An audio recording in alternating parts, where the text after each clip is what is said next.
Well, you saw something interesting happen there. Bill Crane has worked his way by Jose Garcia on that last lap. So put Crane up front right now. It's been all Jose so far in the 13 minutes that we have been in this race. It's a 20-lap session right now for our pre-final. Bill Miller's running in third behind Jose. There you see Crane starting to pull away as they get down to those lower corners. Shots we've not seen in a while thanks to our new drone that's here today. Max Dorsey is on one of our drones. Daryl Cannon, Killboy, is on our other drone. Of course, our executive producer is Will Rigdon. Our director today is Mikey Lane. John Michael Collins on the tower cam, and Ethan Denny is on the track cam. And, of course, we've got other stationary cams throughout the race course as well. Great shot of those drivers as they work up the hill coming into turn 16. There you see a good shot of the ice hill and the skid pad here at Atlanta Motorsports Park. As Crane comes by once again to lead us, we're just about 5 minutes away from the end of this pre-final for Spec Miatas. Jose Garcia starting to close in on Crane. Another great shot of those guys as they head to turn number 2 right now. That number 2, just a slight left-hand turn, then back into the right-hander off turn 3 as we follow those cars up around the Nuremberg Ring look-alike here at Atlanta Motorsports Park as they go across the carousel. And a great shot of that drone getting those cars just like you were right above them coming off of turn number 6 to the hairpin. Jose looks down to the inside trying to get the move on Crane as they come through turn 6. Jose's got a bit of an advantage. It's a drag race right now as they head toward turn number 7. Just over the hill at that slight turn 7, a slight bit of an S right there as we go ready down to get into turn number 10. There they go through 8. Big turn for them. Jose now starting to pull away. Can you believe this? Now it's Jose with Bill Miller in second spot and Bill Crane back in third. It has been quite an adventure for these Spec Miata drivers today as they work through that big turn number 12. Off of 12, that's where the deer was hit last time we were here. Yeah, that deer came from the inside of the racetrack off into the race course right in front of our lead driver in the Downforce cars, and we got to see some footage of that from the GoPro from the driver that was behind them. Looked like the hood of that car had flown off, and it was actually the deer flying up into the air. So quite an interesting afternoon we had at Atlanta Motorsports Park last time we were here on the main track. Another great shot of this facility. You see the new condos. Those are just about completed, or at least ready for people to come in and complete the insides of those. And we've got brand new ones also under construction a little further off of turn number 1. Jose Garcia now starting to pull away. Jose has regained the top spot right now, and you see that silver 00 coming around the tower over in turn number 4 as he heads down the hill. Hard braking area right here. They're coming down that hill. They've got a lot of speed going on, hard on the binders as they get into the hairpin turn number 6. Tried to get it woed down. That is a great passing zone. However, nobody in a position for passing right now.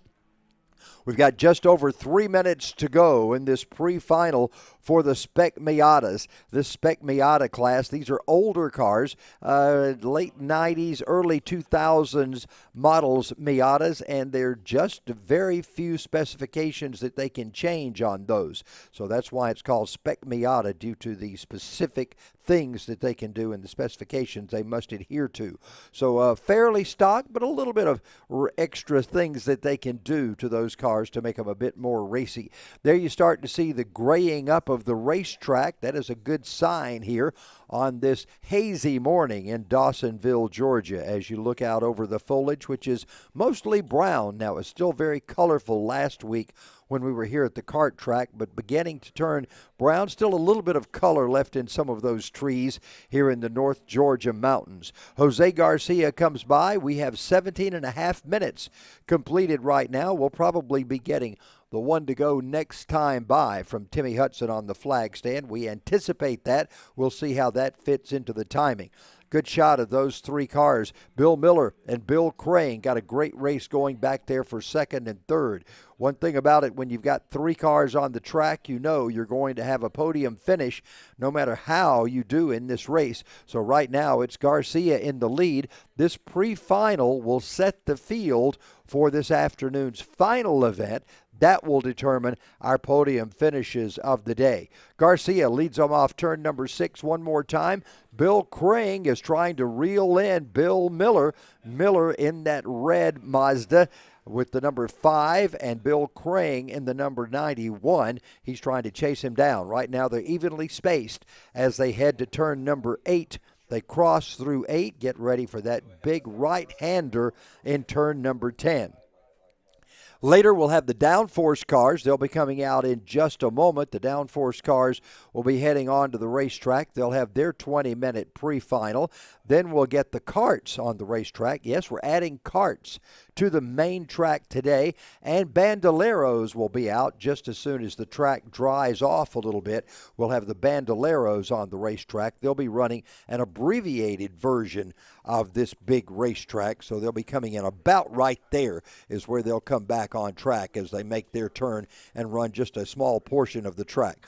We'll come by right now. White flag is in the air, so we do have one more lap to go. Timmy Hudson alerts the drivers from the flag stand. There's one more lap to get this one in. There you see Crane working on Jose Garcia once again. Bill Miller now looks to the inside of Crane. He tries to make the pass. They're going into turn number 2. It's Crane in third spot now as Miller moves up ahead of him in second. Jose Garcia still leads it, but it's all on the line on this final turn around the carousel in turn 4. Jose brings him down off of turn number 5 into that turn 6 area.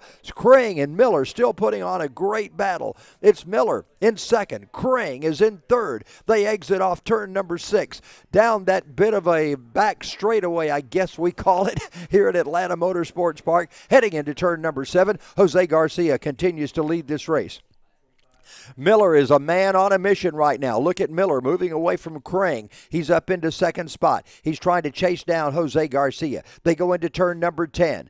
They head off 10 down the hill, the lowest point of the racetrack. They work their way up that off-camber turn into turn number 13 or 12, and they work around that big section of turn 12 right into the 13-14 complex. It's Jose Garcia with Bill Miller closing in fast. Look how fast Bill Miller is closing in on Jose.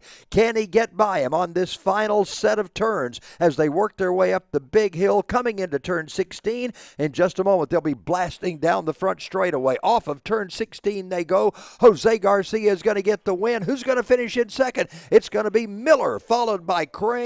What a great finish as Timmy Hudson waves the checkered flags out over these drivers in our Spec Miata on the cool down lap right now. They work their way around. What a great race from Jose Garcia, Bill Miller, and Bill Crane for our Spec Miatas. We're just about ready to release our drivers in the Downforce, the Primal cars, Radical cars, as they get ready to come out onto the racetrack. They'll be out in just a few moments. We'll get our Radical cars on the track. We'll get ready to release them. Rachel Heiler will be bringing them around the track in the pace car in just a few moments.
And it's time now to bring out the Radical cars, the Downforce cars, as they get ready to race here. Good shot of those cars as they come off turn number 1. Just behind Rachel Heiler in the pace vehicle as she makes her way up around the carousel. Let's check out these drivers for you. No Rachel, who we got? I don't know. Okay, no Rachel. Pete Massawillo. Okay. Thank you. Lots of history. Okay. Look him up.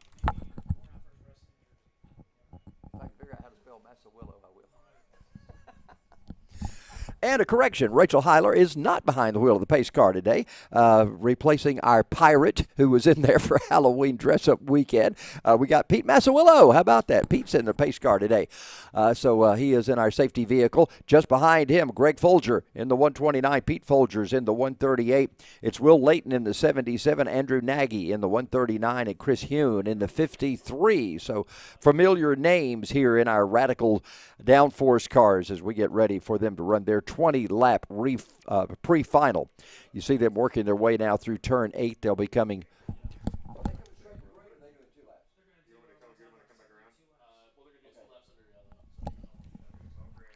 They're running 2 laps under caution because of racing tires and the opportunity to get this track a little bit drier. They're going to check things out there, get a little heat in the tires, and be ready to roll. So we'll be doing 2 pace laps for these drivers right now as they get set for their pre-final to begin. Meanwhile, the track is starting to dry up. We see a lot of those gray areas starting again. That is a good sign. Means a little more grip, a little less moisture on the racetrack, especially as you see some of the higher areas of the track. In that shot that you see right there, you see some graying as they start up the hill. It looks like most of those areas uphill and downhill, where there's a little bit of elevation change, seem to be graying up quicker than those areas that are flat. At least that's what I've seen from my perspective so far. They come back in front of our perspective here in the tower, and right across start-finish, they still are holding the caution flags out. Timmy Hudson and the rest of our corner workers have their caution flags out as we go one more opportunity around for these drivers before they get ready to go green. Pete Massawillo leads them down off of turn number 1, and the cars start to tighten up just a little bit as they get prepared for the start of this race.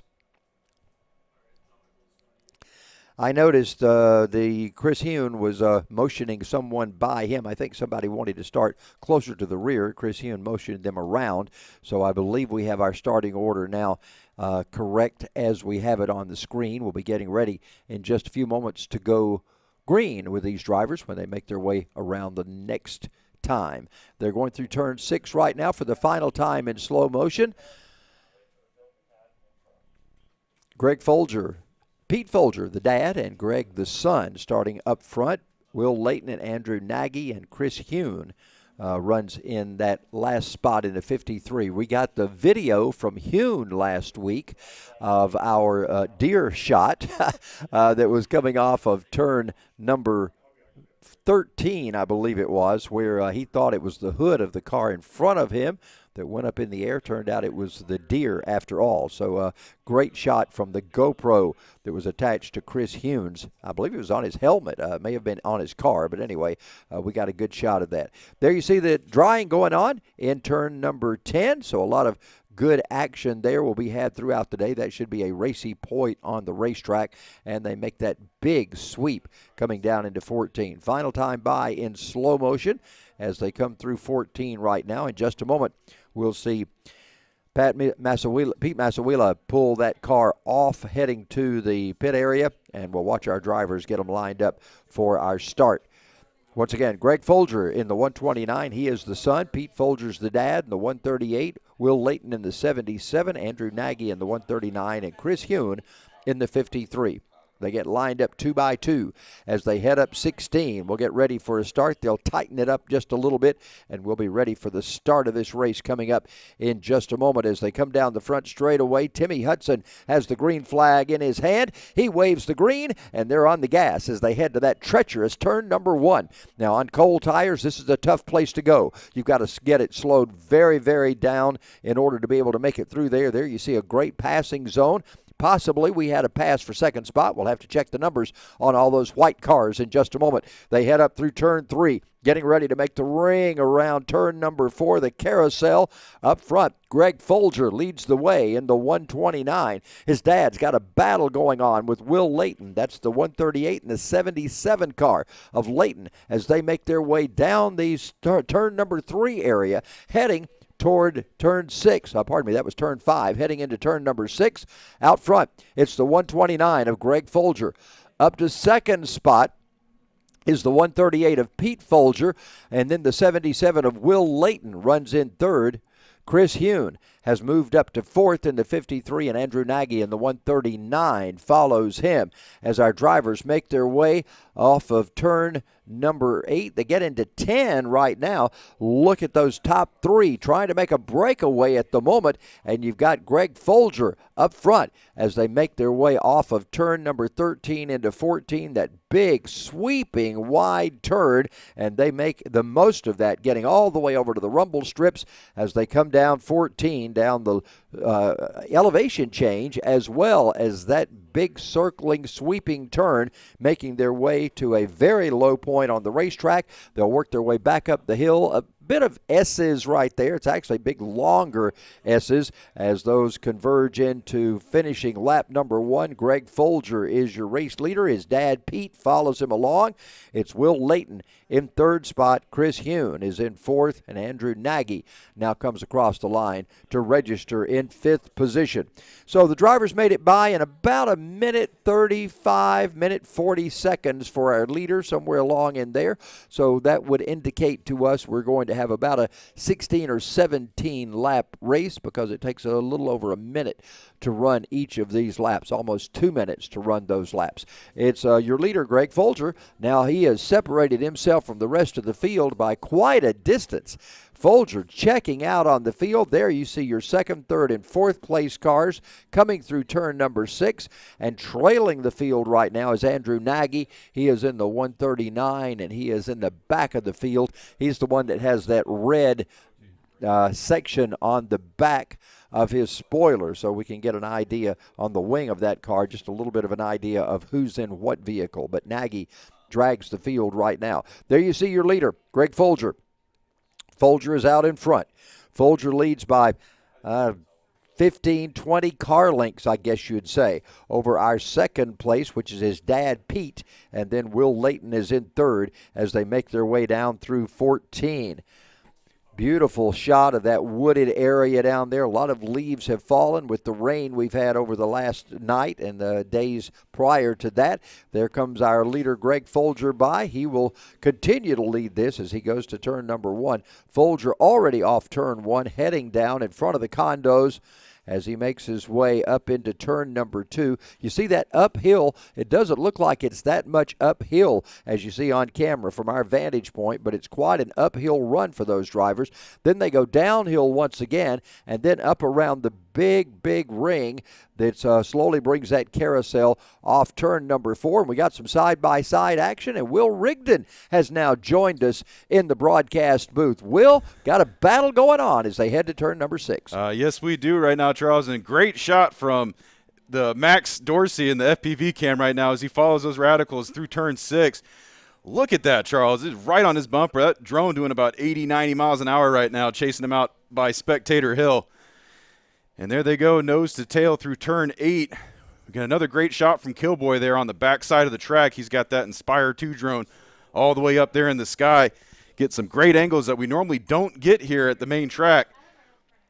Yeah, rarely do we get to see 12, 13, and 14, and that combination of corners over there. Today we're getting those great shots from Killboy. What a great opportunity it is to see those cars. There you see them tightening up right now. That's the battle with Will Layton as he tries to get inside Pete Folger, and it looks like we've got a pass. We're going to have a new second-place car. Here comes Greg Folger by. Let's find out how that pass ensued. It puts, no, Pete is still second. That's Chris Hune who has moved up to third. So Hune in the 53 moves to third. So that's Chris Hune in his SR3 Radical. So he has a little bit of a speed advantage right now because he's running that bigger 1500cc motor. He's also got a little wider of a car, some bigger rims, better braking, better cooling. So all said and done, he should be able to chop through this field, although it looks like he got a little caught up in the pack since he wasn't out there in qualifying. So now he's just having to make his way through traffic. But your race leader, Greg Folger, a good quarter of the track ahead of the rest of the field. So it's going to be an uphill climb for Chris Hune as he's currently trying to work his way around Pete Folger. Yeah, Folger and Hune make their way off turn number 6. There's a shot of turn 6 we don't normally get from the inside of the racetrack. What an excellent shot that is. And let's talk about this new drone we've got here today. Max has a drone that we have not seen here before. It's capable of running 70, 80, 90 miles per hour to keep up with these race cars. So this is the setup that we brought out for the 4th of July. So if you tuned in for our 4th of July stream, Max was one of our guys that was flying. You can see us up in the tower right now. He's floating in front of us. You check out that little thing. And they mount the GoPro up there so it gets really good camera quality. He'll record that for the drivers, get some of those great shots. I mean, during drifting, they can practically fly that thing through the window of a car while it's moving. Now, we're keeping it a little bit further away today, obviously, because it's a hot track and it's a race day, but some phenomenal shots here. We're pulling out all the stops on race number 8 here, championship weekend at Atlanta Motorsports Park. Another good battle going on. I think Chris Hune has finally worked his way around Pete Folger. That happened just at the line. Let's find out if that is the case as those guys work their way off of turn number 2. Yeah, it looks like Hune was able to make the pass on Pete because that's his white SR3 in front right now. So Chris Hune making his way up to P2 overall. He is running first in his class for SR3. But I don't think he can ever catch Greg. Greg is a half a track almost ahead right now. He is way ahead of Chris Hune. Hune's doing everything he can to try to catch him, but I don't believe that's going to be possible as far as Folger's out front. Well, we're going to have to look at the time on here. And another big thing, too, could be the tires that Chris is running on because the track was a lot wetter during qualifying, so he never came out. That's why he was in the back, and I have a feeling he didn't change tires, so he's still running on slicks.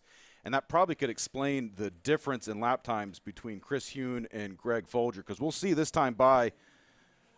Looks like Greg Folger, with a 125.7. He keeps cutting time every single lap. So let's see how Chris Hune does when he makes his way around. But right now, Folger running almost 7 seconds a lap faster than Chris Hune. Wow. We noticed, talk about the weather. It is starting to clear up a bit. We've got some sunshine that we've noticed topping the trees there for a moment. That's a good thing because we got Bandolero cars here today, and we need a dry track for Bandoleros. And they are eagerly waiting for the track to dry up. And you can kind of see a great shot right now from the FPV cam.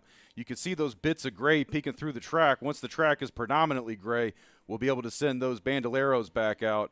But what you see right now where it's dark, that means it's wet, and those Bandos are all running slick tires, and they do not need to be out there on a sloppy, slick course.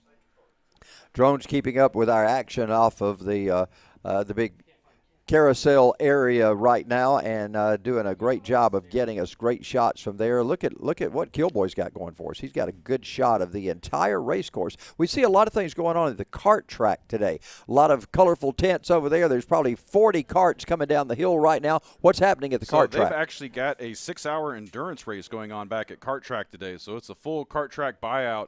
The company, and you can see them on the FPV shot right there. There's a whole mess of them coming around. I wanted to say there's about 30 of them back there. They're doing a full endurance race. So the company came in, rented out the track. They brought their own carts, and so they're doing a full race. And these guys, they travel from track to track to track, so they have a pretty loyal following of guys. And they came in a couple weeks ago and kind of booked a last-minute event and ended up working out great for us because we were already doing carts up here at Main Track. So said, have at it. Date's all yours, and they're making full use of it right now. They got to be having a ball here at this track. One of the most challenging kart tracks anywhere in the country, and it's got to be a joy for them to be here and have this whole track to themselves today for an endurance race. Man, it's bad enough just to have to run a sprint, get out there and run 20 laps, but to run an endurance, or 12 laps, and to run an endurance race has got to be something in those karts. Well, you missed it after last week's kart races. John went and hopped in the John told me, he said race. He got caught up in an accident, and I said, man, he said, they're faster than you think they are. And that was his first time getting out on track, and I was talking to him at the World of Outlaws event on Wednesday, and he said he couldn't believe the drop into turn 2. He said it's nothing like it. I asked him to send me a picture of him in his driving suit, and he said I was in my street clothes. I said, oh, man, wanted a picture of you in your driving suit. All right, here they come off turn 14, working up the hill. Folger has already gone by the flag stand. Chris Hune trying to come by right now. Hune has started to distance himself quite a bit from the rest of the field, but he is nowhere near catching Greg Folger. Folger is way out front of this group. Folger's coming by the tower right now. That's off turn number 4. There you see, you saw both of them. You saw Folger coming down and Hune going up. A lot of drying going on, Will. That's looking good for the Bandoleros. I think by the time we get to them in the schedule, the track should be in good shape. Yeah, because we've got one more group of karts coming up next. They should hopefully help dry the track out a little bit more. We were taking the downtime when the Bandos should have been on track to run the jet dryers, so that helped a little bit. But, you know, honestly, Charles, the big thing is just the clouds clearing up, the sun beaming down, and we'll hopefully have a dry track here, and we can get these Bandoleros out for their first session. And we just have passed the halfway point of this one. That's judged on time, by the way, not necessarily laps. So we've just passed the 10-minute time frame. We've got just a little over, 9 minutes or so to go in this one. And the Bandolero cars, they're not running the full track. They're running a cutoff point of the track. So the Bandoleros will actually use the cutoff. You can see in the screen that upper cutoff right there. That's where the Bandoleros are going to cut through. So it's going to cut the track down from 1.81 miles down to 1.21 miles. Ah, okay, so it cuts off half a mile, basically. Yes, and the Bandoleros are still turning lap times on the short course about what we're seeing Radicals turn on the full course. Ah, wow. So even though we're cutting off about 30 seconds in a normal car, the Bandoleros are a little bit slower of a pace, so it evens out. So they're going to run an 8-lap feature. Should take the full 15 minutes, and from what we were watching yesterday in practice, it'll definitely be some fun action out there on track. These guys, this is one of their, I think it's the only road course on the schedule this season for them, and this is kind of a fun run. They do, I think it's about 40 oval events a year, and they're doing one road race, and that's with us, and this is the end of the season. It's no points. Their championship's already sealed up. They're just coming out here getting to turn left and right. And, you know, have a good time, Charles. A lot of our Bandolero drivers of names that we're familiar with are in Vegas running the Nationals this weekend. So we have a number of drivers out there that we're keeping our eyes on, as well as the drivers here at Atlanta Motorsports Park. We don't have Legends here this weekend, but Legends is another part of that racing program, and we do occasionally have them on the track here at Atlanta Motorsports Park. And I was talking to Ken Reagan before the race today. He's the guy that organizes all the Legends and the Bandoleros. And he said they are actively working on a muffler solution. So, and oh, look here, a little bit of slowing. We got somebody slowing on the backside of the track. Going to need to see who that is when they come by the line. And he's going to stay on track, so he's just probably yielding the line as the faster car comes by. And that was your leader, Greg Folger. So it had to be, there's Folger. So that was Andrew Nagy. And it looked like he probably lifted a little bit to let Folger have the clean pass. That was just a lap car, yeah.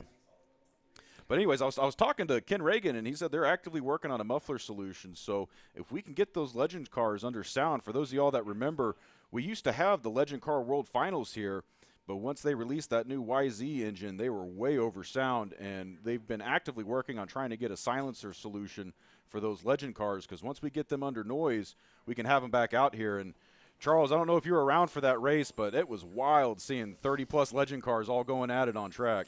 Well, those of you that don't know much of Ken Reagan's history in NASCAR, former NASCAR winner, of course his son David Reagan, a NASCAR winner as well in the Cup Series. They have both set their mark and their name in the world of NASCAR racing, and Ken has brought his expertise in that to Legends. He was head of 600 racing in Charlotte for a number of years and now heads the Atlanta Legends, which is a big deal. They run Atlanta Motor Speedway every week during the summertime, and of course the other events that they do at other racetracks, and of course here at Atlanta Motorsports Park. And Will, you and I have been fortunate enough to be part of 4 or 5 races they've done at Lanier Raceway, watching that track come back into existence once again. And I'll say, watching these guys out here at Atlanta Motorsports Park is fun, but watching the Bandos and the Legends on the high banks of Lanier, that is something special. If you ever get the chance to get out there and see a race event with those guys, because Legends and Bandos on a high bank 3/8 mile oval, that's pretty much like running Talladega for those guys. They get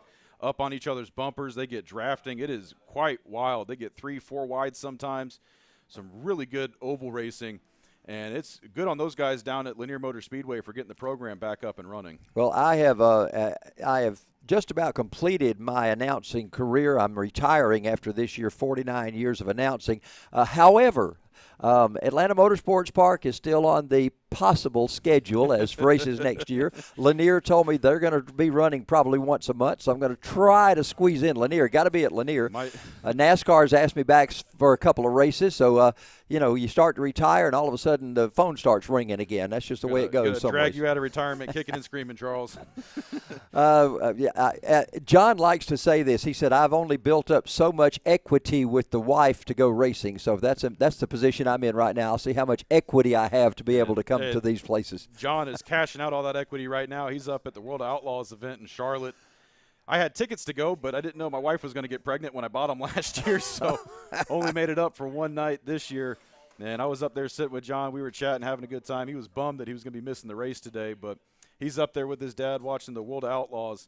And that was some wild racing. They had 30-plus sprint cars in the A-main feature. And if you ever get the chance to see those guys, 410s on dirt, such a good race. Well, I talked to some guys that were at Charlotte last week and had some good runs up there, and they said it's a very special track. They said just something about the way that they keep it prepped, the way that they it's a big stage. It's just a big stage, regardless of how you like the track compared to like Tacoma, high banked or something like that. It's just a big stage to be on. All eyes are on Charlotte that weekend. Yeah, if you want to talk about a big track for racing, when they put dirt on Bristol, that's another race we were at earlier this year. And when you see a 410 sprint car on the high banks at Bristol, you better look out. That is the Talladega dirt tracks. Everybody doing a Ross Chastain last lap move whenever you got Well, those sprint cars are so fast, it looks like a Ross Chastain move every lap because they're sliding around that outside line. We've got 17 minutes now into this one as our drivers head to turn number 1. Leaders way out in front of everybody. There you see a fairly good race going on. Well, there you see our leader coming by. This will complete another lap. We don't really keep up with laps so much here, but this will complete lap number 13 as Folger comes by. We've got 2.5 minutes roughly to go. Timmy Hudson will be dragging that white flag out and waving it to the drivers here in just a moment. I know we were talking about it earlier. Chris Hewen, he is now under Greg Folger's lap time. So as this track is drying out, Chris Hewen is picking up time, but I don't think he's going to have what it takes to catch up before the end of this race. But Charles, look to race 2 because this track will hopefully be fully dry by then. We might have a good back and forth between Folger and Hewen coming up later at race 2. Well, Hewen was the driver that was in second place last week when we had the deer strike over in turn 14. And the youngster that was there, he's not back again with us this week. It was his first time here from Mooresville, North Carolina, Charlotte area. Did not make the return trip. Had a little bit of damage to that car, not as much as you'd thought. Of course, his family was concerned a bit about not only the car, but certainly his safety with a deer coming into an open cockpit car. That's what you have to worry about. And we were very fortunate that nothing did go wrong. I mean, obviously, we're out here in the mountains. Oh, look at that. Off of 6. Wow, got a pass. That's a Hewen once again. Hewen getting around Andrew Nagy.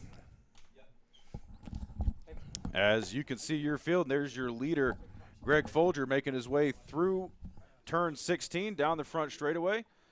And they are not going to get the white flag this time by, so expect to see them next time by take the white. And there is your start finisher, Timmy Hudson. I can see him down below me. He's got the flag in his hand.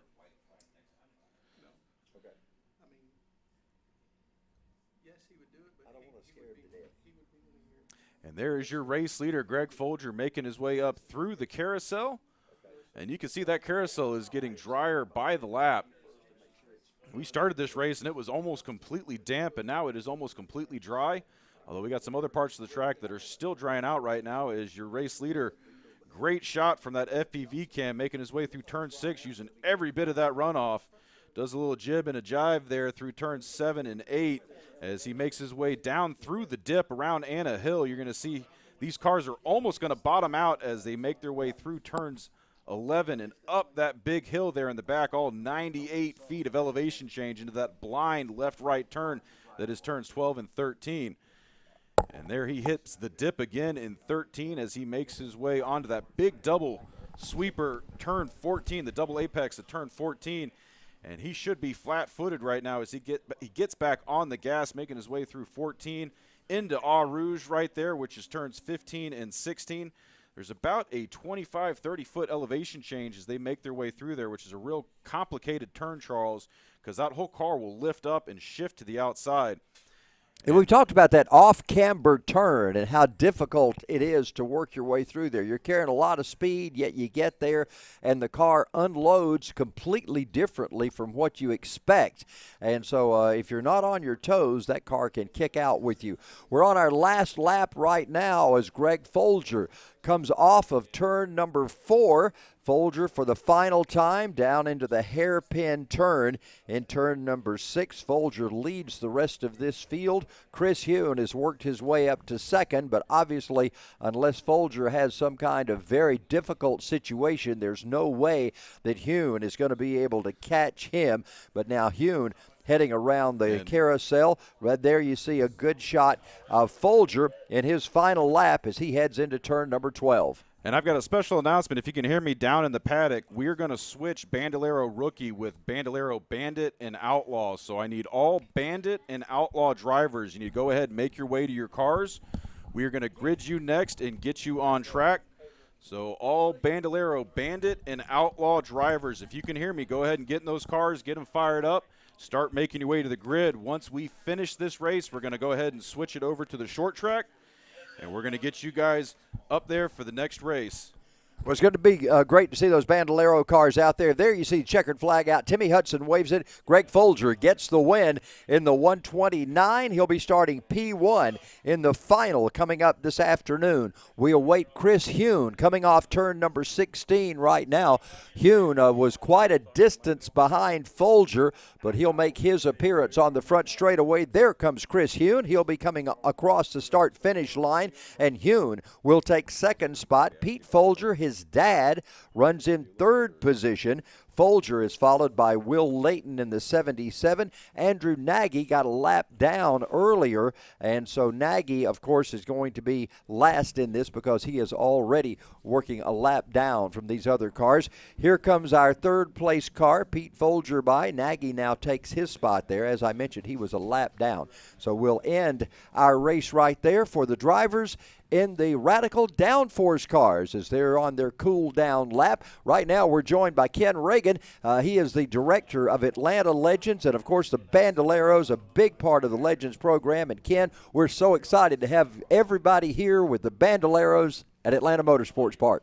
Well, we're glad to be here. I heard my name over the PA. I figured I better come find you and defend myself a little bit. But, you know, it's always exciting to come to Atlanta Motorsports Park. I mean, what a beautiful facility. And our kids asked one this morning at breakfast. I said, how you like the track? He said, oh, it's my favorite. And he's one of our top runners, you know, been in Bandolero cars for 3 or 4 years. And this is exciting. We certainly look forward to more of this in the future. Well, it brings me back to a day probably 15 years ago when we were all gathered in Charlotte and a young David Reagan was debuting his Rudy's Farm Bandolero car. I remember that big announcement that day. We were all served Rudy's Farm sausage, and I know you remember that day well. Yeah, I really do, and I guess that was David's first official sponsor, and he was tied in to the NASCAR Rudy's Farm 30 team. We changed his name over from his car number over, race number over from 77 to 30. That's where the 30 car number came from because their venture into the NASCAR Cup Series was with car number 30 and Todd Bodine. And that relationship. How many years ago was that? That's 20 maybe? That was in 1998. So you count them. What's that? Wow, a lot of years. 26 years. That many years ago that was. Yeah. Wow.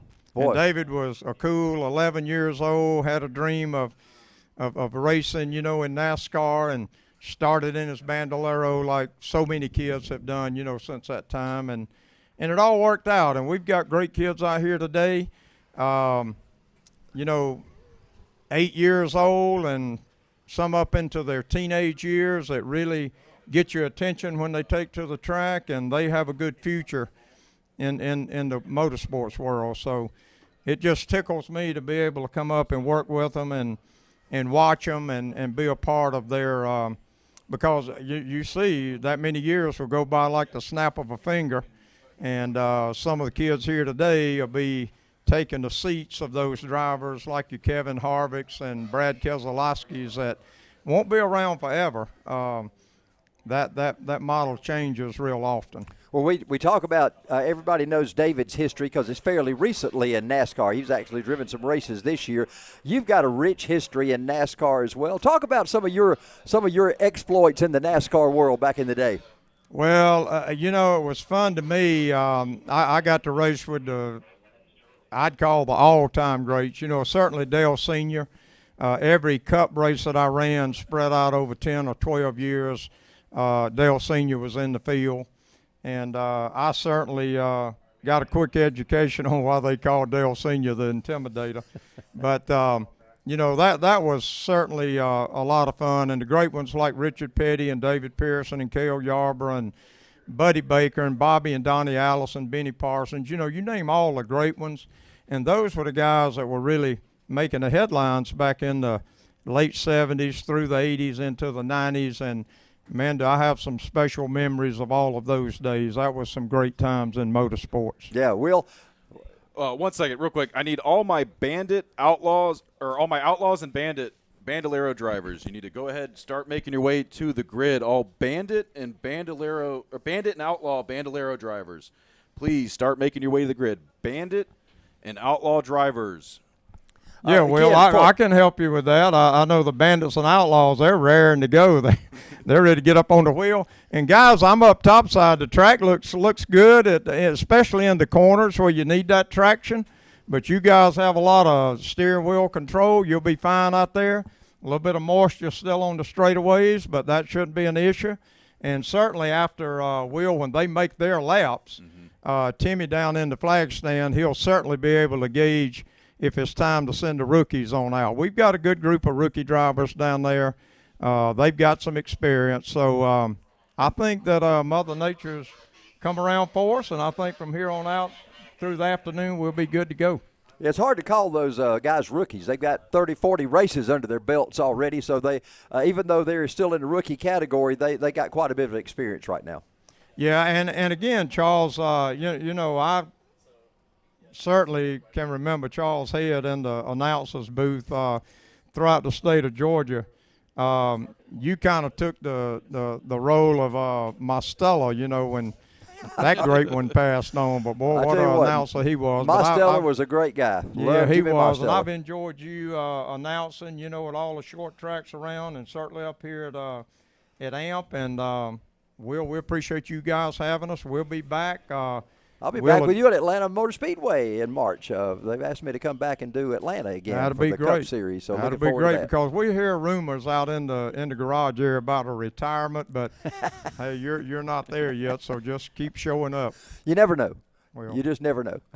I tell you, these tracks, they don't care to buy a new announcer's chair, and you've been sitting in the chairs. I know the only one to sit in the chair over at Lanier Speedway, you know, has been a lot of years. Has been you, so. It's been a lot of fun. But we appreciate you and everything that you've done for the sport. Man, you have helped elevate some of these kids that are now stars in the NASCAR world and in other racing worlds, and they started out Bandoleros and Legends. Okay, well, I'll go down trackside. I'm going to watch these Bandit Outlaws roll, and I hope they're pulling. Well, we need to get them to the grid out, right now. Yeah, we'll get them on the grid, and we'll roll them. Thank you guys for having us. Thanks, Ken. Always good to see you. Ken Reagan with us. He's the head of Atlanta Legends, which includes Bandoleros and Legends cars. We got Bandos just about ready to roll right now. It's Outlaws and Bandits and Outlaws. Bandits and Outlaws. There we go. Now, the difference in these, the Bandits are the younger kids. The Outlaws are, there's no age limit on the Outlaws. We were talking about this at Lanier at one of the races recently.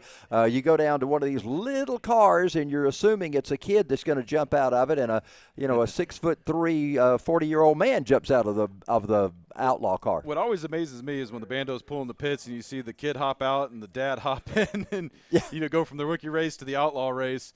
And that's what's always fun about these cars. But these Bandits, this is where they start. This is where drivers start on big tracks. We see a lot of them making their way up into Legends and then the late models. And this really, if they're trying to go on a NASCAR track, into racing, this is pretty much where a lot of those guys start. They'll start with quarter midgets, they'll start with bandos, and then they work their way up. You know, up here at the main track, we have the similar progress, but that's, you know, if you're trying to head to IMSA or Formula racing, and that's where we'll get in with these spec cars that we've been watching today with the Radicals and the Miatas. There's a picture, a couple of pictures at the media center at Atlanta Motor Speedway, and as you walk into the media center, there's a picture of David Reagan, Reed Sorensen, and Joey Logano in their driver's suits at 11 years of age, and they're all kind of positioned there.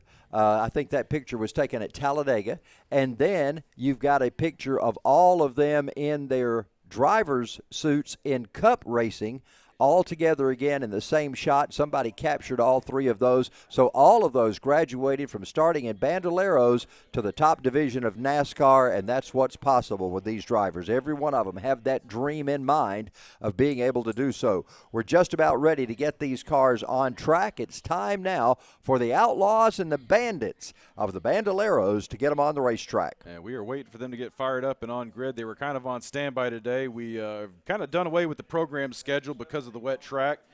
So we told them the second the track would dry up, we'd give them the call to get them out to grid. So I'm sure they are scrambling to put on helmets and race suits and get in their cars to make their way out to grid. But we need all Bandit and Outlaw drivers. Bandit and Outlaw drivers need to go ahead, get in your cars, and get on the grid. Bandit, Outlaw drivers. It's going to be a 15-minute practice and qualifying session for all Bandit and Outlaw drivers. And there you see a shot of our cars. This is the Karts. Yeah, this is the north paddock where we got the Karts parked. Karts are on the left side if you're looking from our tower down toward the racetrack, and the Bandoleros are on our right side, and the parking area is right there. And there you see my standout Ford F-150 pickup sitting out there. It's always fun to drive up here and you park beside a Mercedes and a Jag and a Porsche, and here you are in your F-150. That's a little different situation. You're in that situation right now. You got the Toyota out there, don't you? I got my Tundra here today, but it's even more fun when I got the Corolla and I roll up next to a Maserati or a Ferrari. But make sure you open the door slowly and don't bump any doors getting out. Yeah, well, usually those guys in the high-dollar cars are parked way off in the distance where they're by themselves anyway. That's when you know you got somebody that's got an expensive one here. Well, those guys, the guys that have the real expensive cars, they'll come in on helicopters. They'll park down by the skid pad. Yeah, well. The real arrive and drive, they'll have a Radical parked in a garage here. I have never been in that position. We see a familiar car up front right now, that 46 car. We've seen him win a lot of races. Matter of fact, he was in victory lane twice a couple of weeks ago at Lanier Raceway, and that's the Cole Trickle look-alike car. And matter of fact, I think he's even got Cole embroidered on his driver's suit. As that young man, I've forgotten his name. We'll find out in just a moment who that is. We'll see when they pass by the start-finish line. Yeah, they'll have to come by start-finish. But right now we're running an abbreviated course for these drivers in the Bandolero Outlaws and Bandits. Got one trailing the rear. That's the 01 car. We see them always at these races, too. Most of these drivers we're familiar with. They have run the series races at Lanier, so we'll be watching these drivers as they come by. And that's Nicholas Denton you're looking at there in that Cole Trickle car, yes. The 46D. We've also got Wyatt Youngblood out there in the 37Y. We got Lane Christensen in the 46, Dylan Bongiovanni in the 62. And then rounding out your field in the Outlaw class, we got JT O'Connor in the 17, Kyle Bacon in the 48, and Sebastian Astolos in the 01 car. And we were watching them race just 2 weeks ago at Lanier, Charles. And you pulled doubleheader that week. You came from here all the way down there.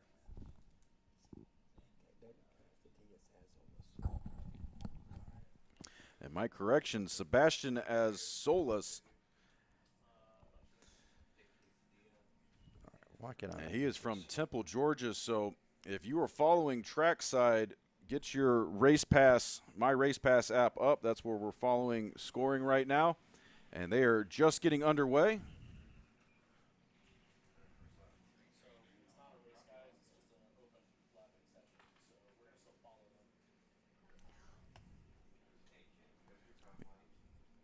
And we are going to wait for our timing to load up here real quick.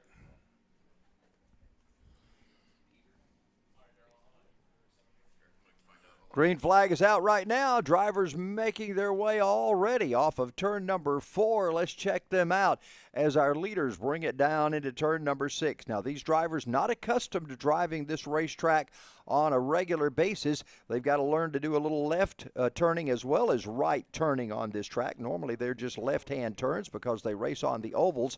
But right now, it looks like Kyle Bacon may be up front in that 48 car. Look at that great shot from our drone. My goodness, keeping up with those cars as they head their way off of turn number 6. What an amazing shot we're getting from the drone. Now they're getting ready to come to the cutoff point. Here we'll find this is where they shorten the track up from 1.8 miles to 1.2 miles. That little cut through allows them to not have to go through that back section of the racetrack. Another outstanding shot of those drivers as they head now to complete lap number 1. And that cut through, Charles, that is a little deceptive because it is a steep hill and it is kind of a tabletop at the top. So these Bandoleros, because they are lower powered, they're going to have to make sure they keep enough momentum coming through that turn 10, or I guess it's turn 9 onto the cut through onto turn 10, which is the one back onto the front straightaway. But it is kind of a tabletop, so it is a rough transition for the cars. So if they don't, A, have enough speed to make it up the hill, they're going to need to find it because they'll lose a lot of position. And when they hit that transition, the cars will kind of tabletop and the back ends will slide out a little bit if they're not careful. Well, Kyle Bacon leads this field now. He is in the 48 car. Nicholas Denton is in the 46. And they are the top 2 cars as you see them coming through turn number 6 right now. They're using all of that racetrack. They're getting up inside the rumble strips. There you see a good shot of Bacon's car and Denton's car as they head down toward turn 7. What a great view it is keeping up with those cars as they head to the cutoff point. It's Bacon and Denton as they get ready to cut through. Whoa! Oh, around goes Bacon. Oh, my goodness. We've lost some Bacon over in the cut-through area. Denton going to be our new race leader as he comes off turn number 16, heading down towards start-finish. And, Charles, these guys are running a 15-minute open session right now, so even though they are definitely racing each other, right now they're racing the clock because this is the fastest time is what's going to set the grid. So they just have to get one fast lap in this 15-minute session. So it's basically like hot lap qualifying. Yes, yes, and that's how we typically do it here at Atlanta Motorsports Park. I know it's a little bit different than what the Bando drivers are used to. They're used to having hot laps and then a 2-lap qualifier, and then they'll have usually 1 or 2 main races. Well, we've got a battle going on as they head into turn number 3 right now. There you see that side-by-side. We get a pass there. That driver's working their way off of turn number 4. And let's check out our drivers. And we've got JT O'Connor's the only one we have on the scoring screen right now with a 121.985. So I go stick my head over here. I see the computer dinging. We were trying to get timing and scoring up for you guys. Well, there we've still got a side-by-side battle going on as they head through turn 6 and into turn 7. They go side-by-side into turn number 8. Now, this is where Kyle Bacon had his issue earlier, was just as they got to that point where they have to slow way down. Again, it's an off-camber turn because of the way that the track rolls and then the way they had to pave that little cutoff area. So it's an off-camber turn for those drivers. Once they get in there, if they're carrying too much speed, around goes the rear end of those race cars. And I've got some more scoring data for you, Charles, here. I'm kind of leaning over the shoulder of the scoring computer to read some of this data off to you. Nicholas Denton is your current leader for the Bandits. He is running a 118.84. Kyle Bacon hot on his tail with a 119.1. Wyatt Youngblood in 3rd place right now with a 119.8. Sebastian Azolas is running a 120.76. JT O'Connor with that 121.7. And rounding out your Bandits, Dylan Bongiovanni with a 123.02. And we will work to get the Kyle Outlaws Bacon battle as the 48 car brings it down into turn number 6. Bacon was the leader of this race before. He's worked his way back up to 2nd right now. Nicholas Denton leads and leads by a hefty margin. He's already at the cutoff point. Behind Bacon is Youngblood in the number 17 as they battle going into getting ready. They're having to set up. See, they have to set up right there as they go wide, getting ready to come through that cutoff point. Bacon gingerly bringing it through there this time, because he knows what happened a couple of laps ago. So Kyle Bacon, your second place car. Bacon is actually the leader in the Outlaw division. Denton, who is the race leader overall, is a Bandit's driver. So we've got those two drivers battling it out for the top spot in both of their divisions. Right now, there's that Bacon Youngblood duo as they head off turn number one. Turn number one can be so tough for those drivers because they've got to go downhill and brake so quickly after coming down the fastest part of the racetrack, which is the long front straightaway. They're heading into turn number three. Oh, around goes Youngblood. Into the tire barrier goes Youngblood. The 17 car sits over there. Looks like some damage on that race car. Knocked car. his bumper down a little bit. Wow. And let's see if he's going to be able to continue under his own power or not. I don't see there's any way. I got a feeling he's going to be dragging that front bumper. I believe we're going to have to bring out a safety vehicle to get him removed, but he just lost it coming up the hill. The transition out of turn 3 into 4 just did not go well for him. You can even, from our perspective here, you can even see the skid marks and the black marks there where he tried to get it slowed down, and he took a kind of cool custom wheels on that car. Yeah. Took that car into the tire barrier over in turn number 4, so not the afternoon for Kyle Youngblood. And that is a rough spot on track there, Charles, because that 2-3 complex, you're whipping that car left to right, so you're already getting a little off balance, and if you don't have a perfect line set up as you're going through that complex into the carousel, you'll see exactly what happened. And that was Wyatt Youngblood. I mistakenly said Kyle. Sorry, it's Wyatt Youngblood. And what you'll see is going up into that complex, the car will get a little loose if they're not set properly on the line, and he just wasn't able to ring it back in, and that back end came out as he was making that transition up into turn 4. Well, Kyle Bacon is going to make his way by him in a moment on the track, and I'm sure Bacon in that 48 car says, yeah, that same thing happened to me a little earlier, but in a different spot on the racetrack. So Bacon is in the 48. Denton is our overall race leader there. You see Nicholas Denton coming down by the water tower as he is slowed, and the rest of the field will make their way. Kyle Bacon slides up to Denton right now as we'll tighten the field up and get ready for the restart. Still got to work on that car. I don't think we can go back green. That's not just – this is a full course caution. Yes, and, we've got to get that car out of the way because he is in a difficult position over there. He spun out about as far as he could from the tow truck because we keep EV parked out by the skid pad. A good place to go catch him if they spin out by turn 10, but not if they spin out by turn 4. So the tow truck having to stretch its legs as it's making its way out of pit out right now. So should be up there momentarily. Do you have a name for your tow truck here? We have at Lanier now we have Tomater, which is the old. Actually, it's the old record that they used to have over at West Georgia Speedway. So if you got a name for your tow truck, Will? There's a name we call it, but I can't call it on air. Okay. But it's the AMP tow truck. Okay, let's just leave it at that. The tow truck is on the way over right now, sporting obviously the colors of our country. Will Holman wheeling that thing around. Man, look at him. He's on a bando pace through there, whipping that thing left to right. That flag blowing. And they're going to get out here and assess the situation real quick, as it looks like Youngblood is already out of his car. Normally at the short tracks, you see them pull out with a wrecker, and they've got a specialized bar that they put over those cars to be able to pick them up at the midway point of the car and drag it in. We got a rollback back there today, so I'm not sure exactly. I mean, they'll just have to put it on like they would a traditional situation with getting that car up on the rollback. And they should just winch that thing up the rollback and be able to pull it off quickly. And I'm just hearing on the radio that they are going to load it, so the field will stay under yellow right now.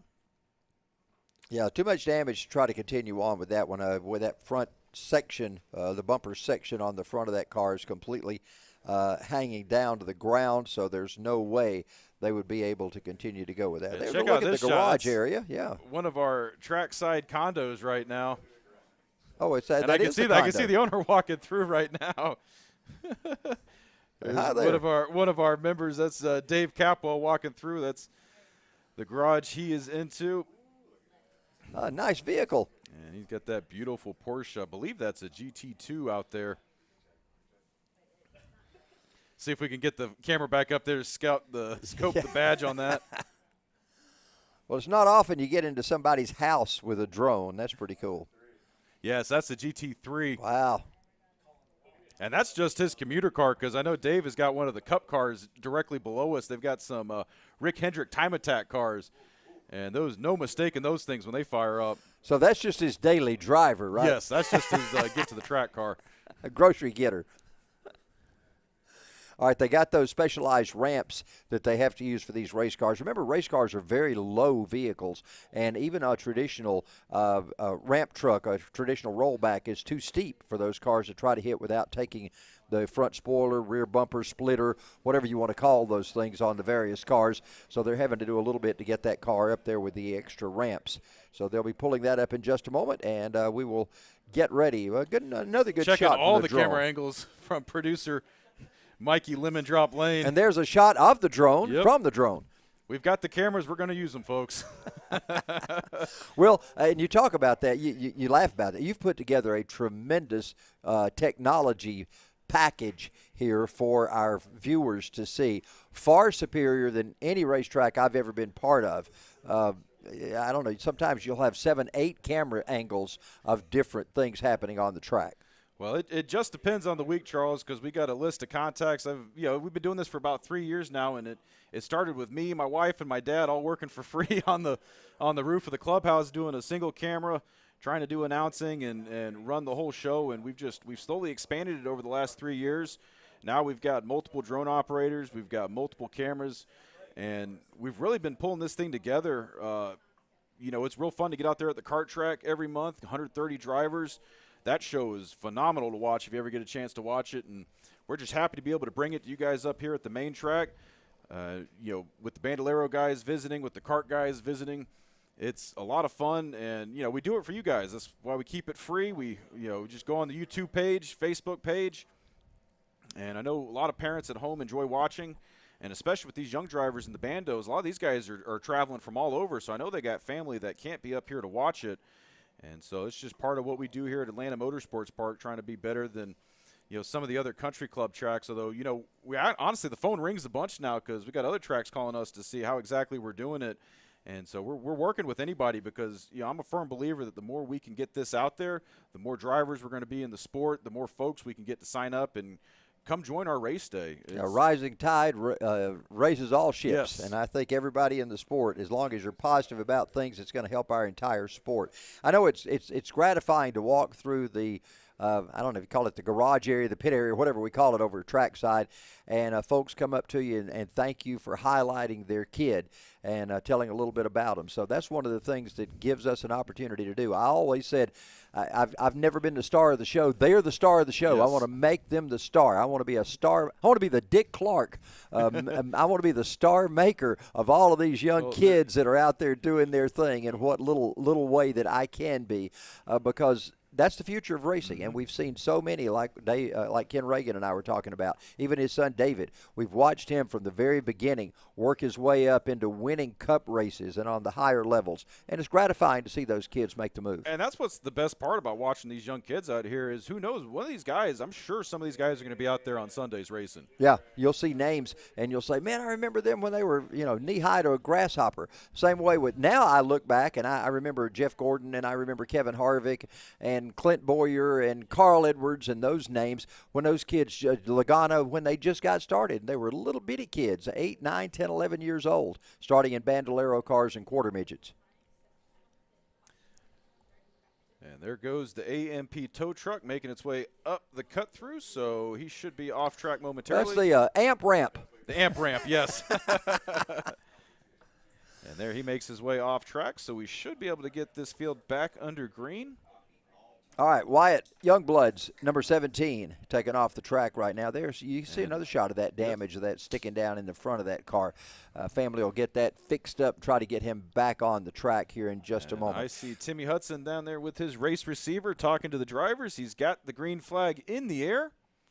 And he waves it. We're getting ready to go, and Nicholas Denton brings us back off turn number 16. We'll go green this time by. And Bacon gets the early advantage. So Bacon has made the pass around Denton. Oh, yeah, as you they can see came that double damage file. as he pulls by. That's yeah. hopefully some of that will beat out with a sledgehammer. I don't know. We'll see what they are able to do during the break. All right, so they work their way off of turn number 2 right now. There you see that great shot checking those drivers out as they come across from the carousel, working their way down the field right now, actually heading up into turn number 4. So Bacon bringing it down the hill. Bacon's going into turn number 6. He's got quite a lead now over Nicholas Denton. Denton's got some competition coming up right now. It's the 37 car. That's Wyatt Youngblood in the 37. Pardon me. That was J.T. O'Connor in that 17 car. I had that wrong earlier. That was O'Connor's car. That's a shame, too, because he was running second right now on your list, J.T. O'Connor, with a 118.86. So if he can get that car fixed before the next race, he'll be your outside pole sitter. Wow. So Denton's got your fastest time so far. He runs second. They're really not running a race. They're running hot lap qualifying. Bacon is out front. There you see Denton in second spot. Nicholas Denton trying to see if he can get ahead of Bacon right now. They're going to wave them into the pits. It looks like they have thrown the checkers on the session. Time limit. So that will put Nicholas Denton, and if, as you said, Will, if J.T. O'Connor can get that car fixed, second place in qualifying right now. Kyle Bacon is third fastest in the 48. Wyatt Youngblood in the 37Y is fourth. Sebastian Azolas in the 01 is fifth. And Dylan Bongiovanni in the 62, sixth fastest of our combination of Bandits and Outlaws.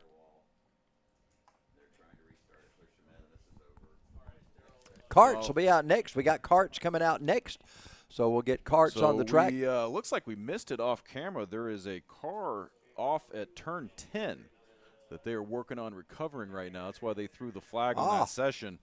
So it was just out of our viewing angle. And I don't know if we can get one of our drone guys over there to see the recovery. So they should get this. It looks like they're getting him back underway. I can see him moving on the security camera. So that was the 01 car. Oh, that was Azolas. I'd seen him go by at the end of the field a little slow a few moments ago, so obviously he spun when he got down there into turn number 10, and that's right before that cutoff point. Well, he's in that 01 General Lee paint scheme, so maybe he tried to jump the cut through. Maybe so. Tried to yee-haw it back onto the front straightaway. And he is making his way under his own power down the pit road. Now, Will, we run about 7 divisions of karts normally at the kart track. What are we running today as far as karts is concerned? So today we opened it up to all our kart racers, and we divided the groups by 4-stroke versus 2-stroke. So the first group was all the Briggs LO206 karts. The second group is all of our 2-stroke karts. So that's a mixture of KA100, the Touch and Go, which is we abbreviate TAG, and then the shifter class. And those all run 2-stroke engines, and you can see them on the pre-grid right now. And since this is actually going to be a race coming up here, what we're going to do is they're going to grid, they're going to pre-grid right here, and then they're going to go out counter, and then we're going to actually set them up on a grid on pit, right in front of the start-finish line.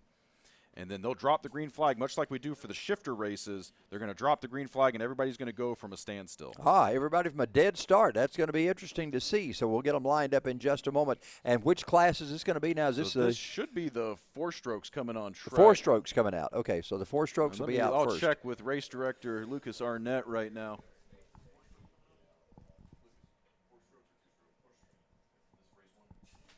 And this will be the LO206. This will be tag. So this will be junior, LO206 junior, LO206 senior, and LO206 master. But I believe we have about 4 drivers in master, about 10 in the senior, and then there should be a couple junior drivers in there.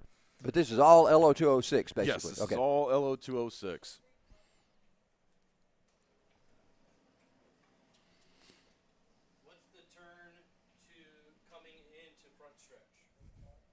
And they're running the full course. Yes, these guys are running the full track. So it looks like they're going to release them normal down pit road. So let's see what happens here. Okay, they'll be heading down pit road. Will they be coming around to start finish for their lineup? Boy, look at all those cars, man. This is going to be a great race.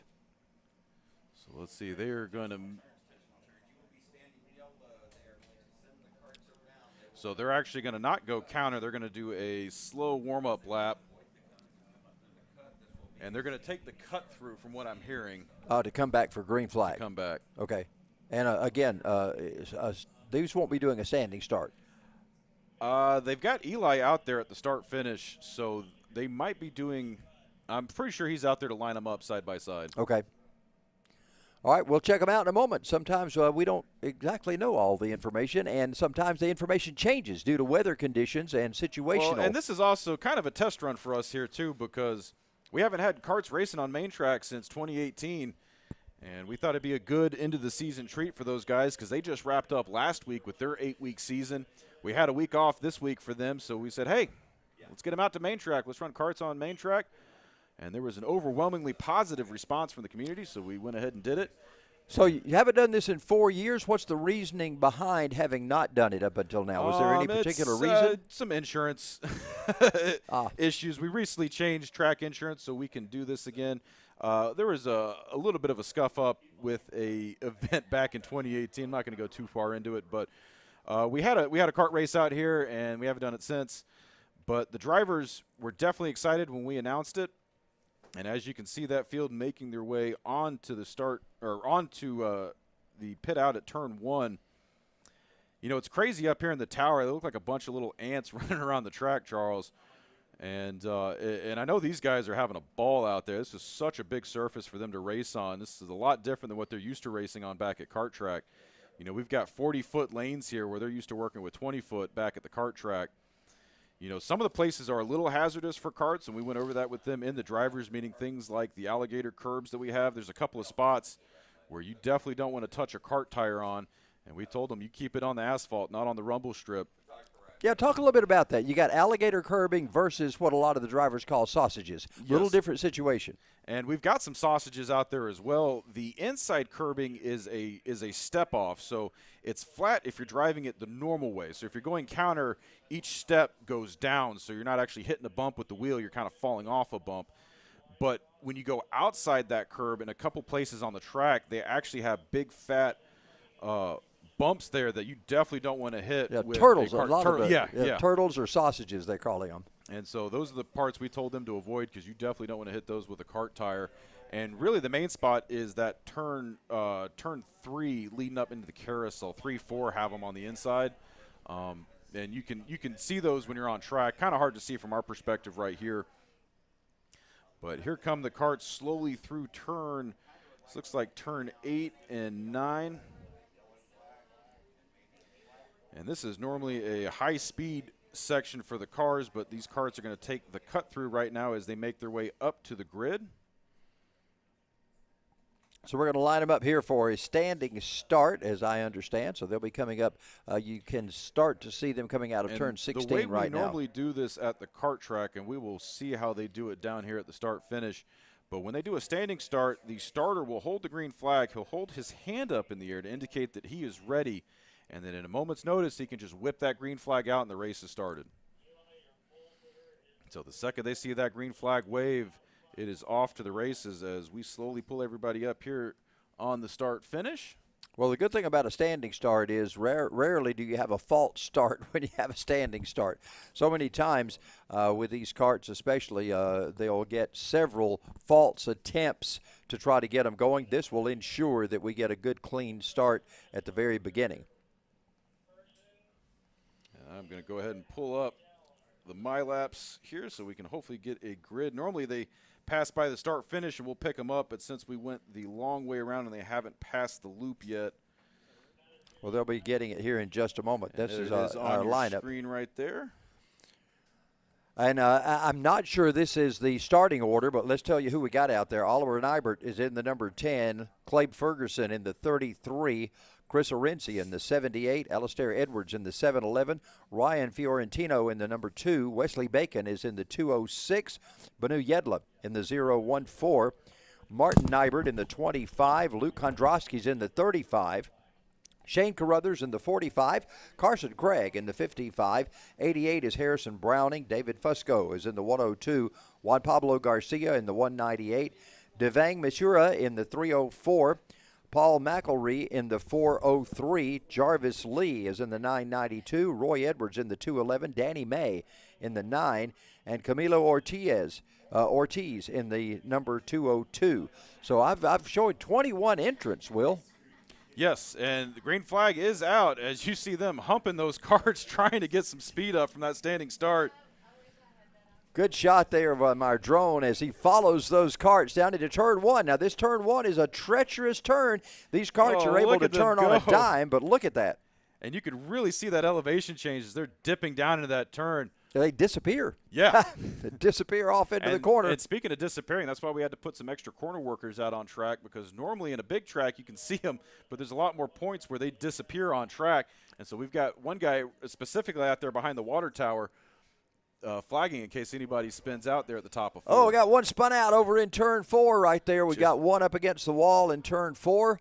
And so we'll have to check on him and see if he's able to get back in the gas. As you saw that cart slide out, it's blocked just as from we were our talking view. about it, it's curse of the announcer, Charles.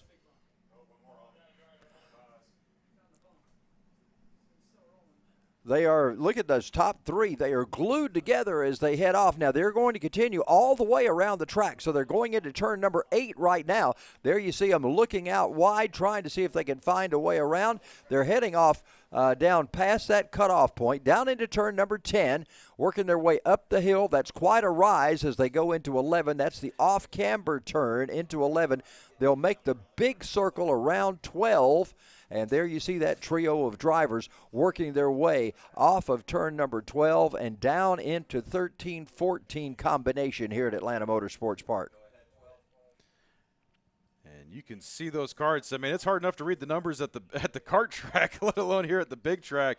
So we're going to have to see as they come by where they sit in the results. Yeah, timing and scoring very important today for us because we cannot tell at all who's in which cart. Look at that shot as they tightened up now. 4. Another one has joined that top battle, so we've got 4 carts nose to tail as they come across the stripe. Ray Fiorentino is your race leader. David Fusco is second. Carson Craig has moved up to third in the 55, and Danny May has joined that group. He is in the number 9 cart, and he has gone to 4th. You see Danny May in that familiar gray helmet with his fire suit. He's right there. Danny May is always fast. So is Carson Craig. These drivers enjoying their way into turn number 3 right now. Mr. Kiss the Rock himself, Carson Craig, there holding up the 3 spot with Danny May practically pushing him through the carousel. You know, Charles, this track is so big for these LO206 drivers that they are going to have to rely on drafting and pushing each other down the straightaways. It's going to be a lot like, and look, the pass right there, Carson Craig going to the outside. It looked like Fusco hit the curbing, and that slowed him up considerably. These kart track curbings are a little more violent on these karts than the kart track. So if they touch a tire off, it is definitely going to slow them down, Charles. Carson Craig, one of the drivers who, for the first time ever, got behind the wheel of a BMW the other week at Atlanta, Road Atlanta, and had an opportunity to do some racing there in a full-size car. So the first time that youngster had been able to do so, had some conversations with him about that. What a great time he had at Road Atlanta. Carson Craig is a driver we keep our eye on. Kid out of Buford, Georgia, who just does an outstanding job, and he's got a great future in this sport. He's a marketable young man. We're looking forward to see what happens to Carson Craig in the future. Right now, he is all over Ryan Florentino. Those are your 2 top karts as they work their way through 14. A great shot there as they head up the hill, getting ready to come by our vantage point in just a few moments. And they definitely did their homework, Charles, because as you see, they were pulling away from the pack, so they were able to get their gearing down and tested yesterday, and as you see, they are practically drafting, pushing each other ahead of the rest of the pack. Now, Will, are we doing qualifying here, or are we actually racing for position? Yeah, this is racing for position right now. This is race number 1, so these go-karts can race on a wet track. So right now it's Florentino and Carson Craig battling it out for the top spot. There you see Craig. He's almost super glued to the back of Fiorentino's car as they head into, I'm watching them on screen and I've lost track of where they are. They're coming off turn number 4 right now, heading down the hill. This duo of drivers getting to that fast part of the racetrack, and they've got to get it slowed down into the hairpin turn. And with these LO206 carts, they only have that single brake on the rear axle, so mowing these things down is a bit of a chore because you have to keep the cart straight. If you're on the brakes while you're turning, they will spin out. A lot of action behind our leaders as we've got a breakaway of 2 or 3 carts. And that looked like Danny May and Jarvis Lee fighting for position coming out of turn 6. Going to have to see when they get back into one of our closer camera shots. But look at that pack heading through turns 8, 9, and 10 right now into the dip at the bottom of Smokers Hill there on the back of the track. Smokers Hill, not familiar with that term. That's just what I call it because when I used to walk the track as a former smoker, it was very hard getting up that hill. Okay, well, that's of interest. All right, let's go back to racing action right now. There you see that group of 5 come out of turn number 14. They're making their way right now as now they're back in single file. They were side by side for a moment, but the 3 are bump drafting, it looks like, coming up through 15. It looked like the driver in the back almost had a run with the second driver, but then he got cut off because that outside line is still slower. This track is so big for these go-karts that these carts have to stay on the inside line or they're going to lose time. Will, we've got so much going on here. I have lost track of our leaders as those drivers make their way by. That is 3rd, 4th, 5th, and 6th spot. Wesley Bacon, David Fusco, and Jarvis Lee all battling out there with Juan Pablo Garcia. But Ryan Fiorentino and Carson Craig have cleared this field, and they are now heading up, I believe, into turn number 4. Yeah, there you see them going up into turn 4 and turn 5. And there you see our leaders as they top that hill, getting ready to come down from the water tank. And you see Danny May there towards the back fighting for position. He already made his way past Juan Pablo Garcia. He's currently fighting with David Fusco right now for the 4th position. You see Danny May in 5th right now. He is on the bumper of Fusco. And then ahead of them, you see the fight for 3rd between Wesley Bacon. Actually, that's Bacon and Fusco fighting for 3rd. That is Jarvis Lee and Danny May fighting for 4th right now. Yeah, Danny May is right behind Jarvis Lee. They head down the hill. There's quite an elevation change there. It doesn't look like slingshot engaged. Danny May giving the push to Lee as he makes the move on Fusco. And Lee now hot on the tail of Wesley Bacon as they are practically making contact going up the back hill. They're up to 10, working up 11. They're making all of this racetrack they can, tight down to the bottom. They swing out wide. Now that is your battle for 3rd, 4th, and 5th position as those drivers come out of 14 now. And again, tightening up against each other. All 4 carts right together. Man, Danny May has pushed that field right now, and he sits there right behind Jarvis Lee. I believe he's made that pass, and he's behind Lee as they come up. We'll find out in just a moment in timing and scoring as our leaders swirl by here on the front straightaway. I know we've been getting a lot of coverage to the LO206 senior class, but we also have LO206 masters running from 10th place on back. You've got Al Edwards, or actually Roy Edwards is leading Al Edwards right now. They are running 2 in the masters class. And let's see, further down, we've got Camilo Ortiz rounds out your top 3 for LO206 Master. Another quick look to the inside. Danny May trying to make that move, but then all of a sudden the inside becomes the outside on this course, and he's unable to complete it. The second these guys look to the outside to make the pass, the track gets real long, so the guy can just stick to the inside, has the shorter line, and will gain back any advantage that the guy on the outside with the run has. We've got a great battle going on for 1st and 2nd, but right now this is a tremendous battle going on for 3rd, 4th, 5th, and 6th. And there you saw that car slide around. That was Lee. Danny May trying to see if he can take advantage of that little slip. He looked to the inside, but then he had to pull it back in single file. And great shot from our turn 14 camera, Killboy, as he is positioned out there at the skid pad, running the camera on the backside of the track, following these guys all the way through the dip right here, turn 11 going up the hill as they hide behind our scoring tower for a brief second. And, Will, you see those drivers, you don't realize it until you see a top view of them, how much the rear end of these carts slide around when they go in the corner. There's a lot. They have a straight rear axle, yes. So there's no differential in there. There's nothing to allow them to turn. It's just got to turn on its own and set itself. It is a solid rear axle and a single rear axle brake. There's no front brakes, so these carts are very twitchy. Any kind of input will get that back end moving, so these drivers have to be very careful, and especially here on the big track, all 1.81 miles of it. These carts are at the fastest speed that they are ever going to see. And that is – we just heard a little thump here on the building. I think that was our drone pilot coming in hot. I think he landed it on top of race control, so might need to get a ladder out. Got a battle going on for the top spot. There you see them as they head into turn number 3 right now. Wow. There you see the battle behind them as those three have broken away once again from Danny May. Looks like he has lost that draft of those three, if they do have such a thing as a draft on this track.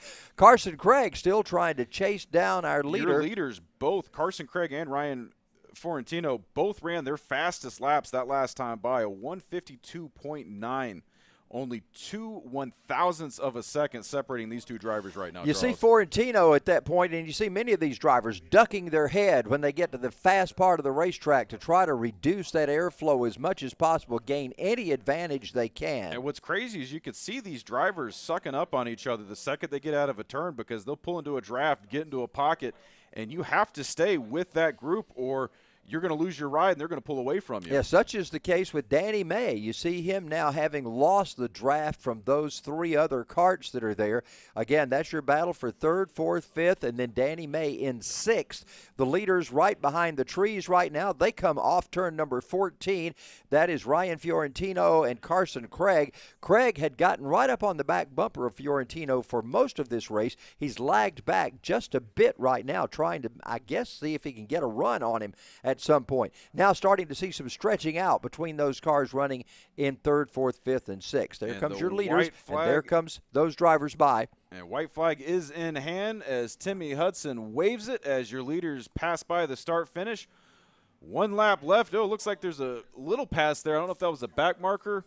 Yeah, that's a slower car, but there's your battle for the lead. That is Fiorentino and Carson Craig. We're going to follow them here for just a moment as they make their way up the rise. Don't really notice it on camera. And then down the hill into turn 3. They work their way around. Remember, there was a problem there earlier with one of our Bandoleros, but they're able to hang on to it right there. For a brief second there at 2 and 3, that outer blue part of the track was what we were talking about. The part that they don't want to hit. Boy, Carson Craig is all over the back of Fiorentino. They get ready to set up for 6. Look at this angle right here. They're going into 6, having to slow down. That's a hairpin turn. They use all of the racetrack, getting past those alligator bumpers off of turn number 6, and now they're back in line. They make it through the little bit of S's right there into 7 and 8, getting ready to go downhill. Down to the lowest part of the racetrack. They're going down massively right there, down to the lowest part of the racetrack. That is turn number 10. They'll make the right-hander. They'll come up to an off-camber turn number 11. They've got to be on their toes because this is off-camber from the rest of the track. Now, around the 13-14 complex, we'll see them escape from that tree line in just a moment, and they'll be heading toward the checkered flag. And let's see as our drone recaptures them coming around.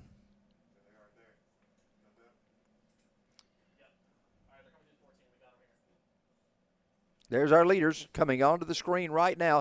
This is the final time. Remember, Carson Craig trying to get by Fiorentino. Both of these are LO206 senior drivers. Going to be able to make it happen, Charles, because the second he leaves that draft, he's just going to get hung out to dry.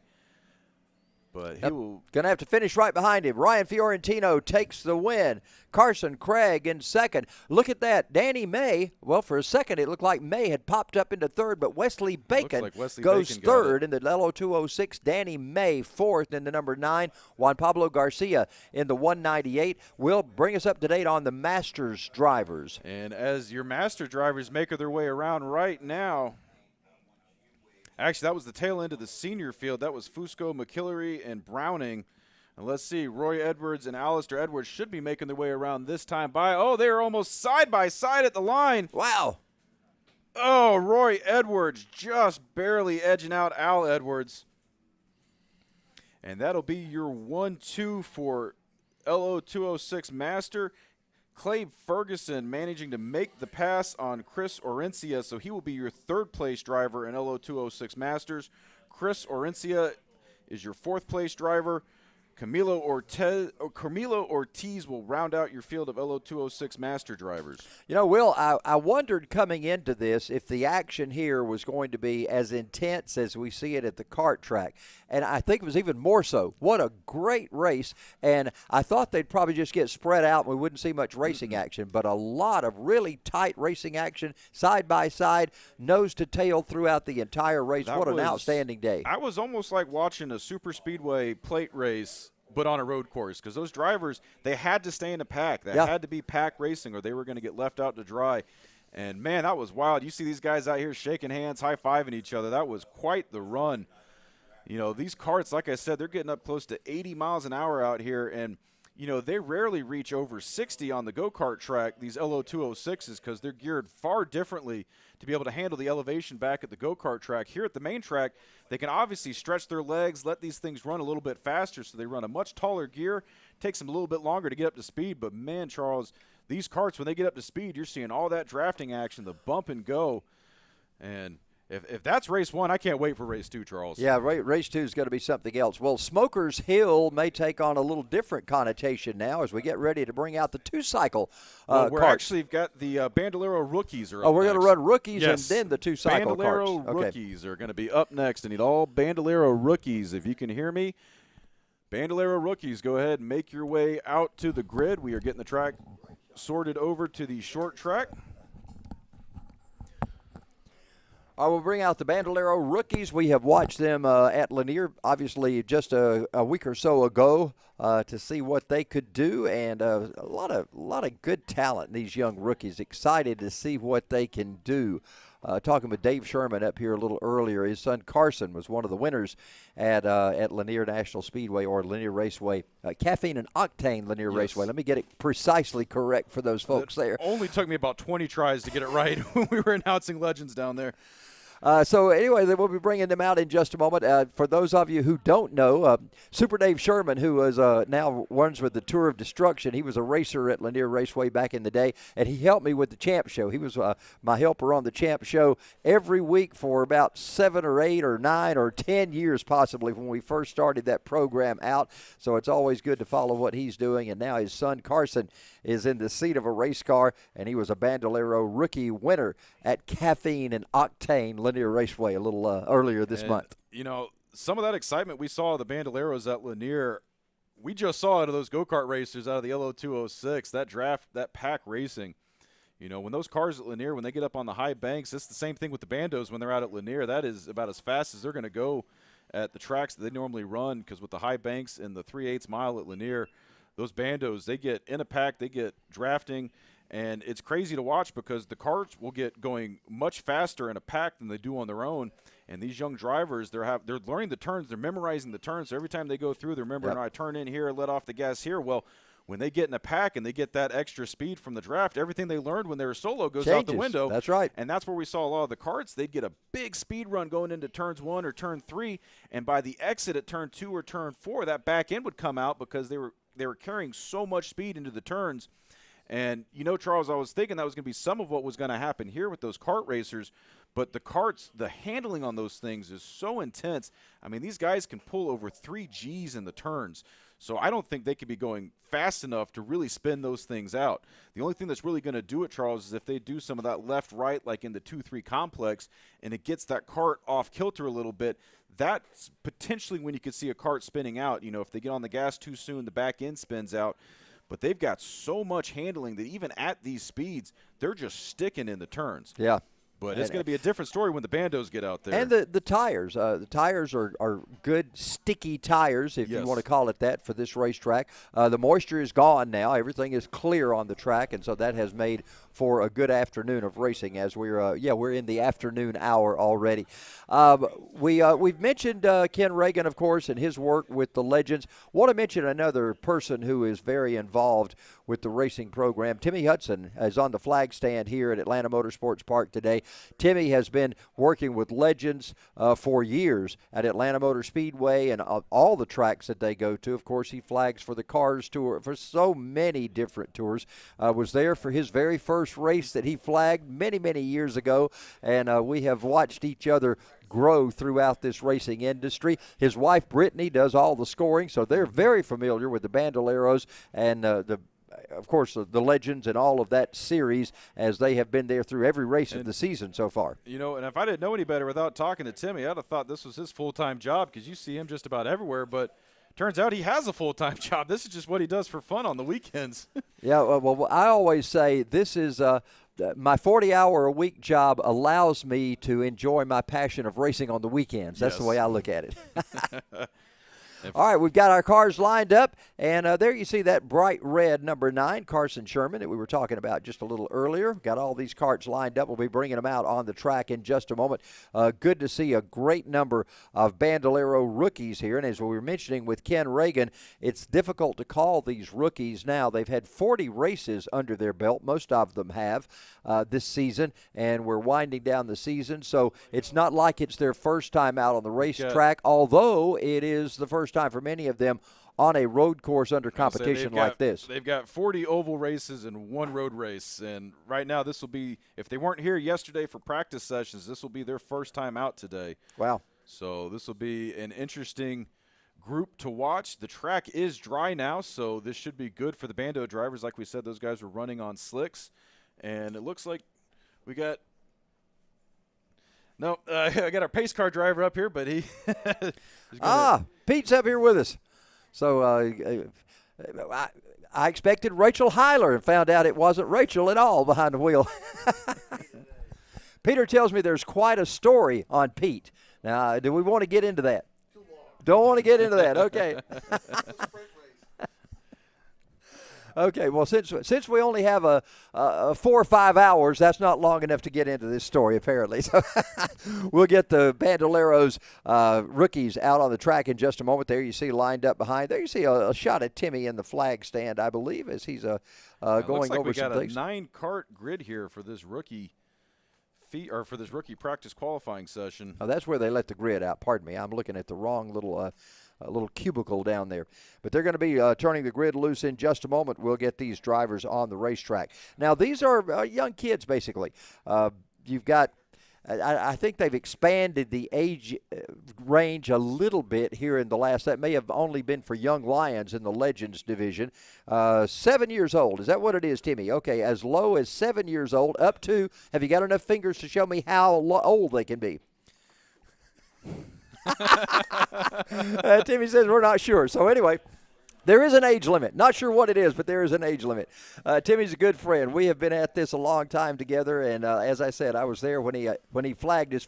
I was there before he started flagging his first race when Lanier allowed him to stand over in turn number 3 with a little yellow caution flag, and every time that Glenn Simpson would wave the caution, Timmy was allowed to go out and wave his little flag too. That's how he got his start as just a kid at Lanier Raceway back in the day. So we've been around this thing a long time together, and it's good to see people like that, good people, flourishing in this business. And Timmy is also your race director down there too at the start-finish for these Bando groups.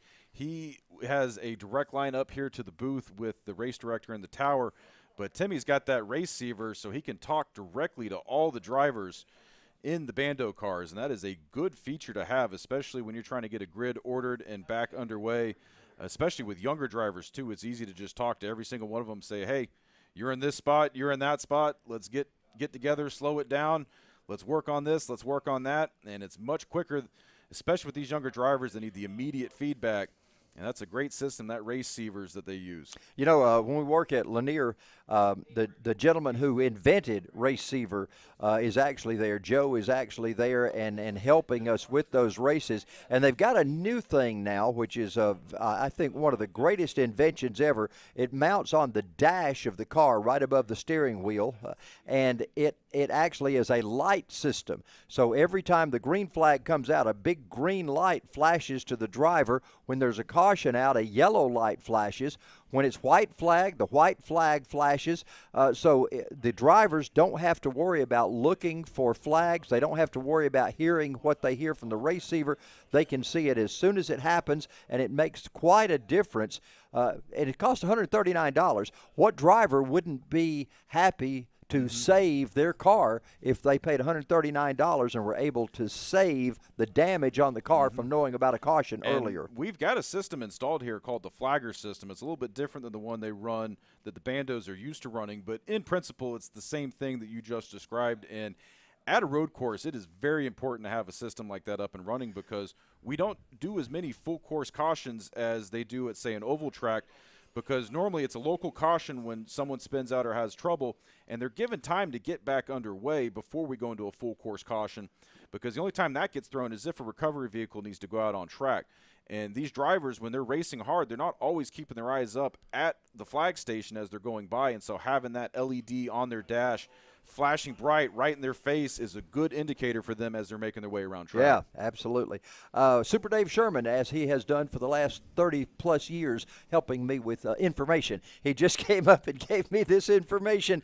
7 to 12-year-olds is what the Bandit limit is. It's 7 to 12-year-olds, and then 13-plus is Outlaws. So 13 ages over, and there is no age limit on the upper end of that, as Will and I were talking before. And it looks like green flag is out, Charles. Oh, green flag's out already, so we're ready to roll. It's a practice qualifying session, so they're trying to get these guys a little bit more spread out so that they can run clean laps. And so Timmy Hudson giving them the green flag, and so they are just now seeing it, so we should see them pick up to speed. So now it's a practice qualifying. So this is going to be hot lap qualifying, so they still got to make some time. They're not out there just looking at the track. So some of these guys were fortunate enough to get some practice yesterday. But we've got definitely more drivers on grid today than we had in practice yesterday.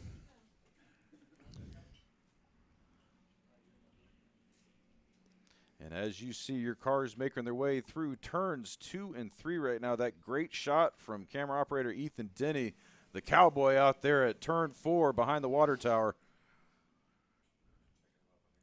And a great shot. You can see all the action on track right now at Atlanta Motorsports Park. We've got that karting enduro race going on.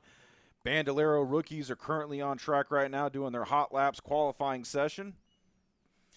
And we have got them pulled up here on my race pass, so we will see the next time by how these guys shape up with their first under speed hot lap. Javier Soto is the first driver to cross the line. Now, he may not be the fastest. He's just the first driver that we have that's crossed the line in order to give us a time. And that was the number 69 of Matt Hodges. We were just hot on the tail of there with that great FPV shot. As you can see, that pack working their way through the cut-through right now.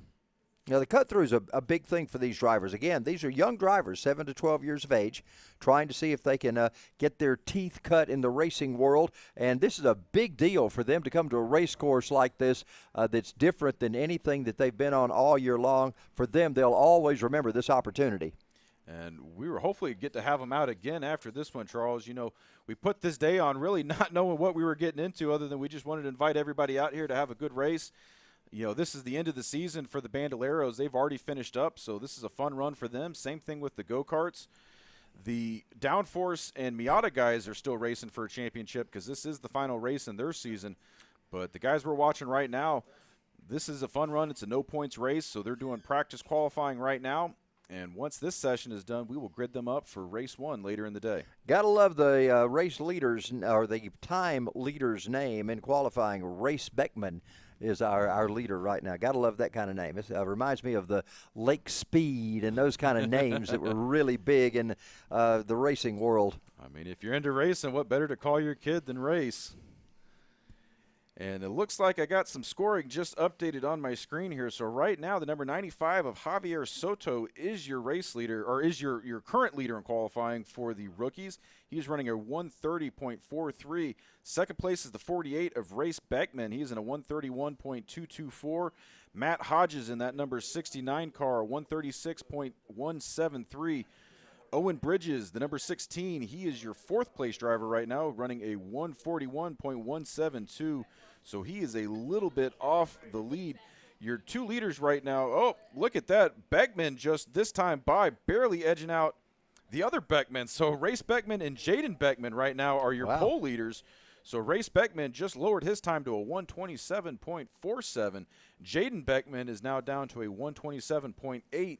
Javier Soto, who was your leader last time, is now down to third place. Oh, he just fell again down to fourth place. So Carson Sherman turning a 130.24. Javier Soto now with a 130.43 as his fastest time. Well, I tell you what, it's good to see these drivers working their way up. Good to see Sherman making his way up to third right now. Matt Hodges is fifth in the 69. Owen Bridges, sixth fastest in the number 16. Colton Glass in the 95G is seventh. James Banky in the 1J is eighth. And Holt Hodges in the number 2 is ninth. And we've got about a 20-second differential between the fastest car and the slowest Bandolero car on the track right now. I'm sure that will tighten up as these drivers get more experience on this race course.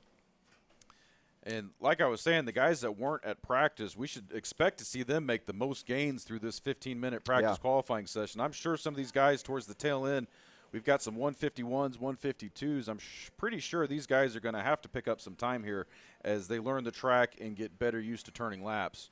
Now, after we complete this qualifying session for our Bandolero rookies, then we have the tags and the shifter carts and so forth. That'll be our two-cycle carts, and that will complete our pre-finals today, correct? Everybody but the bandos. So the kart racers, that was race one, the last one we just saw with the LOs. The two-strokes are coming up next. That'll be race one for the two-strokes. We still have 2 more races to go with the bandos, and we have 1 more race to go with the Downforce and the Miatas. But that's afternoon. That's after the break. Yes, that's afternoon. Yeah, our schedule got thrown a little out of whack because of the rain this morning. But once we finish up here with this Bando rookie practice qualifying session, we're going to go into the race 1 of the two-stroke karts. So if y'all can hear me in the grid in the paddock, I need all KA100 tag and shifter karts. Go ahead and get in your karts and get them lined up. Once these bandos pull off track, you will be up next. So I need all my two-stroke karts. If you can hear me out on the paddock, go ahead, get in your karts, get them fired up, and get ready. You're going to be up next. Well, these drivers are not really racing themselves as much as they're racing the track for qualifying time. So with that being said, let me ask you this question. T and G, we call them tags, T-A-G, touch and go. What does that mean? What do they mean by touch and go? So that means you'll notice with the 4-strokes, the guys actually have to pull a ripcord to get them started. With the touch and go karts, they just have a button, so it's touch and go. You press it, fires right up. So it has nothing to do with the engine or anything like that. It's just simply the way they start. It's got electric. And, I mean, the engines are a little bit different than what they run in the KAs. KAs are the same thing. They've got a push-button start on them. But they're just called KA100s because they're the air-cooled versions of the tags. Good to know. Don't understand why somebody came up with that original idea to call the whole series that. We got one bando around there at the top just behind the water tower. That's the 48 of Race Beckman. He's our leader as far as time goes. This should not affect his time. He still has the fastest time. And he didn't make any contact, was able to get back underway. That is a dangerous spot, Charles, because these drivers, if they're not used, this long sweeper double apex that is the carousel turn 4, those karts, to take that line properly, you're going to ring that car all the way in to hit the first apex, and you're going to stay on the throttle as much as you can so that the car naturally will pull itself back to the outside of the turn, and then you got to ring it right back in to hit that second apex, and that's catching these guys off. They're not used to running the road course. And if you don't hit that right, you'll see what just happened there. The back end will come out mid-turn. Well, Will, even in a passenger car going around there, it's like normally a curvy road. You expect it to change up fairly quickly. It's rare that you get a full 180-degree, even more than that, a full 180-degree turn going the exact opposite of the way you were going before. So these drivers just aren't used to having to stay turned for that long a period of time. Well, also the camber on the turn changes it does change. Because on the entry it's banked inward, and as you go through that turn, the turn actually starts to flatten out so you get more of a negative camber. And by the time you get to the exit at turn 5, the car is almost completely shifted from the inside to the outside, in which way it's trying to push through the turn. Yeah, we heard the term progressive banking for a lot of years. This is not progressive. This is regressive. Yes. It just changes completely. And a great shot here from our FPV drone. You can see them going through that double apex turn 4 right now. Now right there is the spot where that white car was. That's where it flattens out. Now it starts to bank once again. And right when it flattens out, that's when that rear end will flop around. We got a caution on the track, a corner caution possibly. Not sure exactly if that's like a full course caution or what. Got a local yellow out. See if we can see something on the cameras here. I believe it's a full course yellow. See if we can find where the action was that caused. Got to be behind there by Anna Hill somewhere.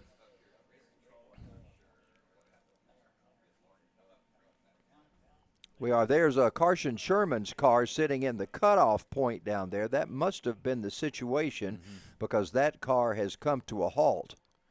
And hopefully it's just stalled out there because he is not. Now, it could just be doesn't have the momentum to get up that hill. Doesn't appear there's damage on the car, so he may have spun out and then didn't have the momentum to get back up the hill. You know, I was talking to Javier Soto's dad last night when I was leaving the track, and he was telling me, you know, the thing with this cut-through, these cars are using the same clutches that we have on our go-karts, except the big difference is the go-karts are about 300 pounds, and these Bando carts are about 700, 800 pounds. Really? And so it's real hard if they're not starting these things on a level surface trying to go uphill. It's just going to sit there and roast that clutch.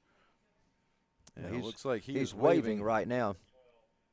Not sure if he's waving at the drone or waving at someone that's heading to aid him or waving at one of the other drivers to tell everybody he's got a situation down there. He may not know that we see him sitting down there at this point. But, you know, being up here in Dawsonville, you got to love a number 9 car, Charles. Yeah, I asked him, I said, why didn't you run the 66 like your dad did? That was his number through all the years. And too big a Chase Elliott fan not to run that 9. He said he's just a big Chase fan, as are so many nowadays. I remember when I first started announcing, I asked somebody, I said, why are there so many number 3s on the track? And they said, well, Earnhardt. And I thought, oh, duh, I should have known that. Well, now the same situation showing up with 9 cars. I remember at Legends a couple weeks ago, we had about 4 or 5 number 9s all in the same feature. So always fun when you the number 9 passing the number 9, passing the number 09. Yeah, that's sort of like here with the radical cars. You got a white car passing a white car, chasing down a white car. Well, I know they were listening to us, Charles, because they were nice enough to add a little bit of color to the wings so we can kind of tell them apart now. That does help things tremendously. Wear a different color helmet. That's the best way we can keep up with you, is a different kind of helmet that we can see that more brilliantly than anything else. Yeah, I think he's just needing a push. And looks like he's getting some manpower to try to get some horsepower going down there. Don't know if those things can start on that hill. That's just going to sit there and bake the clutch. Yeah, I don't know. I don't think that's going to happen. And he might have already baked it sitting there trying to get back underway because, there's no way the corner worker should be able to push that under his own power. That's about 700 pounds going uphill. And, man, if he's doing that all with calf muscles. Yeah, more power to him. I need to give him a podium award. That's the he's getting his gains today. Hey, give me a waving yellow. Never skip leg day, folks. And the corner worker coming out to help give them a final push up the hill.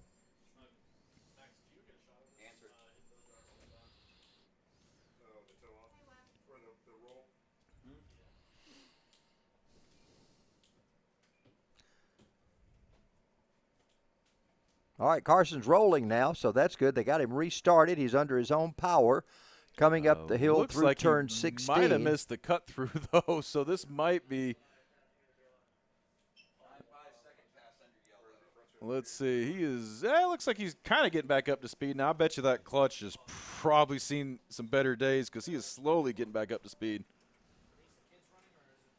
Yeah, he's got a pretty good little run going now across start finish heading down to 1. So he'll rejoin this field. We should be ready to go back green again in just a moment for the final few minutes of this qualifying run for the Bandolero rookie division.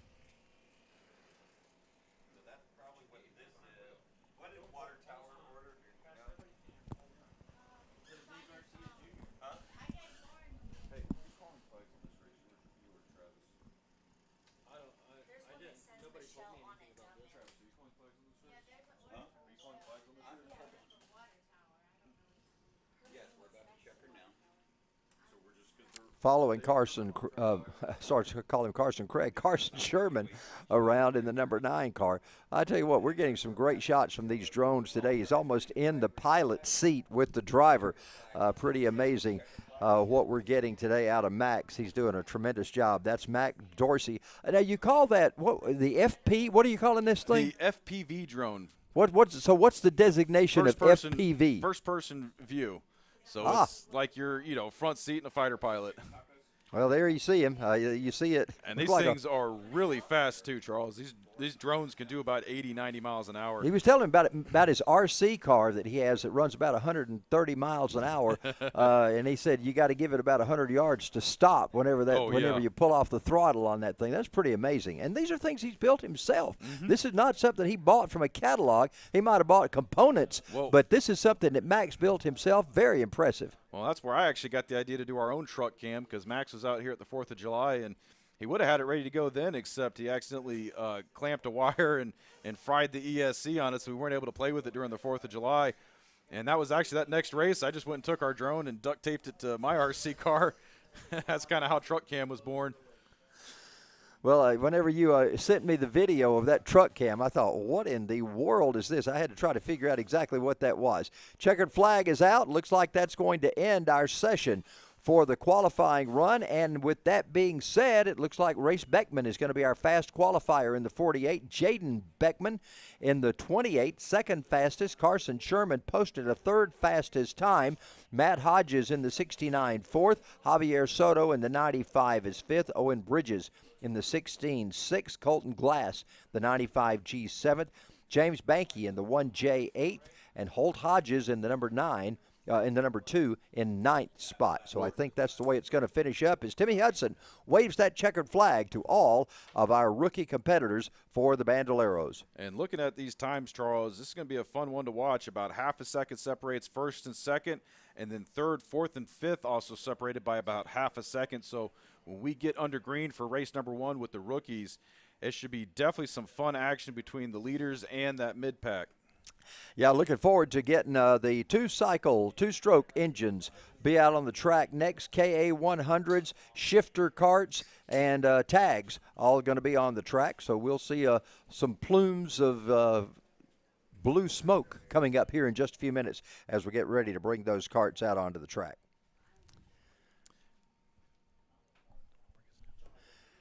And we're looking forward to seeing what we've got going on. We'll get those carts out in just a moment. I tell you what, it's great to see carts on this racetrack. It's a tremendous thing to watch them go. And in just a few moments, all of our KA100s, our tags, and our shifter carts. Now, traditionally, the shifter carts are older drivers. Not always, but many of those are older drivers. The shifter cart's a little bit different situation than the others. They will start from a standing start. That's the traditional way of doing it. Normally KA100 and tags don't do that, so we'll find out if that's how they're going to do it today. Being that this race course is so long, there's not a quick cutoff area, so I have a feeling that's the reason we did our LO206 carts earlier that way, and I have a feeling we'll be doing that same situation now. There you see us up on Spectator Hill. What a great shot there of going by Old Glory, and there you see another shot of our flag that waves on Spectator Hill here at Atlanta Motorsports Park. Beautiful afternoon for racing. The clouds are starting to break up. We're starting to see some skies come alive once again. Thankfully, the race course is dry all the way around. That was a concern going into today. As a matter of fact, before I got too far up the road this morning, I made the call to make sure everything was still on. I have one of my I wouldn't say favorite experiences, Will. One of my experiences in racing was to announce a Have a Tampa race at Golden Isle Speedway in Brunswick, Georgia. This is days before cell phones. And I drove up to the track, and it said, race canceled. It'll be next Saturday. So I had driven 6 hours just to see that sign, had to drive back home and then make the trip back the next week. But it was such a great race. Let me tell you this story. Buck Simmons was the leader of that race. Buck, there's no walls at Golden Isles, or there weren't at that point in time. Buck went over the wall, leading the race off of turn number 2, took a little access road, came back out in turn 4 in third place, went on to win the race after exiting the racetrack completely. So what an outstanding time. That was a Have a Tampa race back in the, I don't know, somewhere in the early 90s, again, before cell phone days, or before we all had them anyway at that point. It's some great flying by Max right now with the FPV shot, going in and out under tents, checking out all the drivers. We've got our 2-stroke karts currently on the pre-grid, getting ready to be released onto the grid. But as we wait, we're going to take in all these great FPV shots as Max is just flying around the property. You can see the autocross kind of set up there a little bit in the south paddock as we do a lot of driver training activities down there. See the guys at the start, or the turn one flag stand down there. We're making our way out of turn 1 right now on track, so we're kind of following the racing line right now. You can see corner workers getting in position. We got to put some extra workers out there for the go-karts. And there we are getting in on our camera guys right there. John Michaels on the tower. Ethan Denny getting buzzed by the drone. I don't even think he can see it right now. You gotta wave to the camera there, Ethan. And there you can see that little FPV drone. Gets about 5 minutes on a battery. And Max has got about 10 of them up here, so he drops it, lets it cool off, hooks the battery up to the next one. And that's how we're able to keep these things in the sky so frequently all day. And we'll see if he can make his way out to the backside, see if we can catch our other drone operator. Got Daryl with Killboy.com is out there by the skid pad. He is flying our other 2 drones. So when you see a high up shot, that's Daryl's shot. When you see the FPV drone, that's Max.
And a great shot right now of those karts on the grid down there by turn 1.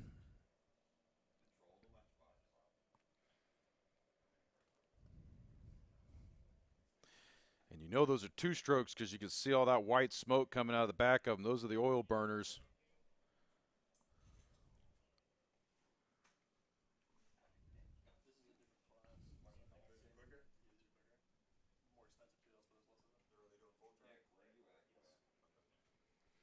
And going through the lineup for this race number 1 as we get all those karts to grid.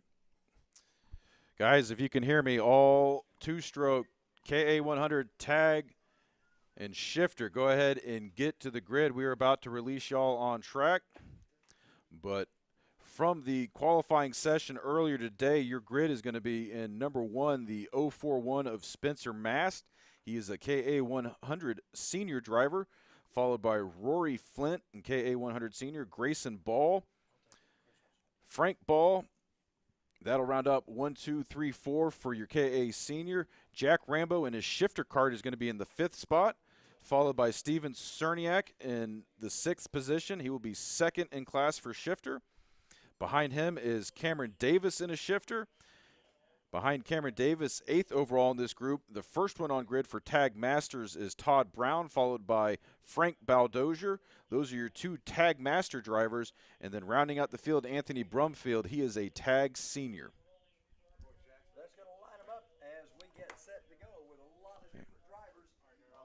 Several. We've got our KA100 seniors. Of course, we've got our tags. We've got our shifters.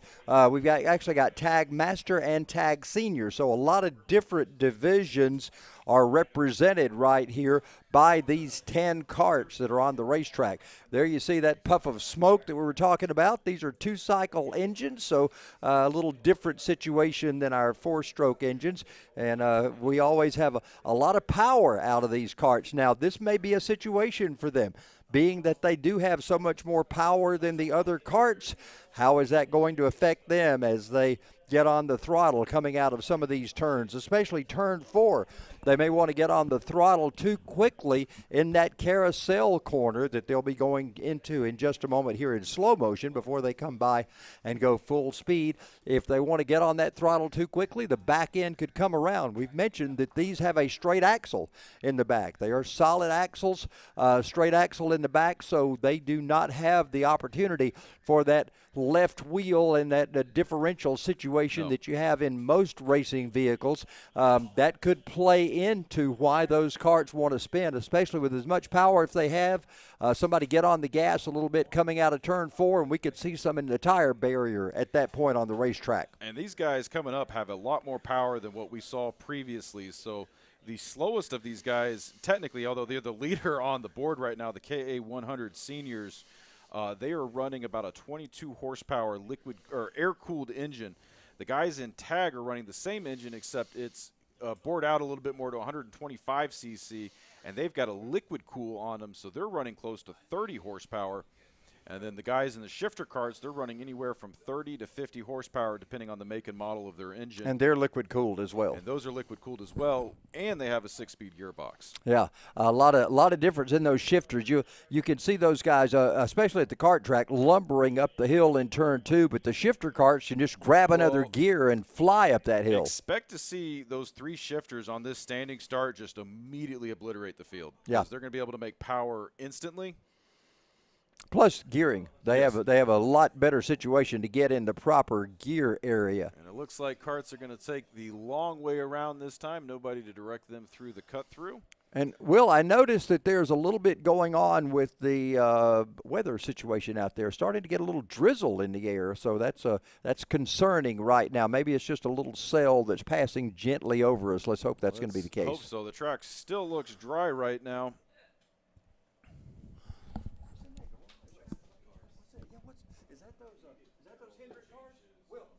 Those Hendrick cars sitting over there? Okay.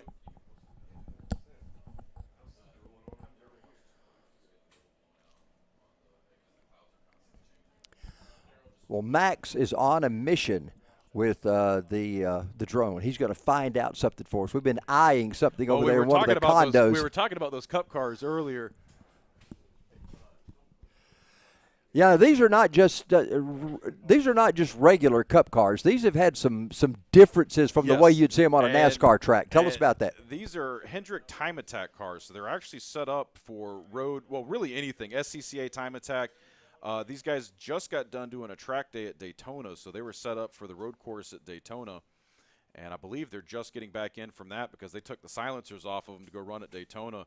And let me tell you, every time they fired those things up, this entire building was shaking. And look at that. We are actually going to be underway. So instead of doing the standing start, they're just going to wave the flag on them. And you could see all the blue smoke in the air as they got on the throttle. They head up off turn number 2 right now. We got side-by-side racing.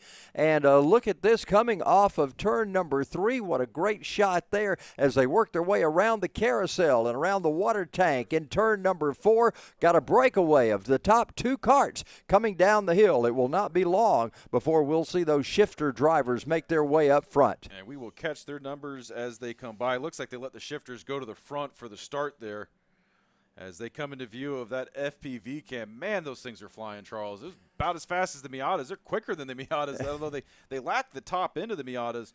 And you saw that signal, that hand signal. We learned last week that not only is it just a hand signal, they tap the back of their helmet. That's to let the driver behind them know, hey, let's get in line. If we get in line right now, we can pull away from the rest of the field. So when a driver feels like he's got a run going, he lets the person behind him know, tuck in behind me and let's go. Let's take off. You can see those two shifters making their way through the backside of the track. These guys are running so quick. It looked like your leader swinging wide for a second, pulls it back down. He's trying to run a proper line like he's in a car, but these go-karts have so much grip, I don't even think he needs to slide to the outside. Our leaderboard on screen is going to change dramatically because they did start the shifter carts up front, and now look at this battle going for the lead. Wow. And let's see who that is. That's Steven Cerniak making the pass there on Cameron Davis.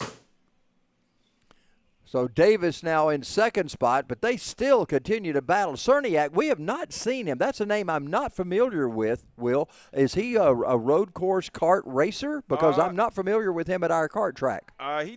This first time I'm seeing him, he could be a WKA racer. I know we had them. They shared our post on this, so we had a couple of guys that we're not used to seeing are out here today.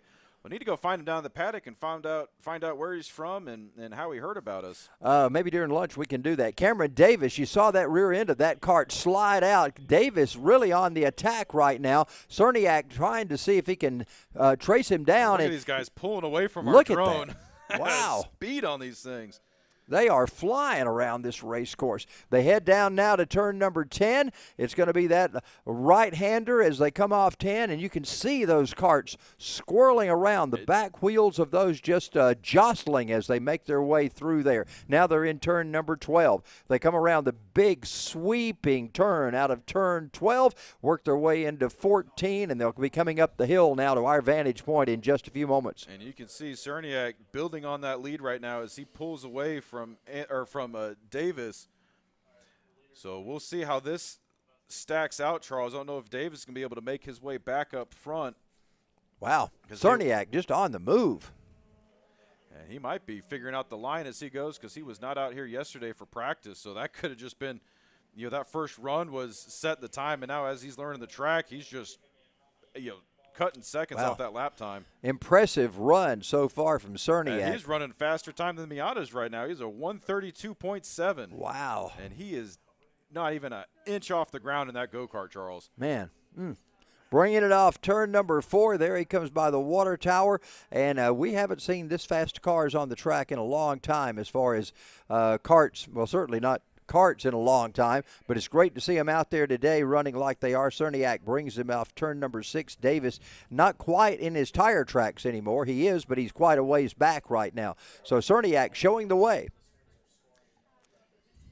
And look at that. Looks like Davis closing the gap right now.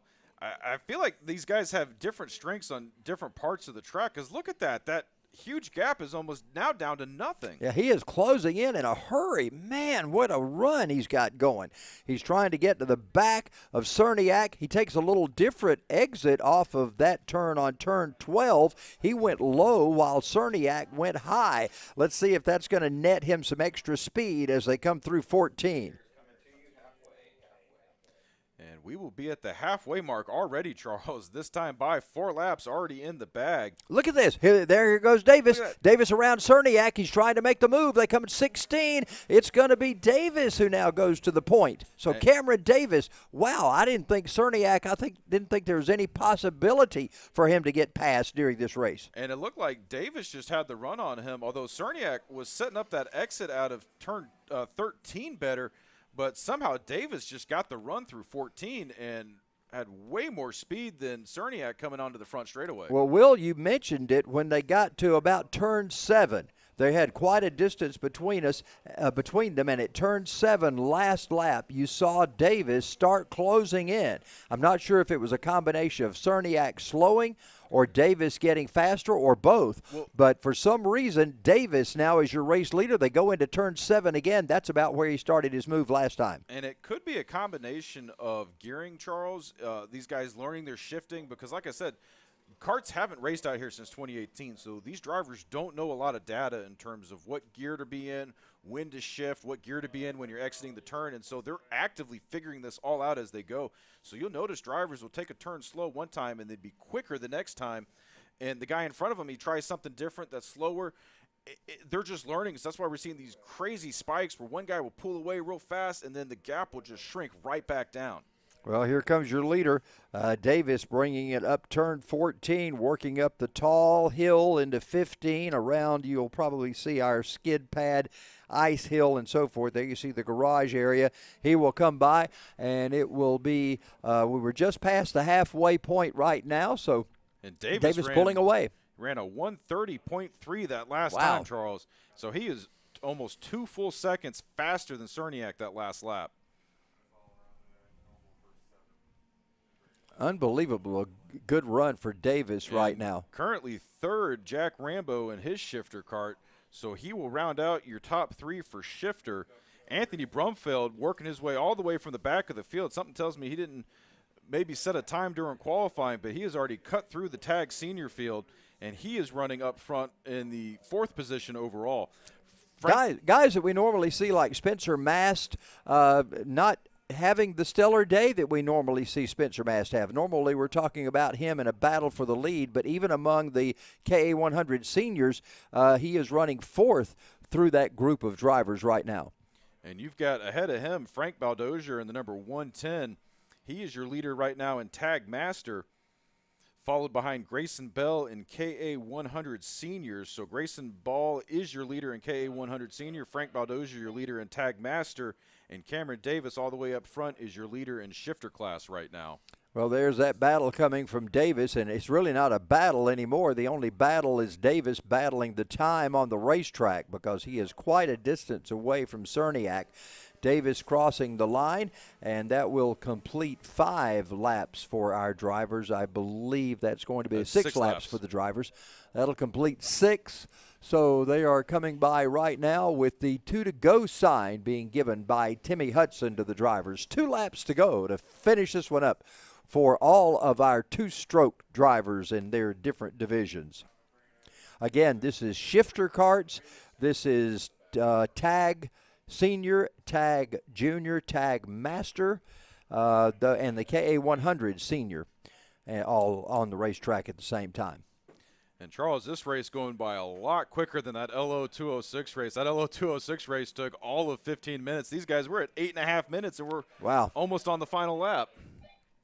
Well, they're certainly much faster. That is the case. LO206 just don't have the power, nor the shifters. I mean, that's one of the things that we've talked about that makes the difference here. They've got the transmission in there, shift those carts into whatever gear they need, pull another gear, and get it faster as they head down the straightaways. So these shifters are about 25 seconds a lap faster than those LO carts we saw earlier.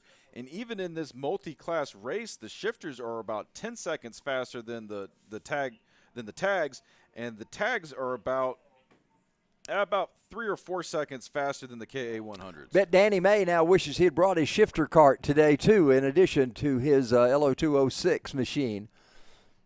Well, I was talking to him during the practice day we had a few weeks ago, and he ran both of them, and he made his mind to come and run his LO206 because I think they had more guys coming out for that class because we have a monster LO206 senior field right now.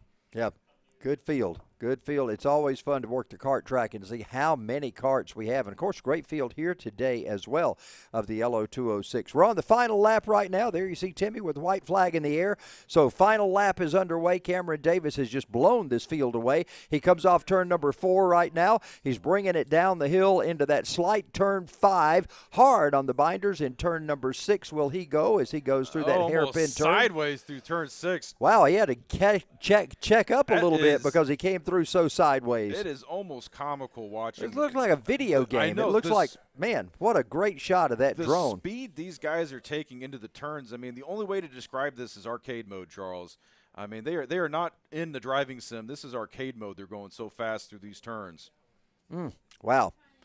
He takes it through up to the big round turn 13, down into 14. It'll be the final time by as Cameron Davis will be the leader coming off turn 14, and he will head toward the checkered flag. Davis has just had an outstanding run today. Thought for a long time Cerniak was going to be the class of the field, but Davis has turned out to do so from his second starting position in the shifter karts. He will come by. Davis will take the win. Checkered flag is in the air. Steven Cerniak should be our second place finisher. It's going to be a little ways back to him. Cerniak now brings it across. Jack Rambo is your third place, and Rambo now is also in a shifter cart. It'll be Rambo coming by in just a moment as he will take third.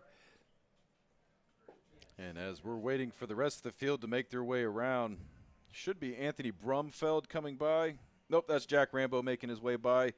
There's Anthony Brumfeld. So Anthony Brumfeld will win the class for Tag Senior. And we should see Frank Baldozier making his way onto the front straightaway here momentarily.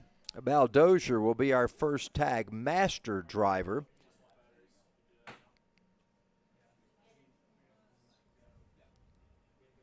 Boy, this field has gotten stretched out throughout the whole race course. Surprising to see how far that these guys had stretched themselves apart. Frank Baldozier will get the Masters win. And there's those Cup cars on screen right now. Ah, look at those cars, man. Good-looking race cars. And those are actually, I believe one of them is a Dale Jr. chassis, and the other one is a Chase Elliott chassis. Good-looking cars, and they are set up now. What did you call that?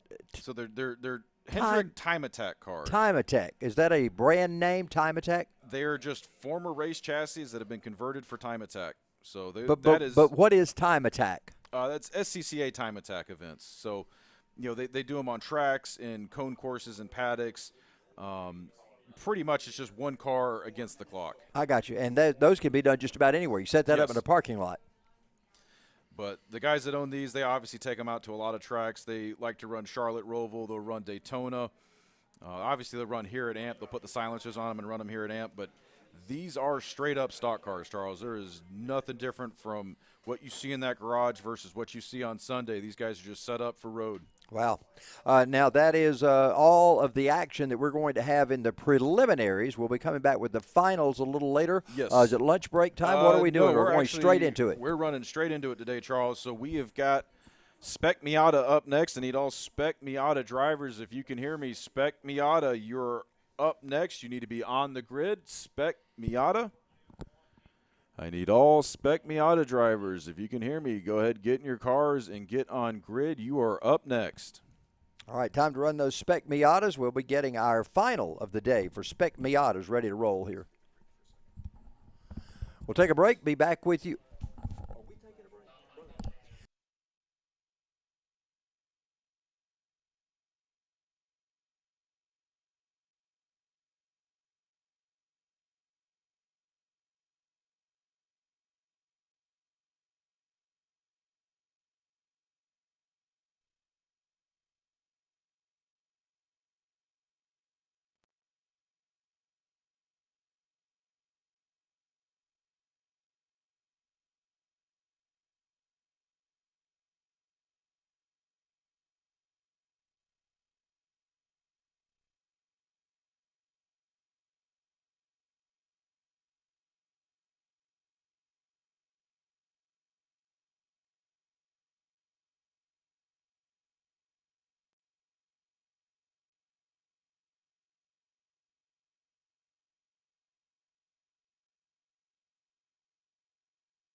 I need all my Miata drivers. Spec Miata. All Miata drivers, make your way to the grid. Spec Miata. We will be releasing momentarily. Spec Miata.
And we're just about ready for Spec Miata to take the green flag. You see those Miatas working their way behind the pace car as they head off down into turn number 10 right now. So 3 Spec Miatas are on the track. Look like Jose Garcia is out there. Of course, Bill Kring and Bill Miller are our top 3. It was an interesting race. The first time they were out, Miller was actually the driver who was able to get by and get the win in that race. Steve Richer has added himself to this race as well, so it looks like we're going to have 4 cars on the track, although I only see 3 behind the pace car.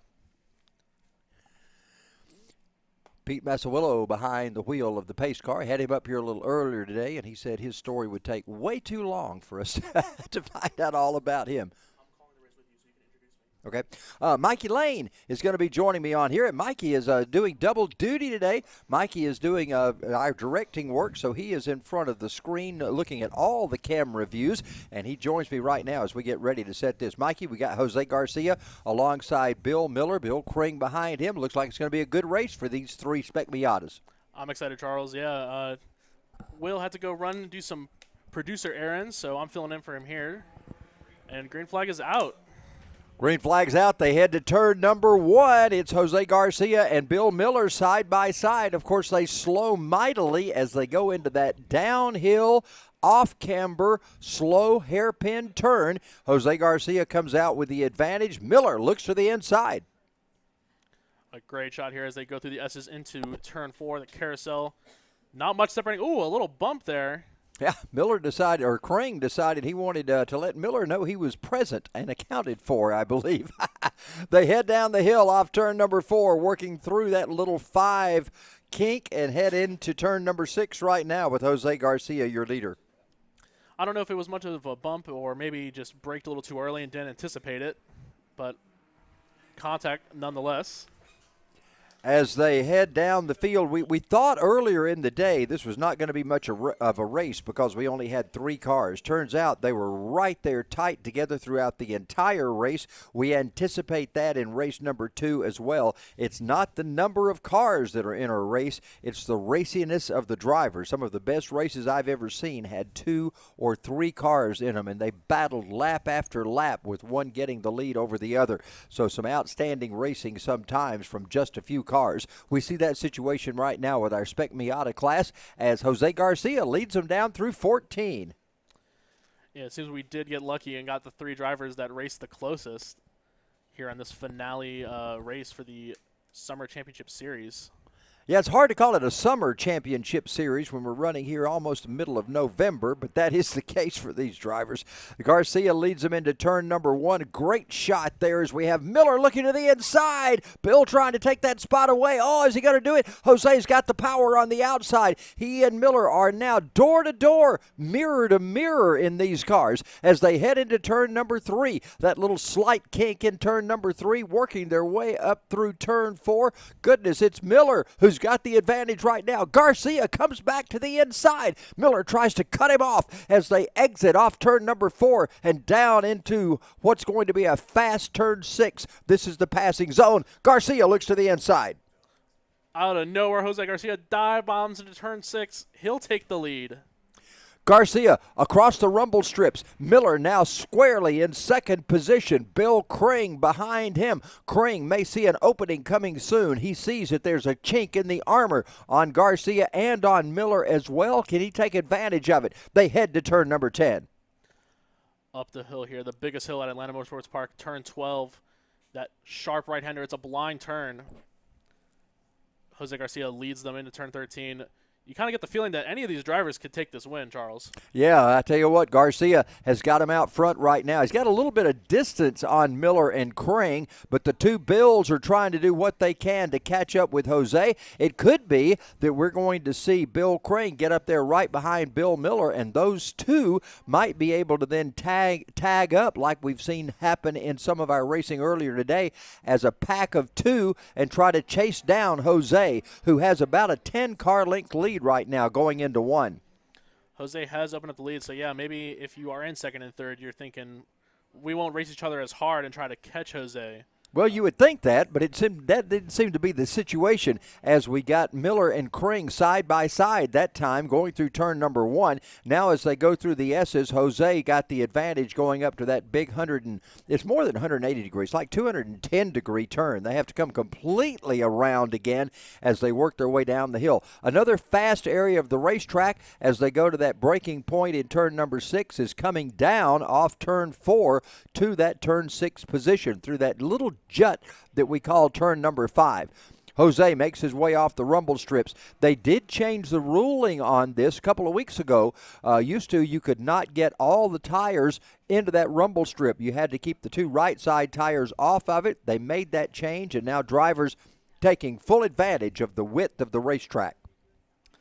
I think it's a good change. I think it allows them to use that turn to its full extent and really battle back when people make passes. I think you're right about that, Mikey. They work off turn number 12, 13 right now, heading into that.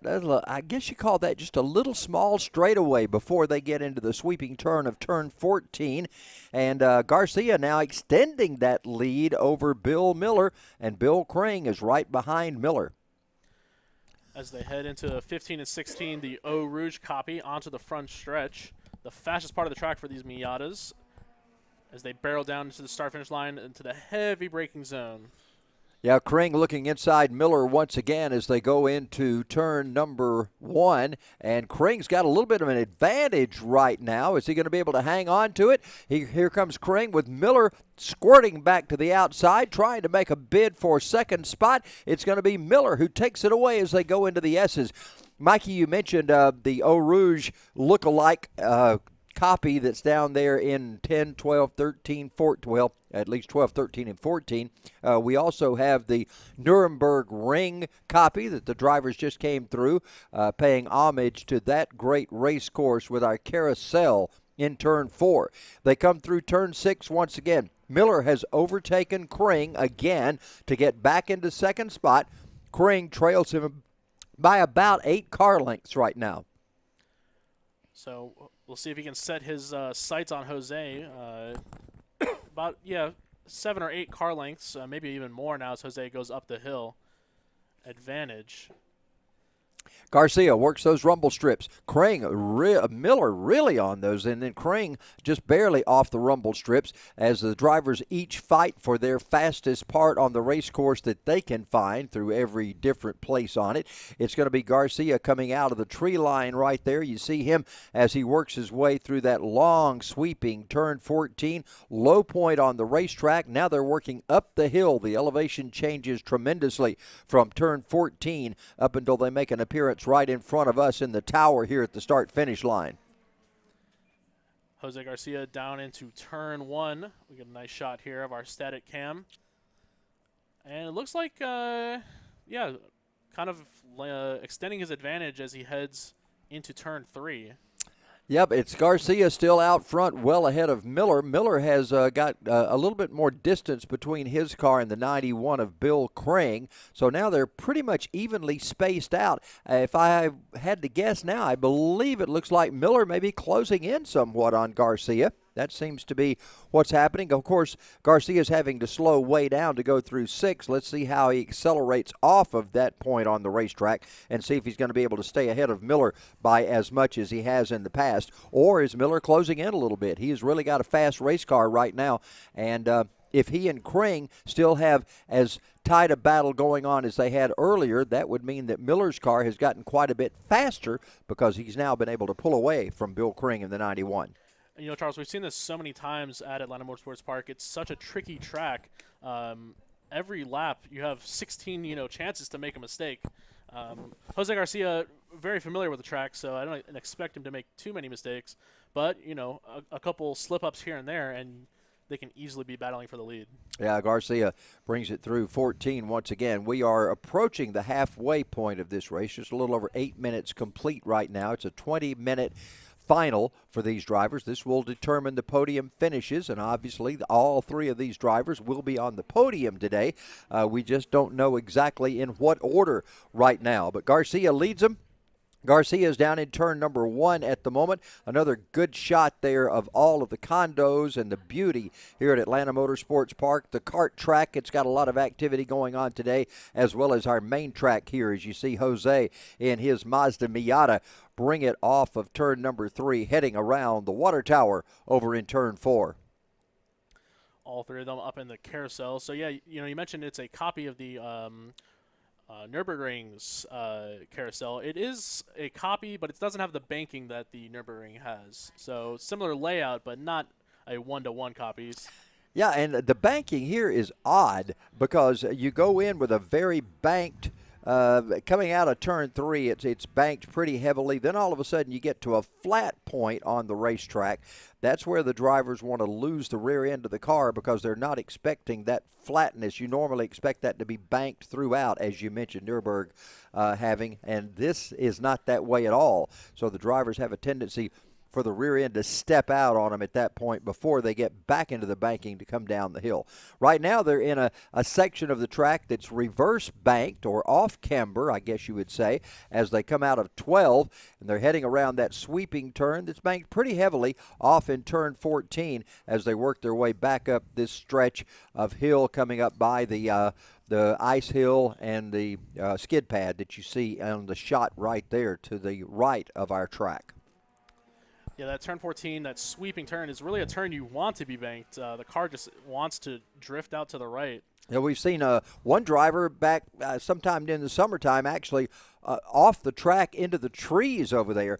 It's going to be an interesting time when the safety crews call for a chainsaw to be brought out to rescue a driver more than just a tow truck. So that was an interesting afternoon for that driver. Right now they're around the carousel once again. Here comes Jose Garcia in his car down the hill as Miata goes into turn number 3. He'll be braking hard once again as he gets to turn 6. You have to wonder every time, do these drivers hit the same marks every time, or are they almost out of control every time they go through there? That is a very interesting part of the race course, and I'm sure a driver learns a little bit more every time they come through that section of the racetrack.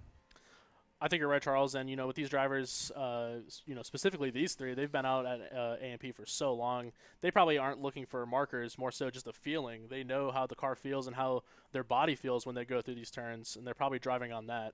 Yeah, drivers always talk about their turn-in points. You've got to set up for the coming out of the turn, but you do that by setting it up by your turn-in point where you start the corners. And I think every driver has a specific place that they decide, this is where I'm going to start turning in. And as you mentioned, Mikey, so much of that is just muscle memory and reflexive action that they can certainly make a decision quickly on where they need to go. So it's much more reflex and muscle memory than probably anything else at this point in these 3 experienced drivers' careers. So down into turn 1, Jose leads these other 2 cars. We see the ominous-looking clouds there. We had just a little bit of sprinkle going on earlier, and right now we got a little bit of cloud cover here at Atlanta Motorsports Park. It looked as though it was clearing off a little earlier. The shots on the screen, you see they've opened the apertures enough that we look like we're under a sunny day on screen when it's quite dark here at the track, actually. It is. I am pulling double duty right now as director and commentator, and we've been fighting the changing clouds and the exposure on all these cameras, but we're working through it. Well, it's certainly getting good shots today as Jose Garcia leads us through turn number 7 right now. They'll go into 8 and head down into that number 10 area. You see Jose take a wide spot out there. Bill Miller not quite as wide as Jose. Jose got the left side tires on the rumble strips. Miller didn't even get close to the rumble strips. This time he does hit them very carefully as he goes off of turn number 11. And so for those drivers, they're kind of taking a little different line through. Everybody remaining pretty much static on the track right now. Not much change. Everybody still staying about 10, 12 car lengths apart. Kring starting to fall back just a little at the moment. I'm not sure if it was my eyes playing tricks on me, but it looked like Bill Miller was closing in on Jose around the turn 11, turn 12 mark, but stretched back out into a pretty handsome lead is Jose Garcia. Yeah, Miller closed in quite a bit, actually. The last lap by, he was 2.07 seconds. Right now, he's 1.67 seconds. So half second gained by Bill Miller that time over Jose Garcia. So that is an interesting little race that's going on right there as Garcia and Miller start to begin to do battle. We've got about 6 minutes left in this one right now. So can Jose hold on, or is Miller getting that much faster here as the afternoon wears on? Well, yeah, if Miller can keep, chopping the lead down half a second here and there, all it takes is Jose to, like I said, make one slip up on any of these treacherous turns. You don't see that often. Jose rarely makes. Like we say, we talk about Jose almost living at this racetrack. He's here so much, whether it's in his cart or whether it's in his car. Jose spends a lot of time at this racetrack, and right now he's got the advantage over Miller as he continues to lead. And it looks like that differential may even be more this time by. I'm not sure Miller has closed in any on this time around. Last time around, again, he was 1.67 seconds behind Jose Garcia. They'll be crossing the scoring loop here in just a moment. We'll find out if that has closed or if that has changed. But it looks to me like Miller is not keeping up with Garcia like he was last lap. We'll find out in just a moment. Yeah, it might have just been a one-lap thing, but Jose crosses the start-finish line here. We'll get a time. We'll see how far back. Yeah, significantly back, 2.7, so he lost a full second that time by to Jose. So Jose works his way up the hill in turn number 3. Jose now going down into that little section before he starts up about around the big carousel area. And there you see Jose and Miller quite a bit behind him. Now, with Miller slowing as he did that last lap, or Jose getting faster, whichever the case may be, does that mean that Bill Kring may have something for Miller before this race is decided? We've got 4.5 minutes left to go right now. Cars still pretty evenly spaced around the racetrack with Jose Garcia, your leader in the Spec Miatas. It's the opposite of how the race started. We had such close racing. Now they've all spaced out evenly here. Yeah, last race in the pre-final, they were together the entire race battling for position throughout. They finished in almost a side-by-side move at the very end of that race. This race certainly not turning out to be like the pre-final was earlier today. Garcia with a handy lead right now. There you see him shoot down turn 13. There goes Miller by. Meanwhile, Kring is just now getting to that point on the racetrack. So about 3 or 4 seconds now seems to separate all three of our drivers. Through the Eau Rouge complex, Jose Garcia leading 2 other drivers to the start-finish line. As we should be probably getting close to a white flag here soon.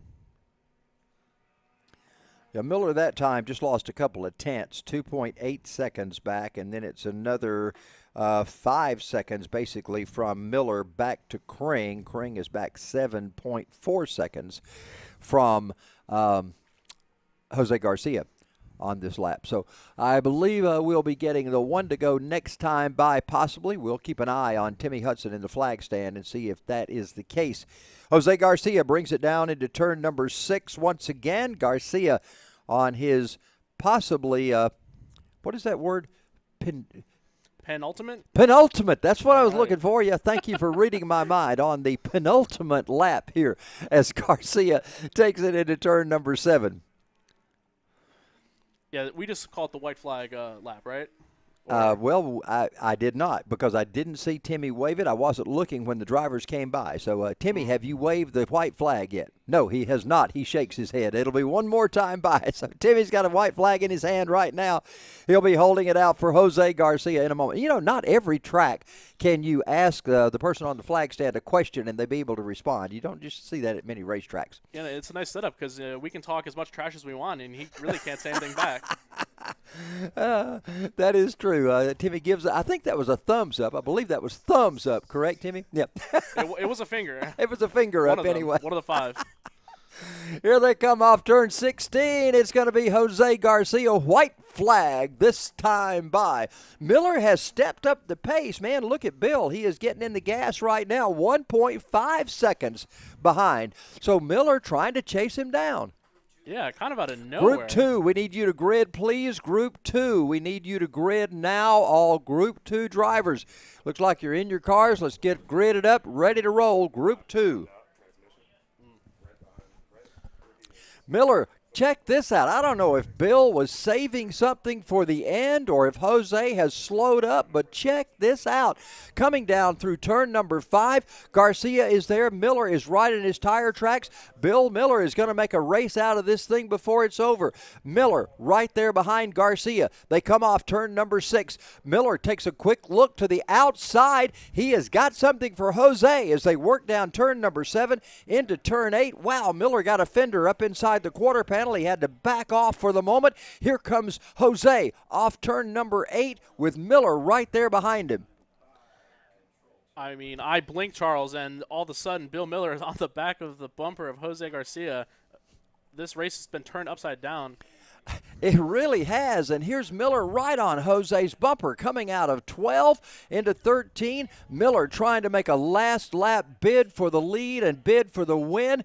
Everybody's going to be on the podium, but who's going to be on the tallest one? We don't know yet. Garcia leads Miller as they come through 14. Bill Miller is going to look to get a nice draft here, see if he can use that toe to pull him on the front stretch. Bill Miller looking. Will he get there in time? Onto the front stretch they go, and across the line, he won't get there. Miller only behind by 0.184 seconds. Bill Miller made a valiant effort to try to get by Jose Garcia. Bill Crane finishes 5 seconds back. Man, what a great race from Miller and Garcia. I did not see that coming toward the middle of the race. It looked like Jose was just going to pull away from the field. Miller must have found the 6th gear or something. I don't know what Bill did, but, man, he came on strong at the end. Yeah, I'm not sure if Jose got distracted by something or slowed down on purpose that maybe he was, running low or thought there was a problem with the car. But either way, made for an exciting finish as they make their way around the track here.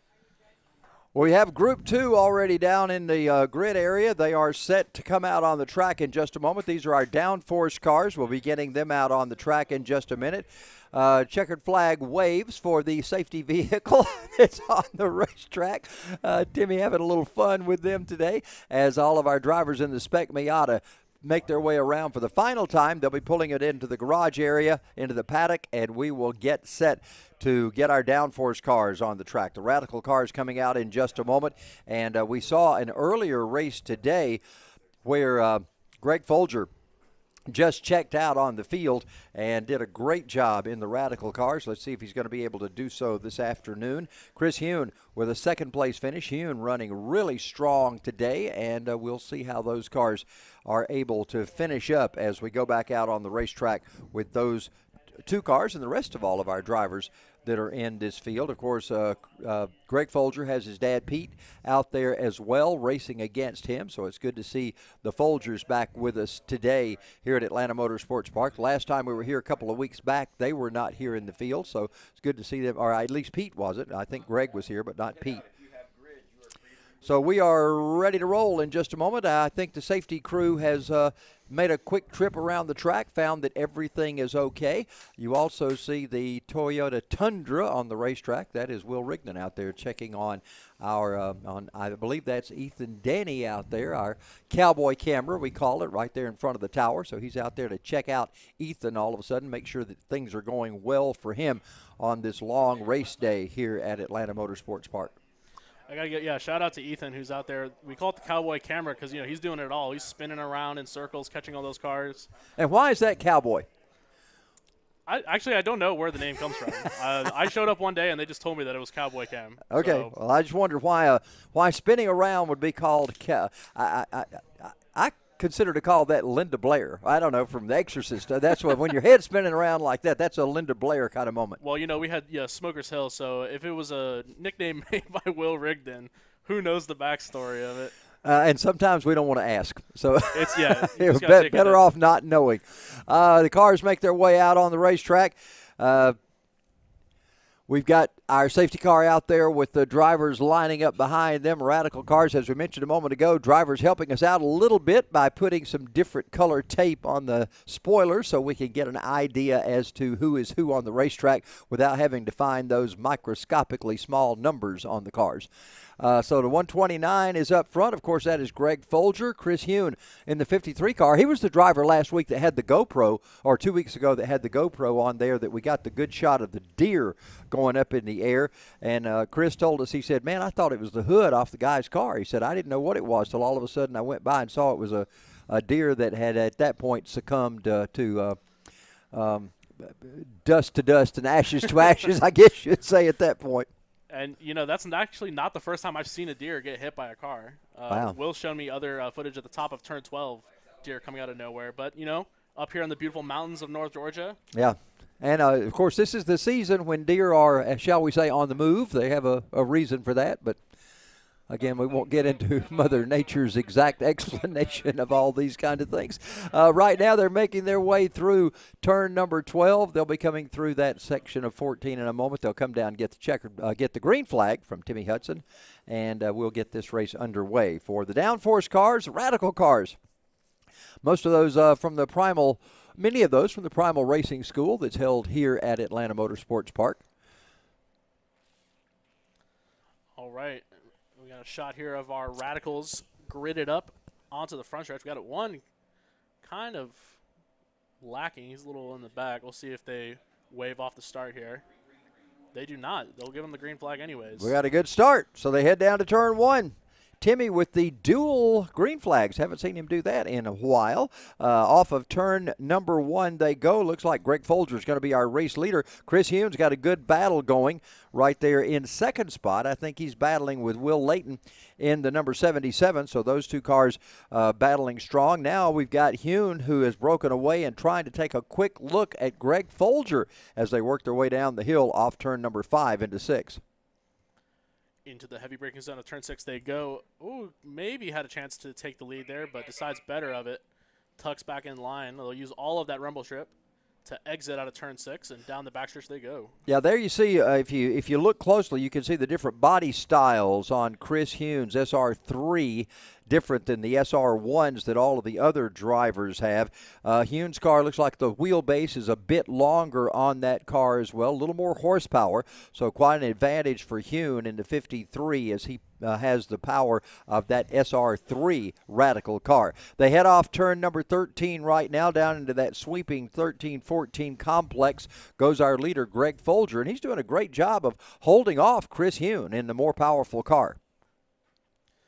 Much faster than the Miatas as they make their way around the track, already back in front of us onto the start-finish line. Yeah, they'll get a lot of laps in 20-minute race for these Radical cars.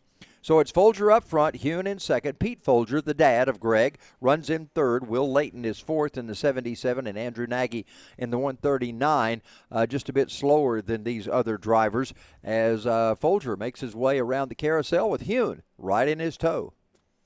I'll say you mentioned it, Charles, about the little pieces of tape or the coloring they added up to these Radicals. I remember when we first started calling these races, it was almost impossible to tell who is who. As we see Greg Folger and Chris Hune battling into turn 6, very close. You know, back in those days, you might as well not have had numbers on the cars or we should not have even had names because all you could say was, here's the white car chasing the white car. Trying to see if they can chase down another white car. That's all we knew at those The white car points. was undefeated that season. That's right. White car was pretty. Now, there is one guy that shows up in a black car, the Batman-looking car. That on occasion we do have that car, and he's pretty much of a standout look whenever he shows up. I think we got a gray one that comes on occasion, too, that I've seen here once or twice. Anyway, right now they're all white, and it's Greg Folger, who is our race leader, as they bring him down off turn 14. I had a talk with Greg and his dad, Pete, several weeks ago when they first appeared here at Atlanta Motorsports Park to make sure that they pronounce their name as the coffee is pronounced. And he said, yeah, just like the coffee, just no S on the end of it. It's not Folger, it is Folger, just like the coffee. So wanted to make sure of that. Always like to get people's names right. I hate to screw up somebody's name. That's your personal thing, and Always want to get it right if possible. Right now, it's Folger who leads Chris Hune up to the top of the hill in turn number 4. Folger at the highest point on the racetrack as he starts to work his way down now through turn 5. And with these downforce cars, as they enter these, sweeping turns, that dirty air can play into how they handle. So a little different than the Miatas and the Karts and the Bandoleros, and today the Aero playing a much bigger factor in how these cars handle the turns. Yeah, we talk about that Hune's car has a little more power, but you can see on the screen there it's a bigger car. It makes a bigger hole in the air than the SR1. It's got a longer wheelbase, a little wider car as well, so it is a little more difficult as far as making a hole in the air. That would make it slower innately. However, it does have more power, so that pretty much equals them out, I guess, as far as the way that they can run on the racetrack. Yeah, Chris in the SR3 Radical as opposed to the SR1, which the rest of the field is running. I don't think the power difference is too much. We see the SR3s and the SR1s run pretty close times as they make their way across the start-finish line. Greg Folger in the lead ran a 126.8. That was his fastest lap of the race. Wow. Folger's really on the wheel, that's for sure. He goes up into turn number 3 right now. He's working up 4. There you see a shot from the drone on top of the hill. Killboy getting us a good shot right there as they come off turn number 4 and down into 5. Folger, that is that hard braking point of these cars, and he takes a wide sweep. You notice that Chris Hune goes into that corner at a very much more acute angle. Folger taking a wide sweeping corner into turn number 6, whereas Hune was able to try to just tap the brake, set the car, and roll that car into turn number 6 in a little different angle. Turn 6 is pretty wide, and it's such a tight turn. I think you have to use all of the track to get the fastest, speed. Also, it leads onto the backstretch, so your exit speed of turn 6 can impact your lap time more than other turns. Yeah, you notice then, as you notice coming off of turn number 13 right there, you notice Chris Hune's car looked like that little bit of off-camber turn that has. His car kind of unloaded. He had to sort of catch the rear end of that car to keep it from sliding out. It looks like it was kind of tipping a bit with him because of the speed that he carried through that corner. They're back to turn number 1 again. Now, we have talked about turn number 1 several times. Turn number 1 is one of those where you can go in. That's why we've got the runoff area there. If you go in too strong on turn 1, you've got to slow down in a hurry to go down the hill and turn sharp to the left. If you don't do that, you'll wind up in the sandbox out there, and that's happened a number of times that we've seen this season. And Chris Hune, actually, one of the drivers that did that, and told me that he took forever to dig the sand out from under his car. He just had too much sand under there to run competitively after that. So I think Hune learned his lesson on that one.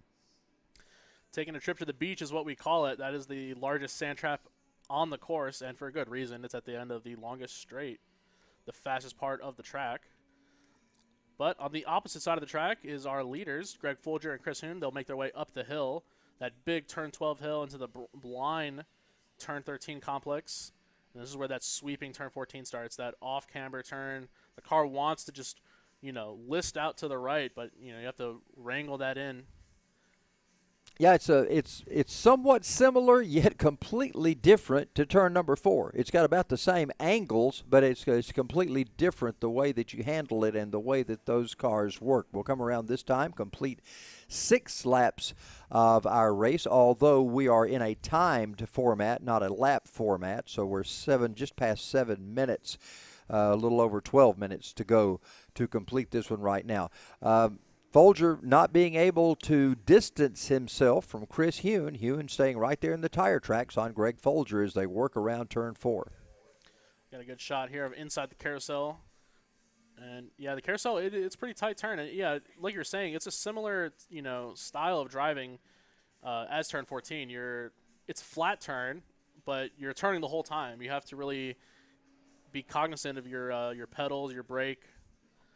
A little too much of anything can send the car around. And there you see what happens in the corners. You see how much that Folger has to slow down. Hune tightens it up, but then Folger, once we get to a straightaway, is able to pull back away again. But Chris Hune tightening that up once they get to those corners. And I believe Hune's actually doing a little bit better of catching up with Folger right now. Looks like he is getting up there to be able to make a race of this one. Chris Hune last lap, he ran the fastest lap of the race, 1:23.1. So it was 1/10 faster than Folger's fastest lap. As they head onto the front stretch, we'll see if Chris Hune can keep making up good time as he does. Yeah, keep running faster laps. So they head down now. There you see Folger and Hune.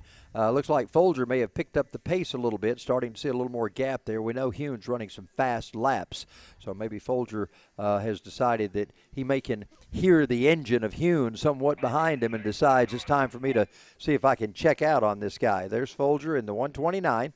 As he comes down the hill into turn 6. Again, these guys are flying in these cars. It may not look like it on camera, but when you look out and actually see the cars, you see how fast they're actually going on the racetrack. And the skies are opening up a little bit, Mikey. That's a good thing.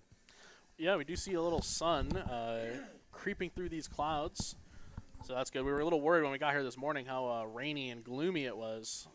But the track was able to, get dried, and we've had a good day of races so far. Everyone enjoying pretty good racing weather, I'd say. Yeah, the drivers are enjoying it, that's for sure. They're in turn 13 right now as Folger continues to lead Hune. They have broken away from the rest of the field. My goodness, those two guys have teamed up, and they're almost a half track ahead of the other competitors in this race right now as Folger comes up through 15, and he'll be coming up through another one of those areas. It's off camber right there that you see the other beachy area here at Atlanta Motorsports Park with all the sand, because those cars do unload coming up off turn 16, and it's very easy for a driver to lose it. It looks very innocuous on the screen and even in person when you're out there looking at it. But when you drive around the track, you notice how the car unloads off the springs, and it's very easy for it to slide out from under you if you're not careful coming off turn number 16. Very deceptive looking turn here at Atlanta Motorsports Park. Folger down the hill into turn number 6. Our time now just past the halfway point, so we are now at the point where we may start seeing something happen. Certainly if it did like the Spec Miata, this thing may tighten up toward the end, as we saw Bill Miller do so on Jose Garcia in that earlier race. Yeah, I suspect this is not over yet with halfway, through the race. Chris Hune has stayed with Greg Folger pretty much the whole race. Not, too close, but Greg Folger hasn't been able to open up any sort of big lead in this second race, the second radical race, downforce race of the day, as they make their way through that wooded area, that turn 14 into 15 and 16. We ought to call that Deer Hill. I think there'd be I vote for that. I think there'd be a logical reason to call that Deer Hill. You have my vote, Charles. All right, they head down off of turn number 1. Our leaders do. There you see Andrew Nagy just coming by in turn number 6, while you see the shot of the leaders and Greg Folger going into turn number 3 right now. Folger in that spot of the racetrack where they get ready to come up around the water tower off turn number 4. Hune's tightened it up. He has closed the gap a bit right now on Folger as they head to turn 6. So we are not finished with this yet. We've got some afternoon racing yet to go for these radical cars as they continue their battle. Folger, Hune now only 0.7 seconds behind. At least he was at the last scoring stripe. There you see him closing in tightly on Folger. Yeah, and like you said earlier, how Chris Hune takes that turn 6, he cuts into the apex. I think if he focused on his exit speed, he would get much better run down that back stretch. He kind of already does catch up with that bigger engine, but maybe not maximizing how much he could be going with that tight exit he has going on. Well, all of these drivers, everybody learns every lap they make here, and I think all these drivers, Hune as well as Folger, are learning something different every time they go, because whether it be track conditions or whether it be the actual point on the racetrack that they're learning a faster way around, I think each lap is a learning experience. You see them come off turn number 1 once again, and about half second separates those two. So Hune has cut it from 0.7 down to 0.5 seconds on that lap. Are there enough laps left for him to keep chiseling away at a couple of tenths a lap? Down into turn 6, Chris Hoon, this is the closest he's looked into turn 6 in a while, maybe since the start of the race. Look at him. Looks on the inside. Oh, wow. Oh, side by side, but that wide exit, Chris Folger maintains the lead. And, Charles, I don't think this thing's over. Well, Folger took the traditional line around. Hoon tried to cut it tight, and when he did, he spun the rear tires just a little, and that cost him a little bit of time and a little bit of distance on the racetrack. But Hoon really working on Folger right now as he's trying to see if he can wrangle that lead away. It's still Greg Folger's race right now, and Hoon is trying to see if he can do something to try to get the lead in the remaining minutes that we have. We have about 6.5 minutes, a little over 6 minutes to go in this race for our Radical cars. Good shot of the race course there as you see all the cars working their way around the racetrack. Nagy is in the back. There you see our leaders. And Hoon now has cut it down to 0.389 seconds. Wow, check this out. Hoon right on the back bumper of Folger as they head off turn number 2. We lost them for a little bit on the backside of the track. The drone had to come down, but we've got it back up. And I think right at a good time because this race is getting pretty spicy, Charles. Yeah, Folger and Hoon off of the water tower turn. Down into turn number 6 they go. Now, this is a critical point on the racetrack. This is one of those great passing areas. Hoon last time did a little bit of a mess up there as he spun the rear end of the car around just a little bit, lost a little time. This time, cleanly through turn 6. He's trying to chase him down. Look at him tighten up. He always does right there in turn 6 and turn 7, and he tightens up on the back of Greg Folger's car. Now, Folger starts to pull away again. This is where Hoon has problems. He comes through turn 12. He slows a little bit as he doesn't negotiate that exit of turn 12 as well as Folger does, and Folger pulls away by about 6 car lengths. 6 car lengths is the gap between the two cars, but as they make their way onto the front stretch, you expect Chris Hoon with that, slightly stronger car to close the gap as they cross in front of us here in the tower. Lost 4 tenths that time around, so not a good lap for Hoon that time. Hoon's got to see if he can battle back as we get close to the end of this one. We've got less than 5 minutes to go, a little over 4.5 minutes to complete this, so the battle is still on, and Hoon's got to do what he can to get up there and battle with Folger and make a race out of this one. This is the part of the track where Hoon seems to be a little better through the carousel and into this braking zone, and the turn 10 left-hander where he closes up. He's pretty close here in turn 6. We'll see if he can get there. Decides he's going to go for more of a clean exit, try to get a run on the backstretch. Yeah, we got headlights on these cars. I think that's more for the beauty of the car than it is to see for nighttime racing. I'm not sure we'd have any nighttime racing on these race cars. Is that something they're set up for? Is some kind of 24-hour race where they might need headlights? I wouldn't see why they couldn't run a 24-hour race or an overnight race. No overnight racing here at Atlanta Motorsports Park, but maybe at some of the bigger tracks they could accommodate that. That'd be very interesting being in a Radical for that long. Boy, wouldn't it, though? Ooh, wow. Our drivers work their way now, once again, through turn 15 up through that 15-16 complex. Folger comes by, and let's find out what the advantage is now. Folger is 0.46, so it looks like Hoon has gained about 3 tenths that time. Side by side out of turn 1. Yeah, look at the battle. Wow. Chris Hoon closed the gap in turn 1. Hoon, look at this. Hoon's got the advantage right now. Can you believe that? He passed Folger coming out of 1. Now Folger back on the attack side by side. Side by side action through the carousel. This is where Chris Hoon has been a little faster, exiting the carousel. Into turn 6 they go.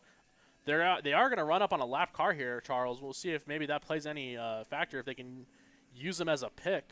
Andrew Nagy is the driver that they're going to be coming up on soon. You'll see him in the shot here in just a moment. There's Nagy coming down to the bottom of your screen. Hoon now is pulling away from Folger. Can you believe this? Folger had been leading this entire race, and Hoon had been struggling to try to catch him. Now all of a sudden Chris Hoon is out front, and he's pulling away from Greg Folger. What a great run this afternoon for Chris Hoon. Andrew Nagy in that lapped car. We'll see where they catch him. Oh, if they catch him here in 15 or 16, this might spell trouble for Chris Hoon. See if he can get around him cleanly. This is not a good place to pass. Ooh. Oh, it closes the door. The lapped car gets in the way. But now coming down the straightaway, he's going to be able to take him there, and I believe Greg Folger is going to overtake him as well as they go into turn number 1. Down into turn 1, so got a little squirrely there, but they managed to negotiate that lapped car. They make their way into the turn 3, turn 4, those little mini S's right before the carousel. Yeah, Folger's driving like a man on a mission. He has set his sights on Hoon. Look at him, back to the inside. He goes around the carousel. Wow, it's Folger trying to get back to the lead. Side by side again. It's the battle of the carousel this race. And now Hoon is back in the lead. Oh, Folger almost spins it. Oh, my goodness. Folger got it wild out of turn 6. Hoon has now broken away. My goodness. What a move by Greg Folger, and it may have taken him out of the competition on this race. He went for it and he paid the price. Chris Hoon with quite the lead now as the time will surely get the white flag here. 19 minutes elapsed. Yeah, white flag coming out next. Timmy Hudson's got it in his hand. He's ready to wave it. These drivers working their way off 14. It's going to be, look at that lead that Hoon has now over Folger. Folger doing his best in turn 6, but the car, the inside, just got away from him as the car spun. The backside spun down into the inside of that corner. Here comes Hoon by. White flag is in the air as Hoon will be our leader on the next to last lap. Folger is now back by 1.67 seconds. Can he catch up? That is a lot of time for him to try to see if he can make up on this final lap. He's going to give it everything he's got, that's for sure. Hoon makes it up the hill in turn 4. Greg Folger's going to need to have the lap of a lifetime and probably need a little help from Chris Hoon to mess up on a couple turns. All right, this could be the place they mess up. 6 seems to be the bugaboo. And just about every driver at some point has trouble with this corner. It's Hoon making it through cleanly. Folger makes it through cleanly as well. Those drivers now set off on the battle down the hill in turn 7. Greg Folger closing a little bit, but I don't know if he's going to get there in time. He is driving the wheels off that radical, trying to get back to the bumper of Chris Hoon. Now, Hoon's running some of the best laps I've ever seen him run. He is running a great lap. These last couple or 3 laps have been outstanding for his part, and that's where he's bettered himself, right there. Look at that. He stays down in 12 and 13 instead of going way out wide like he was before. Look at the time he's picked up on Folger this time around. As you said, Charles, these racers, they learn the track the more they drive, and that might be something Chris Hoon has picked up here.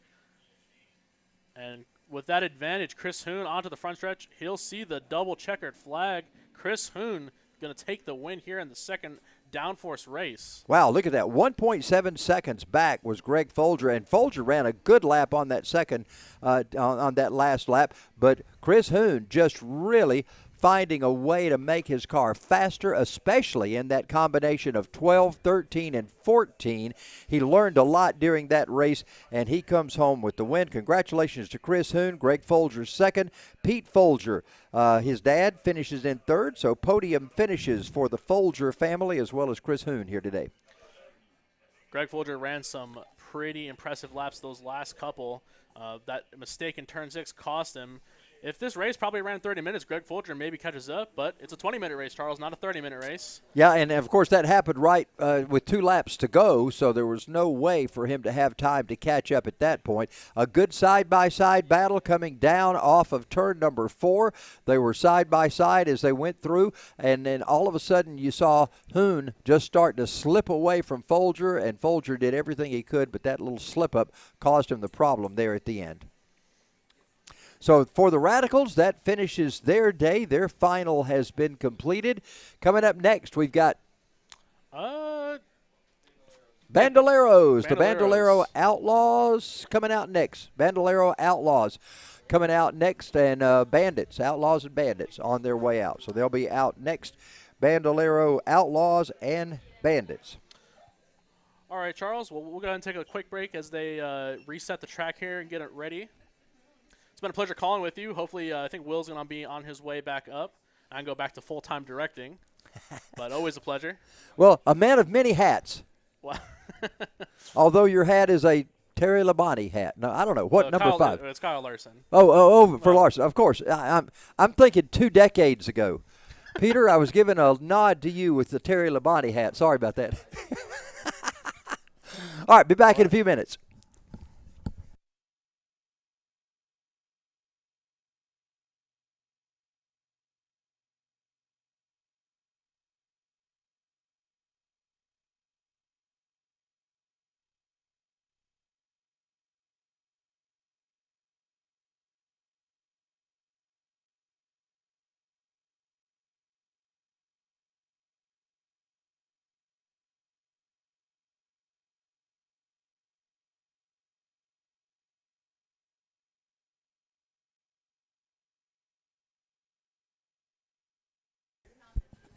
How about now?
Bandolero rookies, we need you on grid now. Bandolero rookies, let's go ahead and grid those cars now. Bandolero rookies. What's next after that? They need to be ready. Who's next after that? Karts, and the sun's peaking if y'all want to check exposures out. Can you want to?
Can I have your attention, please? All LO206 drivers, we need you in staging. All LO206 drivers be in staging. Be ready to go after the Bandolero rookies. All LO206 drivers, you need to have those carts staged, ready to go after the Bandolero rookies.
And Pete Massawillo behind the safety car. Well, the safety car is actually not out there right now. We've got the Bandolero rookies on the racetrack, so we'll be getting them ready to roll in just a moment.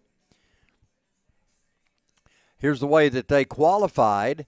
So qualifying set them in this race order. Race Beckman up front. Jaden Beckman, second spot in the 28.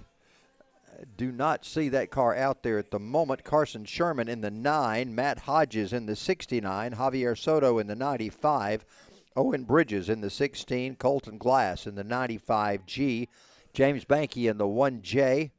And Holt Hodges in the number 2. Those are the drivers that are there. They're getting them double filed as they get ready to start. Remember, they're running the abbreviated course once they get through turn 7. Or through turn 8, I guess it is. They will make that hard left turn to take the little cutoff road to come back in, and they'll come back in around turn 15 here at this race course at Atlanta Motorsports Park. So an abbreviated version for the Bandoleros. These are the Bandolero rookies. The youngsters just getting started in Bandolero racing, and we say just getting started because this is the designation they have, although they have maybe 40 races under their belt so far, their first year of racing, and youngsters who now have quite a bit of experience. But no experience here at Atlanta Motorsports Park. This is their first time here.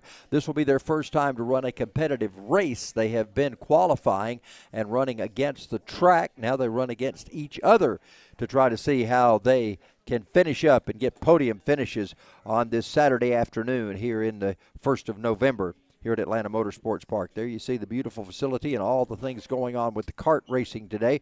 They've got a lot of kart action here today, as well as those beautiful condos looking into the northeast Georgia mountains here at Atlanta Motorsports Park.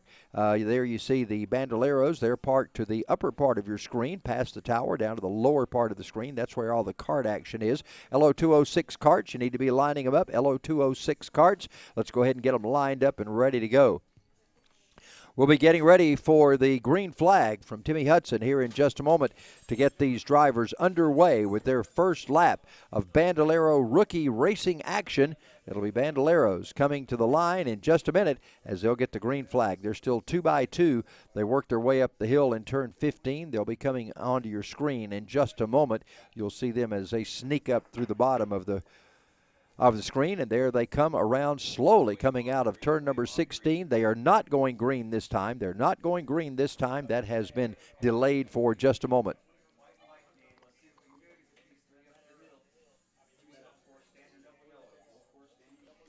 We're missing Carson Sherman's car again. I noticed that red car is not in the field as they're coming up. He must be somewhere on the race course, so we've got to try to find out where his car is. I do not see him in that shot. So on the previous time that they were on the track, he had difficulties in that little cut-through area, and I'm wondering if that's not the bugaboo once again for car. There you see Carson Sherman making his presence known right now.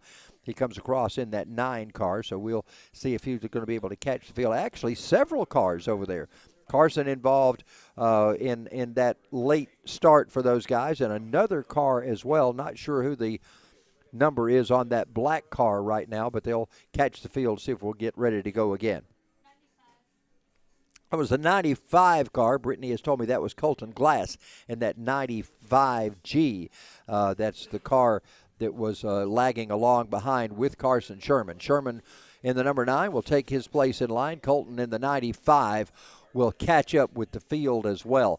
They head for the final time, we hope, in slow motion before we go green with these drivers. They'll go around again. They'll go through that cut-through area. You see how slowly these cars go right now. Another car, the number 2 car, has joined the field. Holt Hodges, he was another one of those cars that was very late in getting up to this field, coming out of that little complex of corners down there in 15 and 16. He'll join the field right there, and we'll be ready to go green. So hopefully everybody will make it through cleanly this time. We'll get the green flag next time by. Drivers taking their time, going down the hill. Again, they're starting side by side for the first time. All they were doing on the track earlier was in qualifying mode. It was actually a hot lap qualifying system that they went out to determine who had the fastest time. 48 car of Race Beckman was our fastest, and right at the very end, Jaden Beckman in the 28 came up and was able to grab second fastest time. You see the lineup there showing Carson Sherman, our third fastest, the 69 of Matt Hodges. Javier Soto in the 95, Owen Bridges in the 16, Colton Glass in the 95G, that's the black car, James Banky in the 1J, and Holt Hodges in the number 2. So they make their way through turn 7, and they'll go to that little cutoff area right there between 7 and 8. You see the cones placed there to remind the drivers to turn left at that point. They do so, and they will be coming up through turn 15 right now. They'll kind of catch turn mid 15, kind of mid corner as 15 makes its sweeping turn there. They'll come up to 16, and then we should get the green flag this time. Timmy Hudson's got it in his hand. He is ready to wave it. Let's see if we get a good start from these drivers in the Bandolero rookies. They come down to start finish. We hear the engines revving up as Timmy gives them the green flag. They head to turn number 1. Now, this is that treacherous turn. These kids have not been down there in race. Oh, and we got one going around. Race time has been a problem for them as we've got a couple off in the sand, one sitting in the middle of the racetrack, and I believe that's Carson Sherman in the number 9 from the vantage point that I see it at now. I think that is that red number 9 car.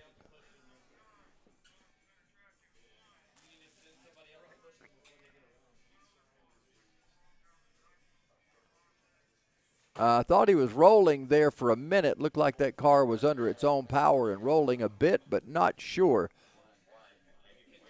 And now he's rolling, so he's got it running on his own, so he's ready to try to see if he can make his way by, and he's got a lot of work to do to try to catch this field. We're under green. So Carson trying to catch up with that. You heard Will Rigdon talking earlier about how easy it is to mess the clutch up and burn the clutches up in those cars, especially if they are trying to get up the hill from a dead start over in turn number, in that little cutoff area. And wonder if something happened to Carson's car because he may not be up to speed with the rest of these cars. He's got a lot of work to do now to try to catch the rest of this field as the drivers make their way by.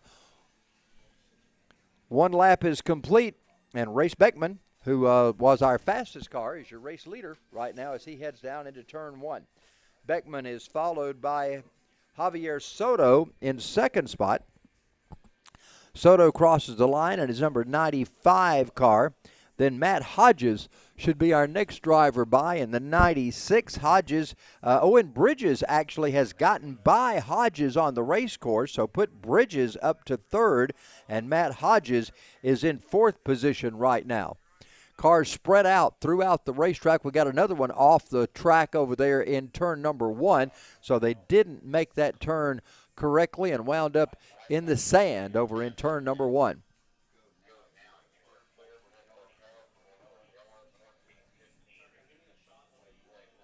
.48 of Race Beckman continues to lead. He's got quite a bit of a lead over the 95 of Javier Soto. Soto sitting in second spot. That's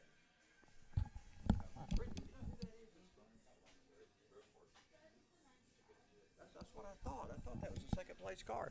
Javier Soto is actually the driver that spun that's in turn number 1. That's Soto. He was running in second place trying to chase down our leader, Race Beckman. And he sits over there in the sand dunes over in turn number 1. So we've got a yellow flag out right now for the driver. So the yellow flag is out as everybody slows it down. We've got to get that car moved out of there. That is not a safe position to be in. So full course caution is out. This will give the number 9 of Carson Sherman a chance to catch up with the rest of the field. So Sherman now going to be able to catch up with the field and see if he can work his way back through. So quite a break for Carson Sherman. And the number 9 cars, he's going to be able to catch up and get right behind this lead pack of cars. Oh, it is? Oh, there's 295s. Oh, that's Colton Glass. Colton Glass is in that 95. There are two 95s on the racetrack. I thought that was Javier Soto. That's Colton Glass in that 95. We get a good look at that right now from our drone, and you can see that's Colton Glass in his black and red number 95.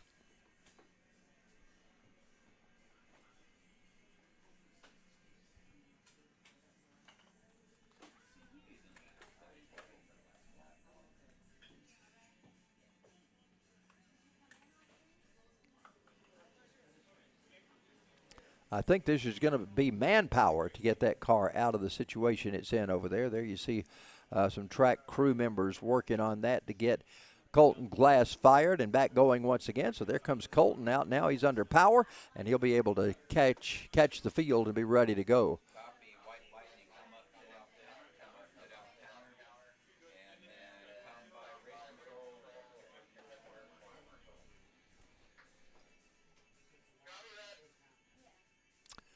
Got a lot of doing to try to get these drivers to get tightened back up once again. They're spread out all over the race course. We're under caution, so we need to see if we can get them back tightened up once again to get a good restart. Will, are they going to tighten things up, or do you think they're going to just be able to restart like they are? We need to get those cars tightened up. Normally is the case. I'm not sure how we work it with Bandoleros here. Normally we'd be on an oval track, and it'd be a little bit easier to get them grouped back up, but we're figuring this out as we go, since this is the first road course race for these bandos, so we're going to have to get them tightened back up a little bit before we throw the green. And we're going to let Timmy Hudson's going to figure this one out with his race receiver. He's going to get these drivers coordinated up, so we're going to see how we do this. So it sounds like they're going to wave the back three up, so they're going to get this pack gridded, and then we're going to go for the restart, hopefully next time by. Yeah, we got that first group pretty tight right now. We're doing pretty good with those top five, top six now. The sixth car joining that group, so I think we're doing pretty good with those, but we got some that are lagging back here behind that need to tighten up and get matched up with that other group.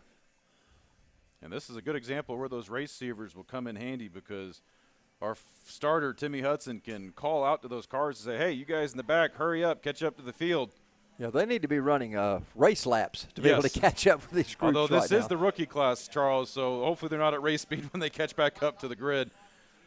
So, respect to them for being cautious right now. This is a learning experience for everybody, and these guys have been all over the track. Definitely learning the turns, learning each other. It's been a lot of fun to watch.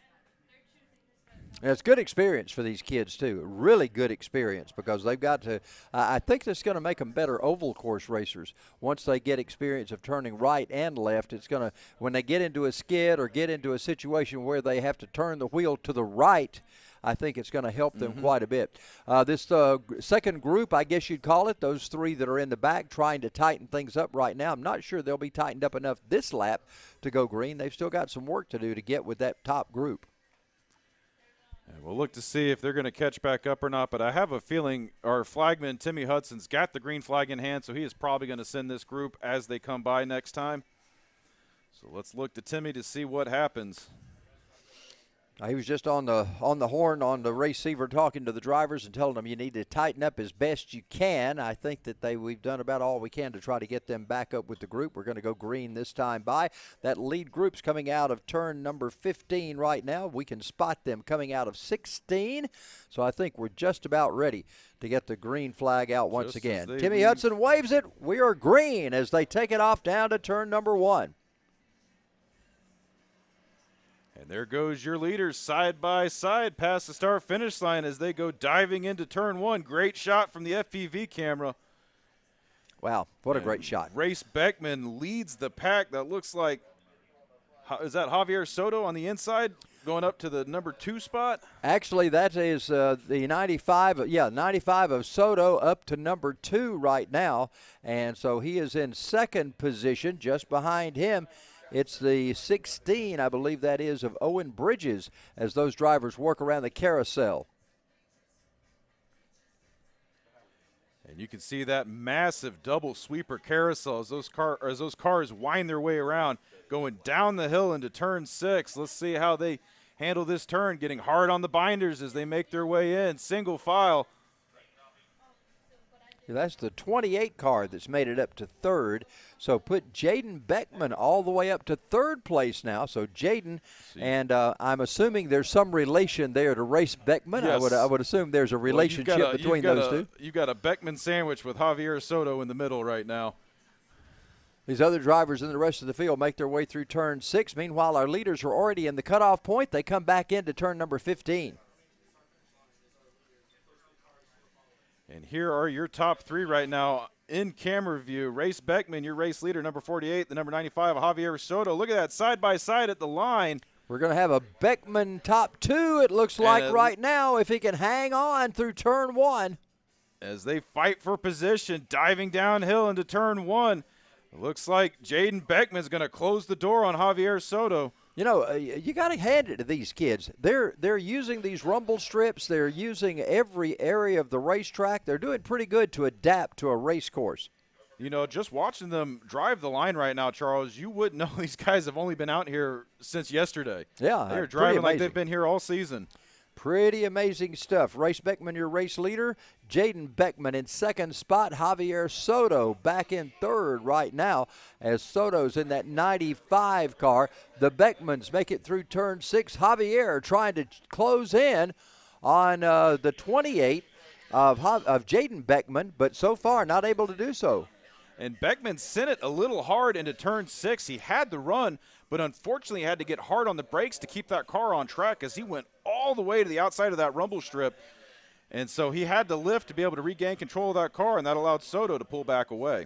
We're down in the cutoff area right now as the drivers make their way through. Trying to pull away is Race Beckman. Look at this. Soto's on the back of Jaden Beckman. Soto trying to make a move on the outside, and they're coming down the long straightaway right now. He's going to do it as they head across start finish. Oh, my. Look at this. All of a sudden, it's going to be the 28 again of Beckman sliding back up into second position. It looks like there's another standing yellow, Charles, and we've got a driver off track at turn 1. And that's what happened. That's why Soto, or it looked like Beckman, one of them let off. I didn't see who that was. Yeah, that was Owen Bridges, who was running in fourth spot. Bridges now finds himself over in the that's a sand trap even Tiger Woods couldn't get out of. That's a pretty hefty one over there in turn 1. So I got a feeling they're going to have some track help in that area. The largest sand trap in Georgia right there. Yeah. The Beach Club. Well, he's not he's more he's in the grass. He's in the frog hair more than he is in actually the sand trap. A great shot of our starter Timmy Hudson there holding up the red checkered flag, or the red crossed flag, indicating that EV is on track. I think they're going to again just use the manpower to try to push that car back out on the track and get him fired and ready to roll. And I'm going to tell you, EV, they're going to have some big calf muscles after this one. We saw them pushing that Bandolero up the hill earlier today.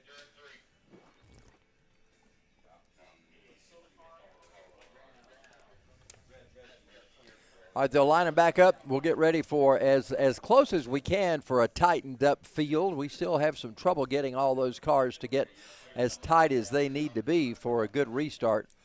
And it looked like Holt Hodges, who was the driver that got caught up there, is pulling off track. Or no, he wasn't the driver that was caught up. That was the 16 of Owen Bridges. But Holt Hodges, I just saw that number 2 car pull off track. Now, Holt has been behind the field almost all day long in that number 2 car, so apparently something has been going wrong with that car all afternoon long. They're double filed as close as they can get right now in the front. There's your leaders you see on the screen. They're getting ready to come by start-finish once again. We've still got safety vehicles on the track, so the caution flag is still out. It'll be just another time around or so before we'll see those green flags back in the air once again. So far, we have completed 2 laps of our scheduled race here at Atlanta Motorsports Park. Man, check out that drone shot right now going into turn number 1, Charles. That's that Inspire 2 right now flying up there. We got the Skynet drone, the one we had out last week at the kart races. Every time I see that drone, I think Skynet's become self-aware, Charles. That's an amazing-looking bird right there. That thing is so ominous looking when it shows up right in front of your window. And what's crazy is that thing's probably 400 feet up in the air. It's got such a tight zoom lens on it. That's how we get such good shots and keep that drone way out of the way. It's funny to see the karts over there. We had one just spin out, and another one trying to avoid him. Always good whenever we got kart action going on when we got the main track in action as well. And that was a great shot at turn number 4, the carousel. Ah, good shot. Modeled after the carousel at Nürburgring. And it's really a unique element, Charles. If you have not taken a double apex turn before on track, it is, you know, you're used to getting into a turn and angling in, hitting your apex, and angling out. But with this one, you have to hit your apex, drift out, and then hit your apex again. Yeah. Yeah, it's, as you said, a double apex track, turn. It's kind of, it's just so different than anything else because of banking and then lack of banking. And these guys are doing a real good job to learn the track, Charles. You know, only about half of them were here last night for practice, so a good chunk of these guys are driving the track for the first time today. I was talking with some of the dads. Only 2 of the drivers on the grid today for Bandoleros were here 2 years ago, the last time Bandos were out running on the short track. Wow. Yeah, so many of these are young kids just starting. The full field is together again. That's a good thing. We've gotten everybody caught up now, so we're ready to go green when they decide to do so. Timmy Hudson has the green flag in his hand. He is ready to wave it right now as we'll continue racing with our Bandolero rookies. They bring it off turn 16 down the long front straightaway here at Atlanta Motorsports Park. And the green is in the air, so we are ready to go back at it once again. Now, turn 1 has been the problem all afternoon long. Can these drivers make it cleanly through turn number 1? Race Beckman is our leader going into 1. And they are pretty much single file. Whoa! And that looked like the number 28. He's rolling. He's rolling. It's not going to be a caution. Good. And that was the number 95 of Javier Soto going off again in turn 1. And so that's going to put Race Beckman and Jaden Beckman as your 1-2 cars right now. As the pack makes their way through the carousel around the giant blue water tower, as they make their way out of turn 5, down the hill into turn 6. The number 48, or Race Beckman, will lead the pack through turn 6. Jaden Beckman, the number 28, hot on his tail right now. The number 69 of Matt Hodges making his way up to the 3rd position, followed by the number 9 of Carson Sherman.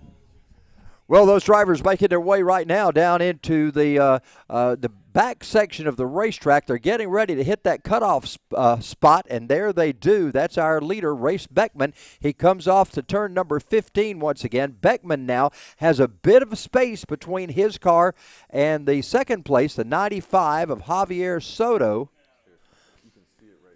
There's Beckman coming by. He'll cross the scoring stripe once again. Jaden Beckman is actually the driver in second spot.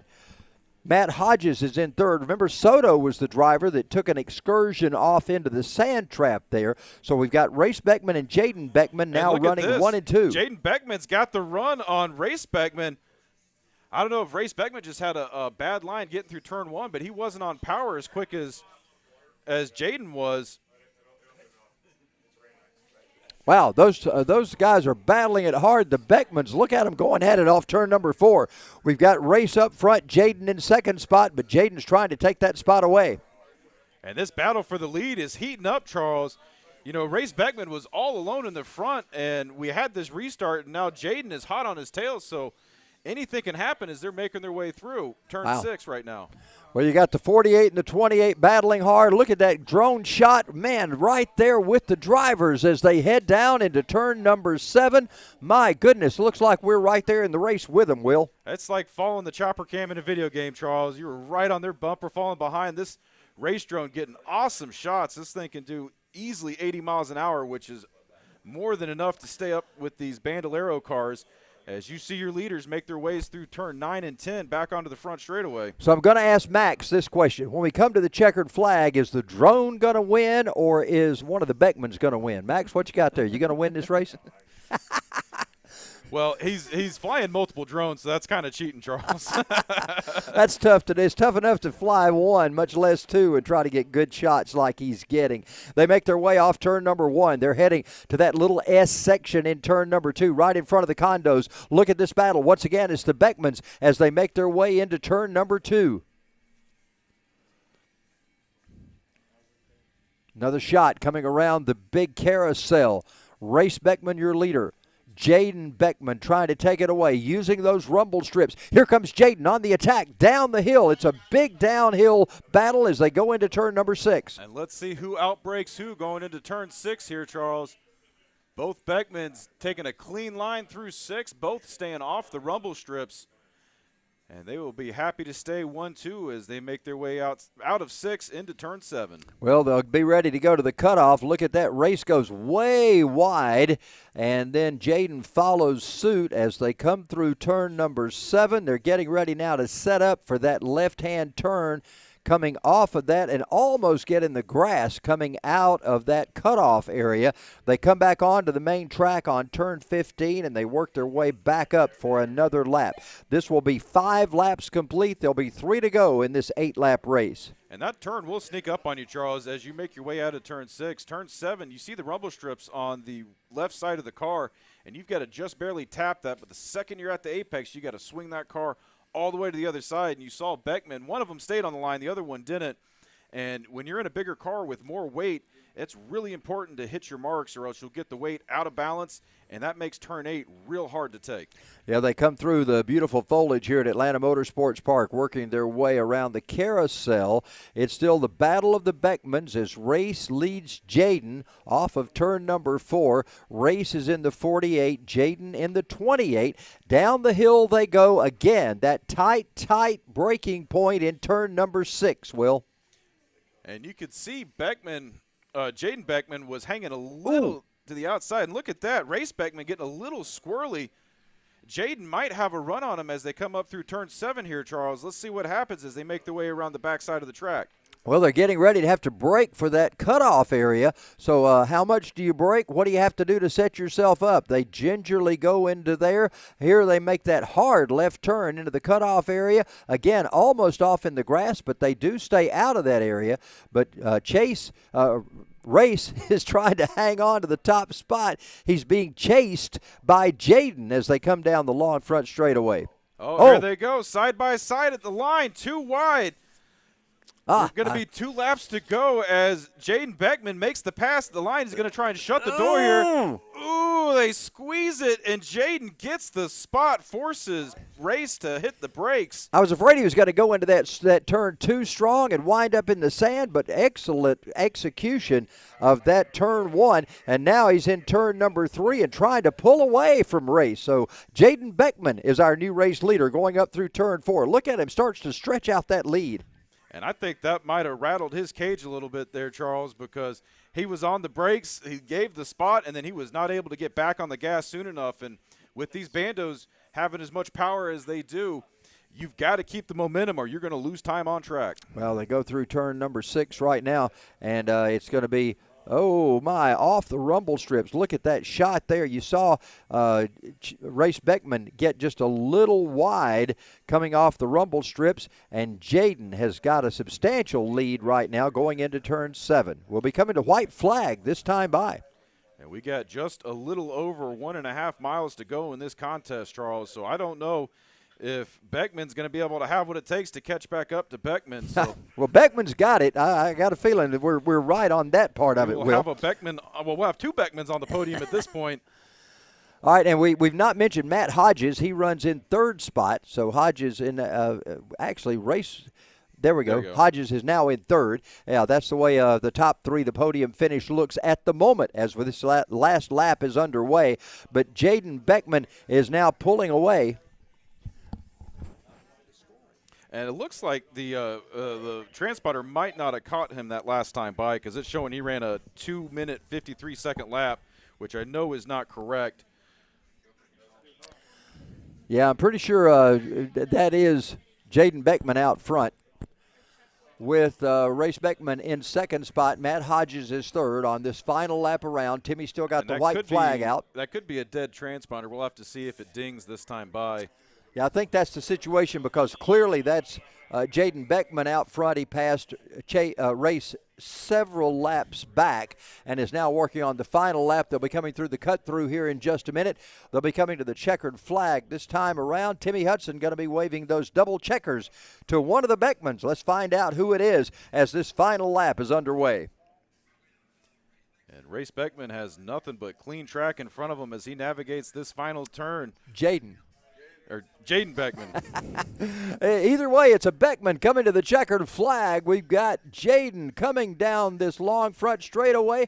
The 28 car will take the win in second spot. It's going to be Race Beckman in the number 48. We expect to see Matt Hodges coming by here any moment in his number 69 car.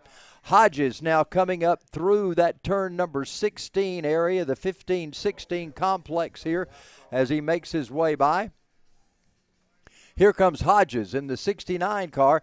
That will be your podium finish as we get another great shot from the drone as these cars make their way by. And Timmy Hudson, of course, on the flag stand with that checkered flag in the air. Congratulations to our winner, Jaden Beckman, who gets the win in the Bandolero Rookies this afternoon.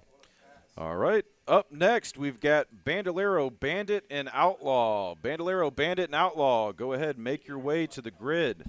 All Bandolero, Bandit, and Outlaws.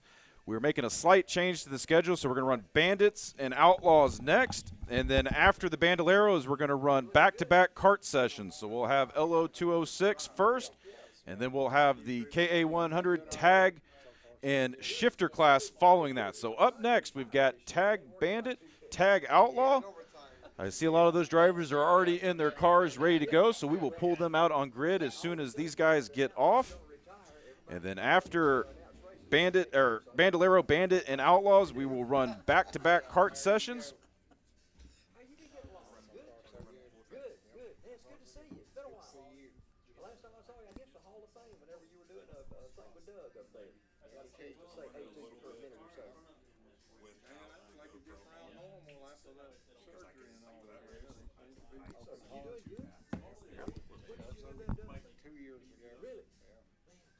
If I hadn't been in the health I was, I'd hate to be in this place. They kind of both look the same.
And we're back right now as we get set to go with our Bandoleros. We're ready to get them back going once again. And this is our Bandit and Outlaw class that is running on track right now. Bandits and Outlaws ready to go. Good to see you.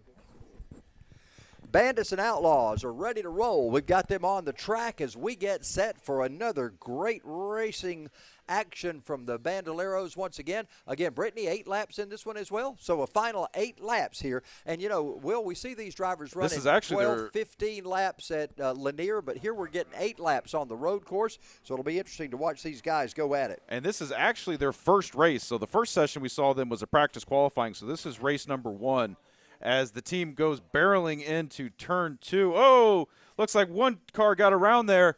That's the 01 of Sebastian Azalos. I'm going to pronounce that T as many times as it takes me to remember not to. And he is able to correct himself and get back around, but unfortunately that's going to put him way to the back as your race leaders are making their way through turns 4 through that big double apex carousel and through turns 5 and down the hill. JT O'Connor is your leader right now, Nicholas Denton. And look at this, the number 37 of Wyatt Youngblood making the charge on the inside line. Knifes through the turn, takes the position. He is now your second-place driver, as JT O'Connor will be happy to let him hold up everybody behind him. And JT O'Connor is going to build a nice, healthy lead with Wyatt Youngblood. And look at this. Kyle Bacon making the pass on Nicholas Denton. Man, Charles, first to fourth on the first lap. Nicholas Denton, he's going to have his work cut out for him as we are making as the pack's making their way across the line, 1 lap into this 8-lap feature. Well, it's been interesting to watch these guys on this very first lap. JT O'Connor coming from nowhere, basically, to take the top spot. Wyatt Youngblood running in second. And there you see a great shot of those drivers as they make their way. That battle for third is really heating up. Third and fourth is heating up right now as Kyle Bacon and Nicholas Denton going at it. Will, it's not the first time we've called their names. Nope. They have been in tight competition for a long, long time with each other. Oh, it's always fun to watch Denton and Bacon go at it on track. And if you saw there on the stream going into turn 1, Bacon got squirrely into turn 1, and that let Denton get right back up on his rear fender.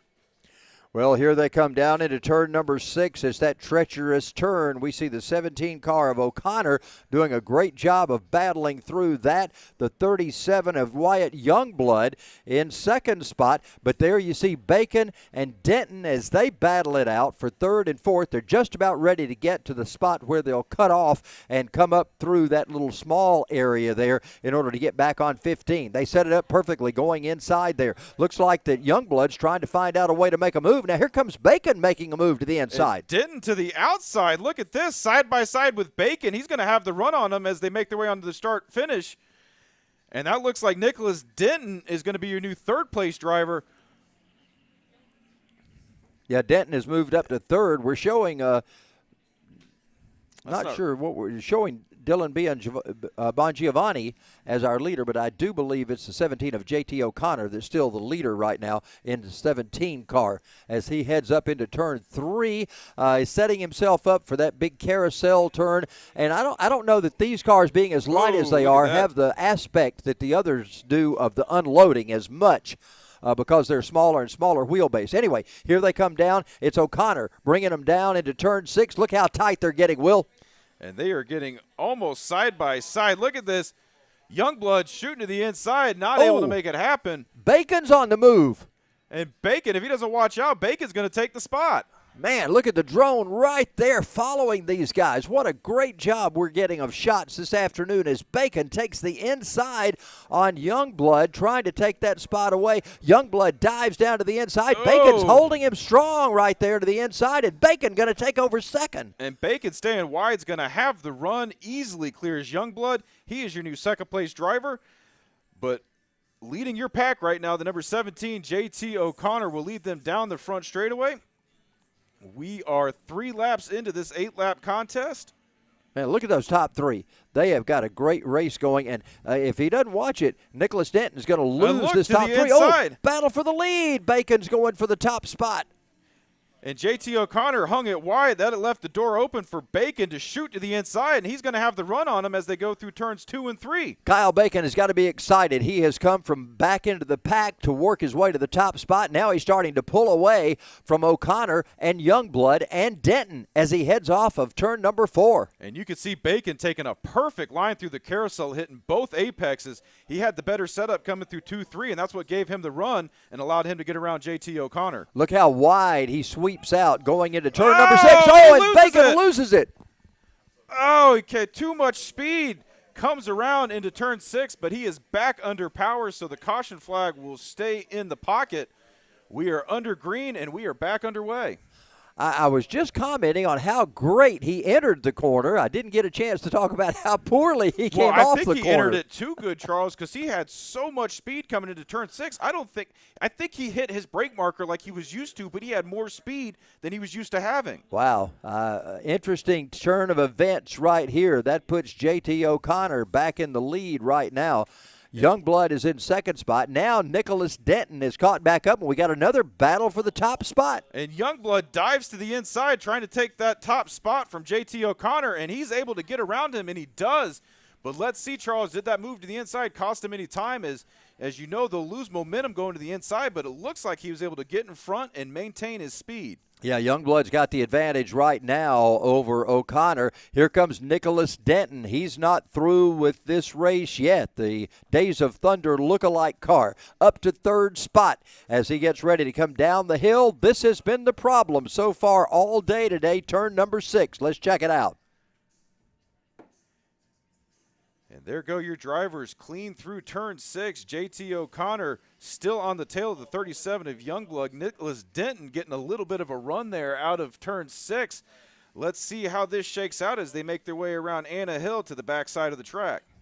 All right, now we get into turn number 8. They're getting ready to set up for the cut through. They take that shortcut, and again, they get right up there flirting with the edge of disaster in that grass, but they bring it out onto the main track once again, and Denton has caught these other two right now. So now we're going to have a battle for the lead and a battle for the end of this race as to who's going to get the win. 5 laps are complete right now. And Denton keeps looking to the inside, trying to make a move.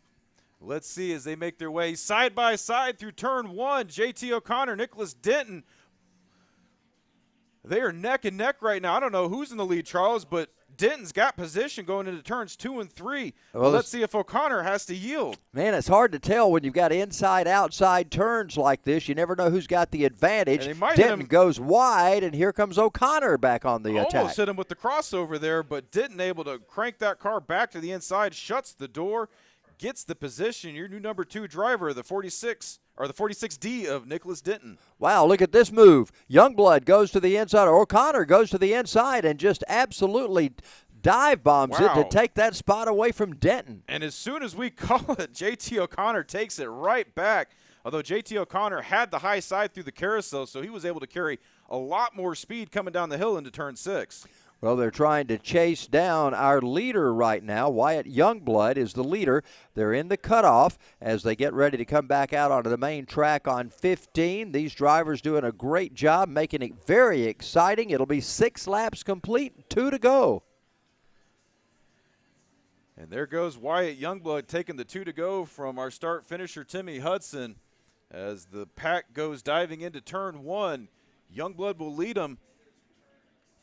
JT O'Connor in second place. Looks like Denton might have a small run right now as he's creeping up on the bumper. Oh, he's looking to the inside. Look at this, Charles. He might try and get it, but no. JT O'Connor shuts the door on him. Sticks to that outside line, keeps the speed as they are almost side by side through the carousel. Oh, man. I've not seen many side-by-side battles through that carousel area. Usually drivers like to get single file. This is where he made the move last time. O'Connor got underneath Denton in turn 6. Let's see if he's going to be lucky enough to try to tap that into once again getting by Youngblood. As they come off turn number 7, it's Youngblood, your leader. O'Connor is in second and Denton is in third. Laps winding down now for these drivers. And JT O'Connor has the run on Youngblood right now. Look at this. We're going to be bumper to bumper with 1 lap to go, Charles. Nicholas Denton making a run on it too. We're going to be nose to tail, 1, 2, 3 as the drivers make their way through turn 10 back onto the front straightaway. And this time, it looked like Denton made a move to the outside as they're coming down the front straightaway. White flag is in the air. Denton is trying to look down to the inside now on O'Connor as they go into turn 1. What's going to happen this time, Will? My gracious. And they are side by side. Denton has the position on the inside of turn 1. He's going to try and pinch O'Connor, but O'Connor stays the outside, has the speed, and he's going to get back out in front of Denton. It's funny to announce these races because the outside all of a sudden becomes the inside. You don't know what to say on some of these guys as they're going through the corners. Now they've got a big inside look, Denton does, as he tries to get by O'Connor, but they're both chasing down Youngblood. Final lap is underway. They're coming to treacherous turn number 6. Who's going to win this race for our drivers in the Outlaws? They've got some speed coming into 6, side by side. Denton making the move. Can he close the door? Ooh, wow! Youngblood goes off track. Denton goes to the point. He was fading earlier in the race. Now he's the race leader. O'Connor working on Youngblood for second position. What a race. And it looked like Youngblood touched a tire off grass, and that got him off kilter for a second. And now the battle's between JT O'Connor and Youngblood, with Denton taking the point. And Youngblood making a move there, trying to shut the door, almost blocking. Well, we have a feeling Nicholas O'Connor. Denton's going to win. Who's going to be in second? Oh, man. Youngblood doing everything he could just to hang on to that second place. You know, that was his race to lose, Charles, and he just pushed it just slightly too wide into 6. And that was all it took. It cost him position. It definitely rattled him a little bit. But, yeah, man, Charles, that was not the ending I was expecting. What a great race from these drivers. Outstanding afternoon for them. Congratulations to Nicholas Denton. Will, if we were back at Lanier, you'd be down there interviewing him in Victory Lane. Would. What a tale he must be able to tell today, because what a race he had to come from what was a 4th place and fading, all of a sudden to come up and take the win. Good job by Nicholas Denton in the 46 machine to be the winner here this afternoon.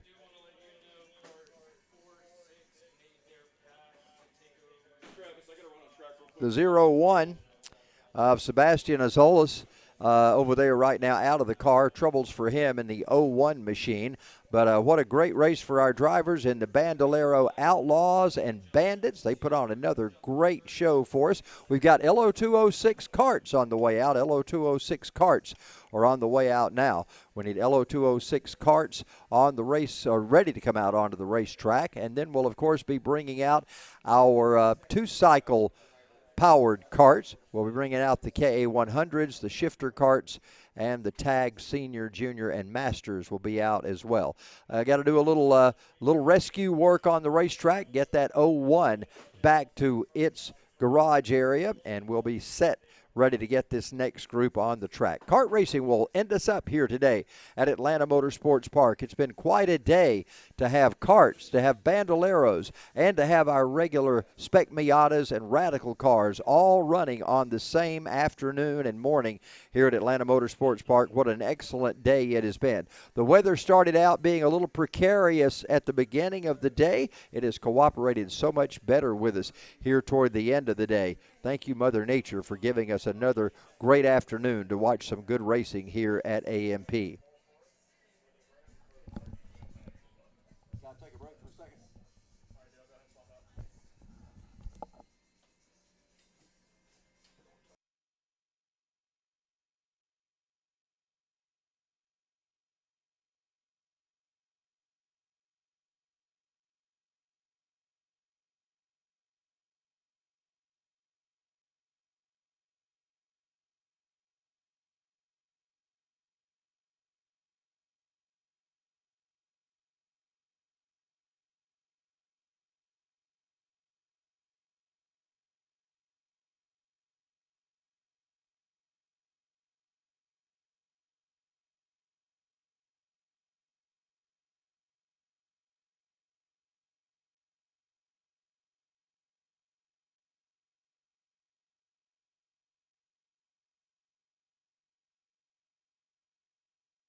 And there you see the shot of our karts as we get ready to go racing with the LO206 Senior and LO206 Master drivers. Here's the way they'll line up for you.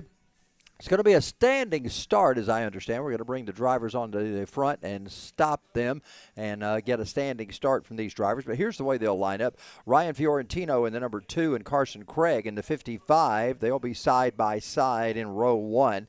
Then it'll be Wesley Bacon in the 206 and Danny May. We saw such a great race from those top 4 drivers toward the end of the pre-final in this one. Danny May will be in the number 9. He'll start 4th. Juan Pablo Garcia in the 198 will start alongside the 992 of Jarvis Lee. David Fusco in the 102 will be beside Paul McElree in the 403.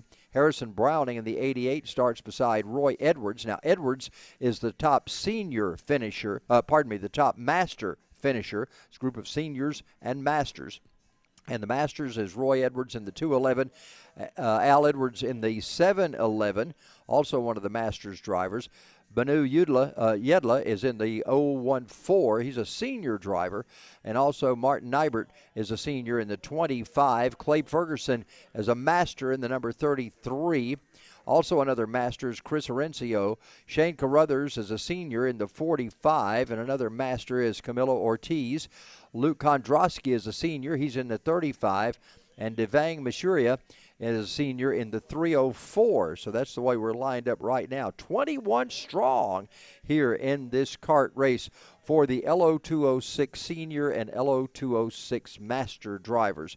Got them all lined up on the front straightaway. We'll be going green in just a moment. There you see getting them in the proper order and the proper position. We've got those drivers lined up. 2, 4, 6, 8, 10, 12, 14, 16, 18, it looks like, are lined up right now. So several of the drivers did not make it back to the final, it appears. We had 21 initially on the track, and it looks like about 18 of those are set up right now. There you see Timmy Hudson on the flag stand. He's got the greens in the air. They start from a standing start. So our karts are going to be heading straight to you in turn number 1. Check them out as they roll down, gaining speed, trying to get into that first corner. They'll bring them into 1. How's it going to work right now with all of them powering up to speed going into that treacherous turn number 1? Everybody seems to make it through cleanly. They race up to turn number 2, working their way into that little S area into turn 3. We've got a 3-kart breakaway at the moment as those top 3 try to see if they can pull themselves away from the rest of this group. They're looking side by side, a little action right there as they come off turn number 4. Down into turn 6 they will go. They head downhill. The big sweeping turn goes into all of a sudden a hairpin turn as they get to turn 6. They try to set it up for a great exit off of turn number 6, and all the drivers make it through turn 6 in pretty good shape. Now we'll be taking a ride with them as they go down into turn 7. They'll make the way down the hill to turn 8 and then get ready to make this entire race course. So they will go on into turn number 10. They will not slow down and make that shortcut as the Bandoleros did at that spot. They will continue on around the racetrack. Here they come over into turn number 10. Look at them. You've got a 3-kart breakaway. Then you've got the 5 right behind them that are all battling for top spot in their, or battling for position in their race. 2 karts up front.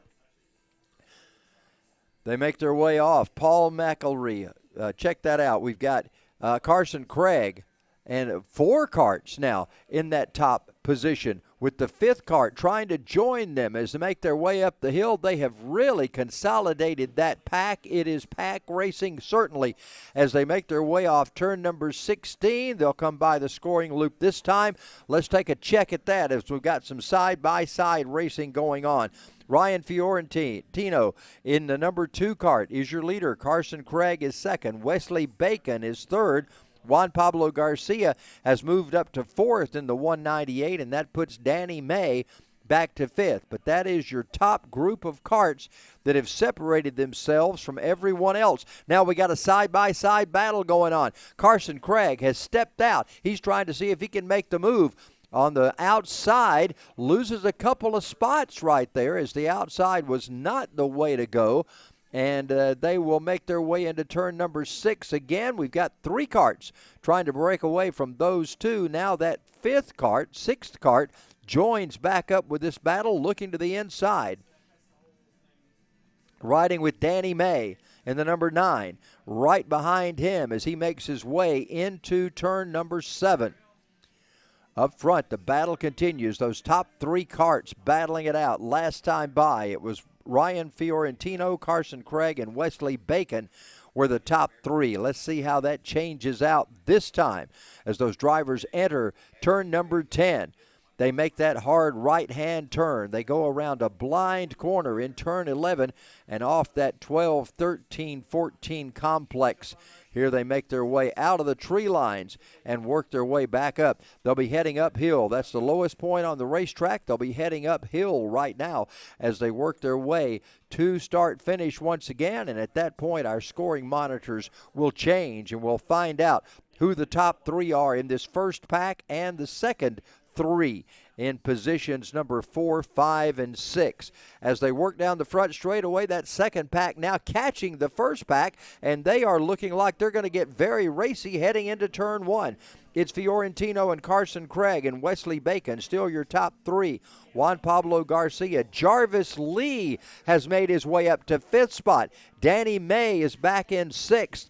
Prior to this, there were 2 packs of 3 karts. Now there's basically 1 pack of 6 karts as they all run nose to tail going into turn number 4.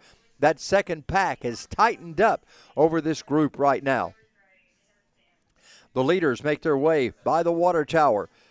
And we've got 2 karts that have broken away at the top. That's Carson Craig following Ryan Fiorentino as they head into turn number 6. Those karts negotiating this area. Actually, the karts turn quicker and better than anything else we've had on the racetrack. So 6 is not a problem for them. It's like any other corner that you'd have over at the kart track. So they're used to these tight corners like that.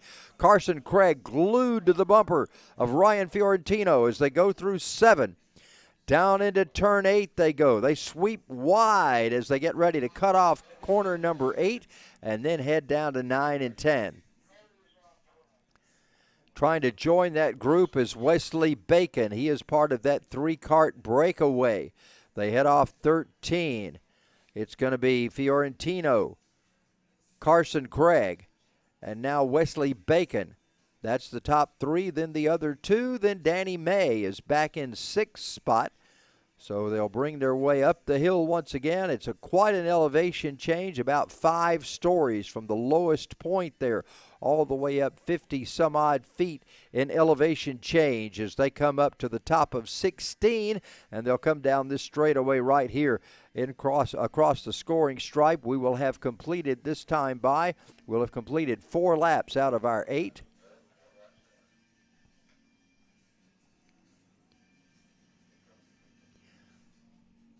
So Fiorentino still leads Carson Craig in second. Craig with the fastest time on the track that time by. Wesley Bacon second fastest. Danny May has worked up, or check that, Bacon is third fastest. Danny May has worked up to 4th. He had been back in 6th, but he got around Juan Pablo Garcia and Jarvis Lee on that last lap to move up to 4th spot. So credit Danny May with 4th. As Ryan Fiorentino continues to lead the field. And like 3 karts right there make their way through turn number 6. They're flying along with the leaders. Check them out as they go into 7. What a great shot that is of those drivers. The 206 of Wesley Bacon you see there in 3rd spot, right on the back bumper of him with the drone as they come into turn number 10. They go wide. They set it up for a good exit off turn 10. Heading into 11 right now. These drivers working hard to try to see if they can better each other on the racetrack. So far, they've stayed pretty much in line with Fiorentino, Craig, Wesley Bacon. Danny May is now your 4th place driver, having worked his way back up. He started out in 4th, wound up losing a couple of spots, now has regained those spots once again. So they're coming into 15. They'll be working their way up the hill off of 15. They'll make that right-handed turn of 16. They'll come by this time to complete 5 laps. 5 laps in the book. Again, Fiorentino, Craig, and Bacon, the top 3. Danny May, Juan Pablo Garcia, Jarvis Lee in that second group of 3. As you see a quick look from Wesley Bacon, he looked to the inside for a moment there on Carson Craig, decided to pull it back in and run single file with these guys. So Fiorentino, your leader, Carson Craig in second, and Wesley Bacon in third. The big sweeping corner around the water tower. It's the carousel here at Atlanta Motorsports Park. You could not get a sheet of paper between those drivers. They're so tight. Coming down that hill into turn number 6. They barrel down the hill, go through the corner better than anybody we've seen all day long. These karts handle so well, and they're so quick at the steering column, and in the steering box, they're able to make it off of that corner. Down into 7 they go, and boy, it looks like Wesley Bacon just wants to make a move. He is itching. He looks to the inside. He looks to the outside. He's itching to make some kind of move happen. Can't do it that lap. He continues to be right behind Carson Craig. Craig's got his bumper tightly on Fiorentino as they go into 13.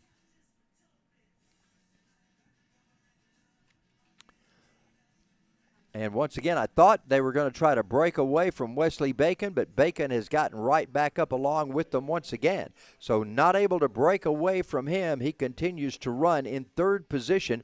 They come up off of turn number 14 right now, getting ready into 15. They'll go, it's still Fiorentino, Carson Craig, and Wesley Bacon are your top 3 as they make their way once again by our vantage point here. 2 to go. Timmy Hudson gives them 2 to go when they come to the line.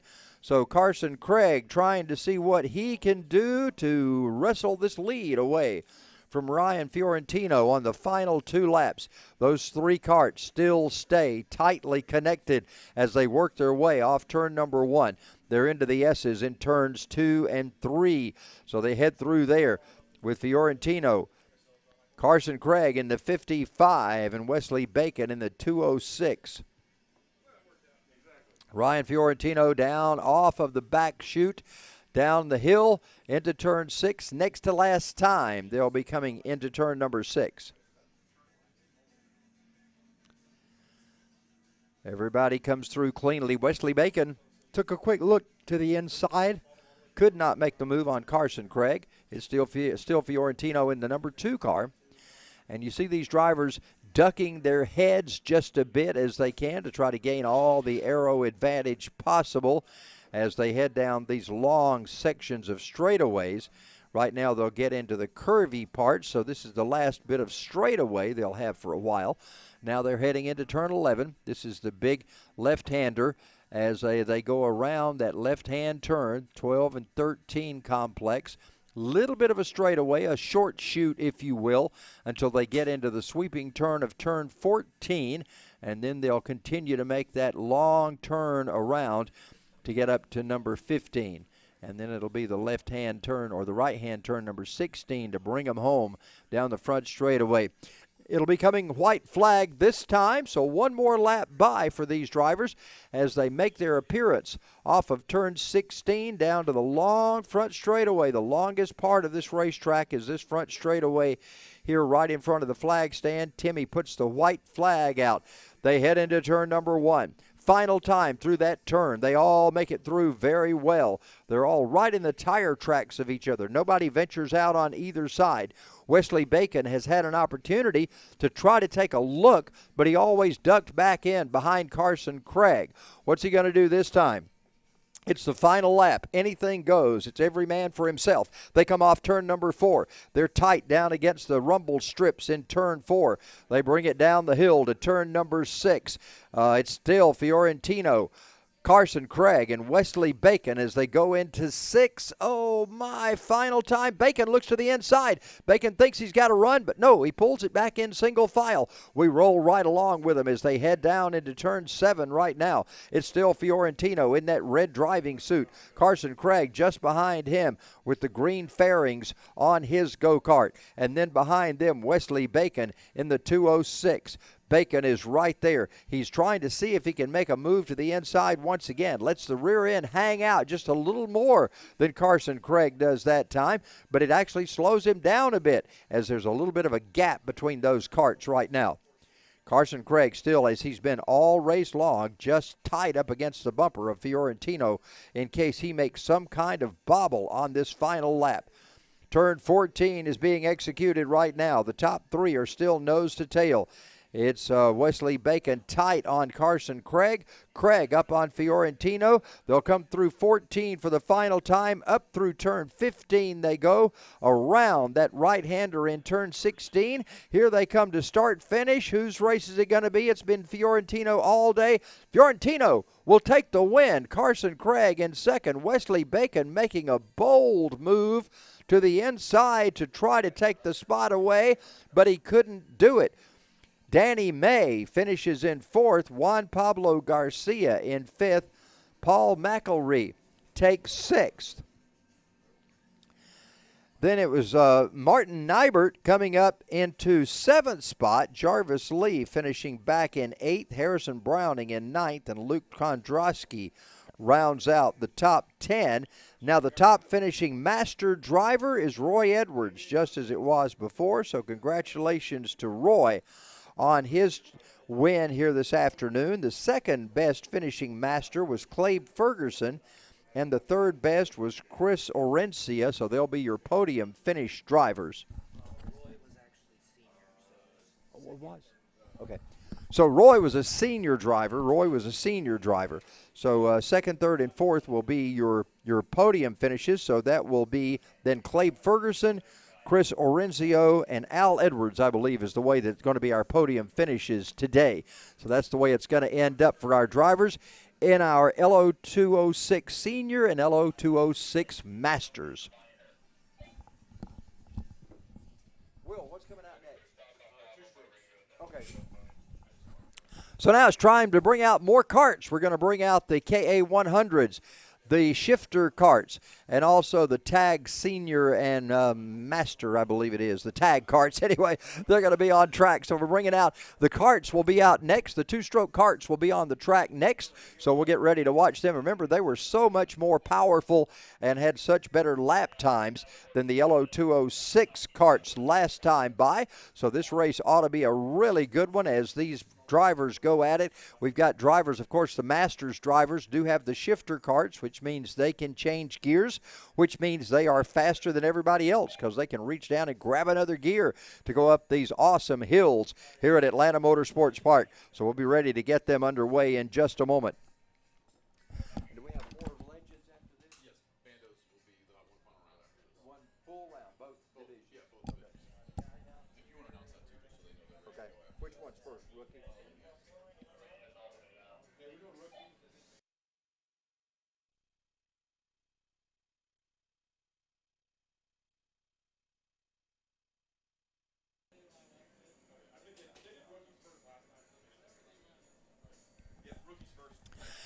And Bandoleros, be ready. After these karts, we'll have our next round of Bandoleros. We've been running rookies first and Bandits and Outlaws right behind them combined. So we assume that'll be the way it'll be again. So rookie Bandoleros, let's be ready to go. You will be out after these two-stroke karts, and then we'll get the rookie Bandoleros going, and then our Bandits and Outlaws will finish our afternoon here at Atlanta Motorsports Park. Thanks for bearing with us. Weather's been a bit of a situation today. It's never really been blue skies and clear here, but the clouds have broken a bit, and that's allowed us to have a dry track to race on, and we appreciate that.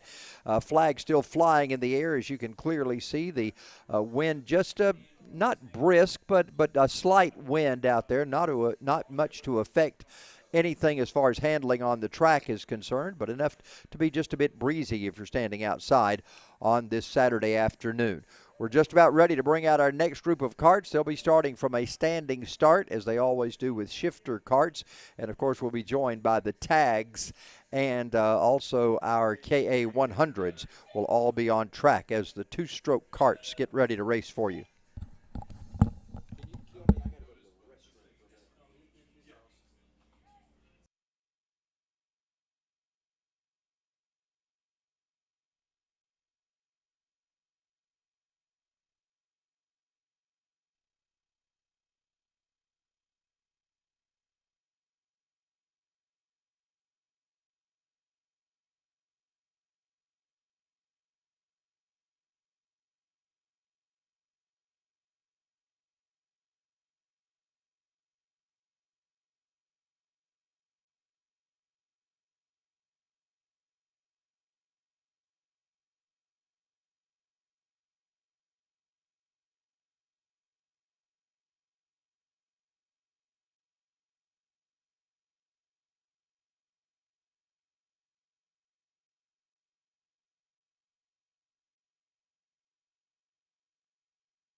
And we've got Karts back on track right now. We've got the two-stroke class, so we should have our shifters up front, KA 100s in the middle. And then the tags should be somewhere in there as well. I think we got a couple tag senior and a tag master.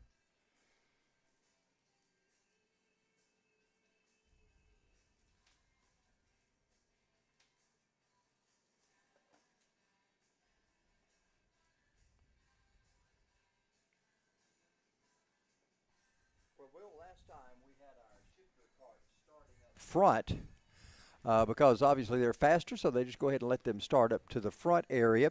And our shifter carts, Cameron Davis in the 264, Stephen Cerniak in the 36. They were the carts that started up front or they won last time in our pre-race for these carts. So we're going to probably see those same carts starting up front once again. Those carts start to clear the area down in turn number 10. Wondered if they might take the cutoff. Yeah, it looks like one of them didn't, though. Well, that's a problem. Yep, he's going to be starting from the back of the pack as you see him making his way all the way up the hill there.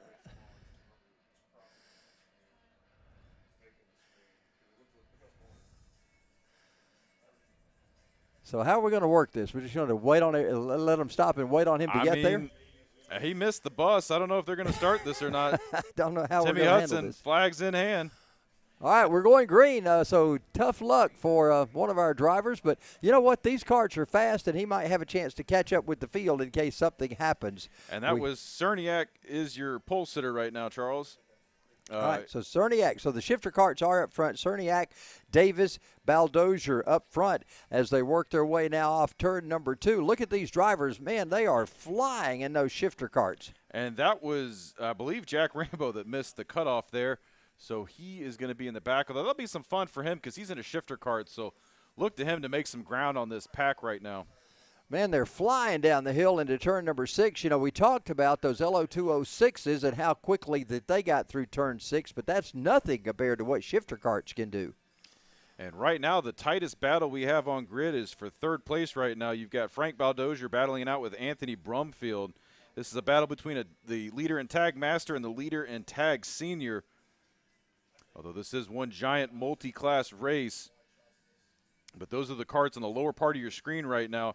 Your leaders up top, though, Steven Cernak and Cameron Davis. They're the ones making their ways through turns 12 and 13 right now. Man, they are flying. Look at them, how fast that they're going and separating themselves from the rest of the field. As they come through 14, we may have a battle going on here, Will. And that looks like Davis getting the run on Cernak. Well, let's look at this. They come through Eau Rouge here, turns 15 and 16. Davis, I thought he was going to look to the outside. Now he's looking to the inside as they cross the line. And, oh, look at that. Oh! Late braking to the inside. Swings way wide. Loses all that speed. And look at that. Almost like a video game. Cernak just shoots off like a rocket, leaving Davis all the way in his dust. Well, you got to say, Cameron Davis, he really tried awfully hard. He got that inside move, got the position for just a moment. But then Cernak was able to come back and grab it, and he's got quite an advantage now as they come down the hill into 6. But look to Davis to try and get a run again. This track, as you can see, you miss one shift, you get offline just slightly in a turn, and that gap will be as good as gone. Well, Brumfield and Baldozer are running third and fourth right now. They're not in your screen at the moment, but they are having a great battle going on. There you see your leader. That is Cerniak. He's going into turn number 10. Following him is Davis, and Cameron Davis knows he messed up. He's got some space to make up, and he's got to try to do something about it because he knows he got a little wild off of turn number 1 there. So Davis is in the gas trying to catch Cerniak. Steven Cerniak is out front. He'll be coming off turn 14. I'm not sure Davis is making up any ground, Will. Looks to me like he is still dragging back right there. So I'm not sure that Cameron Davis is going to be able to catch Steven Cerniak. He is really on the move. And that might have been his opportunity because, Charles, we saw last race, Cerniak was putting up almost 2 seconds a lap faster by the end of the race than Davis. So, and even that last time by, Cerniak, a full 2.5 seconds faster than Davis. Wow, he is flying. Whoa, and there off goes Davis off into the beach club. And he is still underway, so he's going to try and make his way back on track. He's going to have to shake some of that grass loses and sand 2 out of spots. there. So it's a wonder he didn't lose more than that. He lost 2 spots, but the carts are so spaced out right now. And race director might have to have a chat with him because that was not the safest re-entry. He just hammered it and tried to get back on track. Well, Cerniak comes by. You see him. He is all alone. Nobody anywhere near him as he is heading out down toward turn number 7 right now. The best battle on the track is actually on the kart track. It's not here on the main track. I don't see a good battle going on the main track right now. Well, that endurance race is still going on out at kart track. As we got karts on the big track right now. And here's the tail end of the back of the pack. There is Jack Rambo in the shifter kart there leading that group of 3 going up the back hill.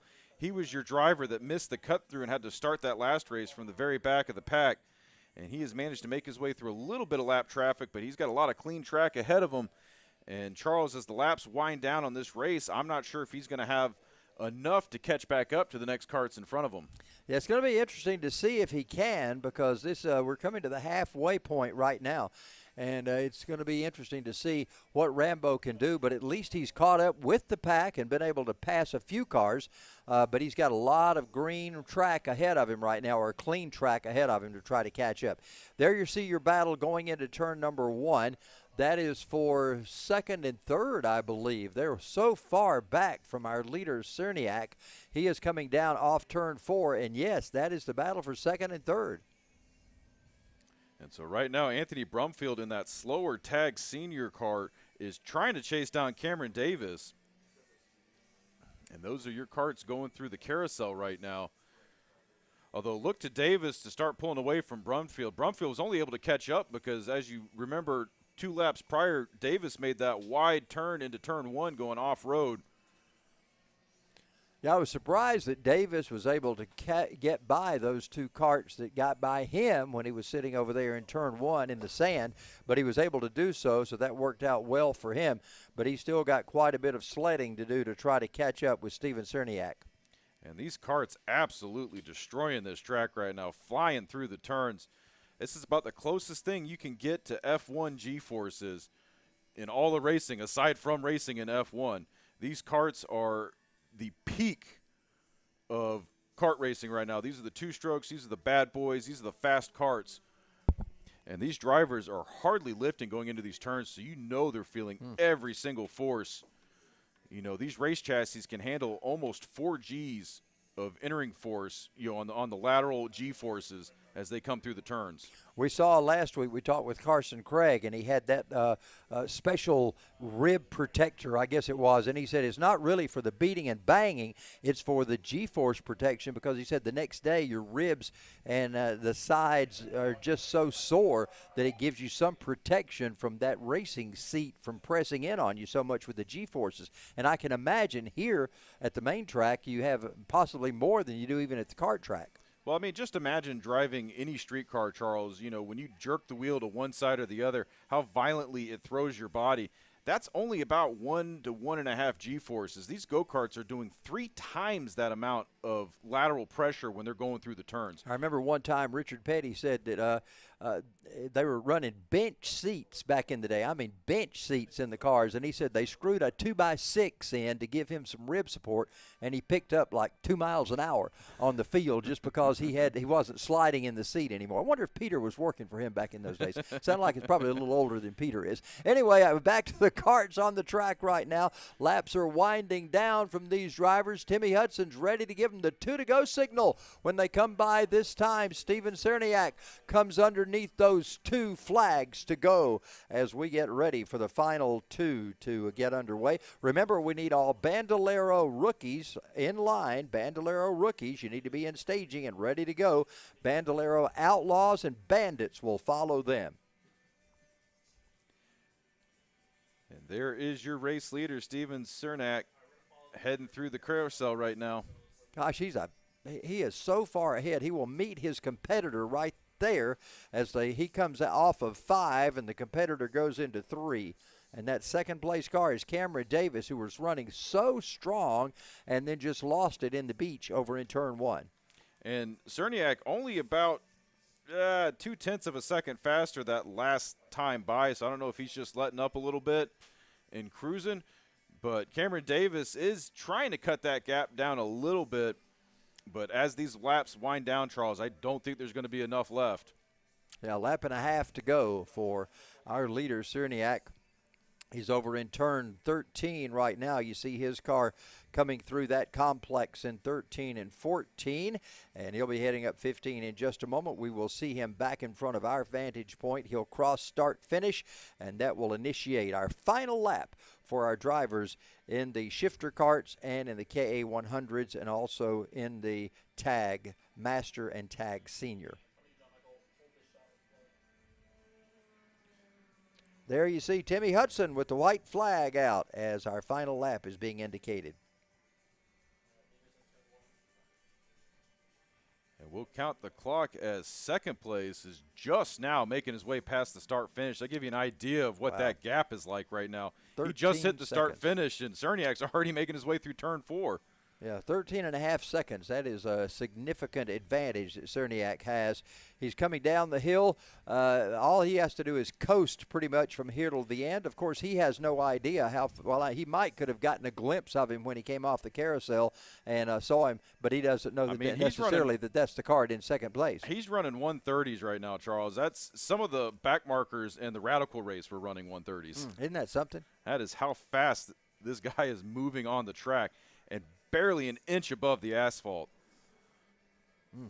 These shifter carts are quite something, and we had one of our largest fields to date last week. We had 26 shifter carts, including world champion Marion Krimmers, who actually set the track record back at Kart Track last week. Well, it was great to have that commentary that we had last week from drivers that are actually in racing, and we got such great perspective that we normally don't get. So that was an exciting time. We had some factory carts that were here from the shifter division, or for the shifter carts, and just a great race overall last Saturday. And here comes your leader, Steven Cerniak, taking the double checkered flag across the start finish. He will be your winner in shifter class. And followed up behind him, making his way through turn 16, Cameron Davis. He is your next one by. He'll take the checkered flag, and we should see Anthony Brumfield poking his head around 16. There he is in that red cart. And he'll make his way past the start finish. Anthony Brumfield, the winner of Tag Senior, 3rd overall in this big multi-class group. And look at that. Jack Rambo has worked his way all the way up to 4th position. He started in the back of the pack. Way back in the pack, because he missed the turnoff and started way, way back in the pack. So Rambo doing a good job. And your tag master, Frank Baldozier, is going to be the winner of that one in the 110. So congratulations to those drivers, as we still have more trying to get cross start finish that were in the back of the pack. And clearly the shifter carts, the class of the field, because obviously they have class of the field equipment. Yes. So those drivers doing a great job of bringing it home in top spot. And congratulations, man, what a race Steven Cerniak had. He really powered that thing to an impressive win. You know, it was impressive to watch both races. You know, the first couple laps, Cerniak and Davis were going back and forth, and it's almost like the second Cerniak was able to get some clean air and get ahead of Davis, he didn't look back. And once they were done racing, he was just putting laps, and he was putting seconds between him and second place. Pretty amazing to watch that go. So that will do it for our carts here this afternoon. They have finished up. So now we're ready for Bandoleros for our final races. We'll have the rookie Bandoleros, and we'll also then have the Bandits and Outlaw Bandoleros as they get ready to finish up our afternoon here at Atlanta Motorsports Park. Looking forward to our Bandoleros. Will, we've talked about this earlier. It's an unusual time to have Bandoleros here. These kids must be having the time of their life here in this afternoon's beautiful weather, and what a great racetrack they have to race on. Well, this is kind of like a prize at the end of the season for them. They've worked hard, hustling over 40 races this year on the oval circuit, and giving them the opportunity to come out here to Atlanta Motorsports Park is a real treat for the end of the season, Because like you said, this is, they ran 40 oval races. This is their first road race of the season. So it's definitely a good learning experience for these Bandolero drivers. And just talking to the dads, talking to the drivers, they're all having a good time right now. Yep, looking forward to it. It was a great race in race number 1 with Race Beckman. Actually, his brother, I think it was, that got the win in the beginning race this afternoon. So congratulations to him. Jaden Beckman got the win. So we will find out how. I assume they're brothers. I'm going with that. I just said, just kind of came out of my mouth. Are they brothers? I talked to their mom. I'm pretty or sure what? they're brothers. Okay.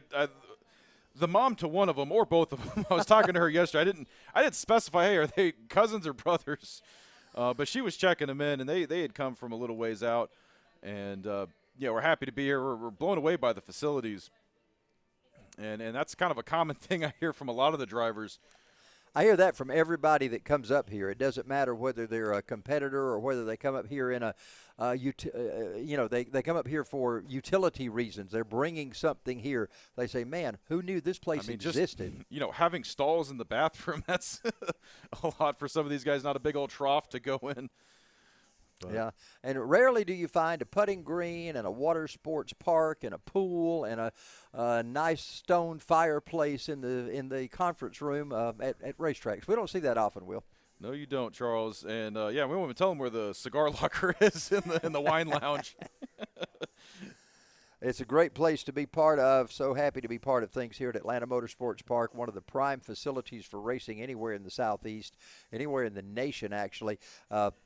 You talk to drivers and you find out that some of the things here are tops in the nation, like that drop coming off turn 2 in the kart track. Nowhere else in the nation will you see something like that. Just so much amazing topography here at this track compared to other places. What are some of the things that stand out here that they just aren't available? I know we talk about the Roval, we talk about the road course at Daytona. Obviously, you can't have elevation changes or you would block the view of everyone. So they might have 20 feet at most of elevation change. Here we've got, 800? What's the difference? So you've got about 98 feet of total elevation change. 98 feet, okay. Between the lowest point and the highest point here at Main Track. Wow. And, wow, that's 9 stories. That's a huge drop in road racing. That's not necessarily too unique because there's definitely some tracks that have the elevation change like that. For kart racing, our go-kart track has 43 feet of elevation change. That is very unique. Wow, 43 feet. The vast majority of go-kart tracks are flat, or they have some kind of slight elevation element, but that's usually because it's a man-made bridge or a tunnel or something, in a gimmicky track like what you'd find out at, Destin or Myrtle Beach or some kind of seaside touristy place. But our track with 43 feet, that's huge. That's the biggest drop of any kart track in the world. Wow. And we put you right into a hairpin turn at the bottom of that hill. It is so intense if you've never gotten the chance to go out there and do it. And y'all are looking at it on your screen right now. You see those karts going up the hill by that tower. That's the uphill part of the climb, and it's just as steep going downhill. And it is the Pikes Peak of kart racing, I guess you'd say.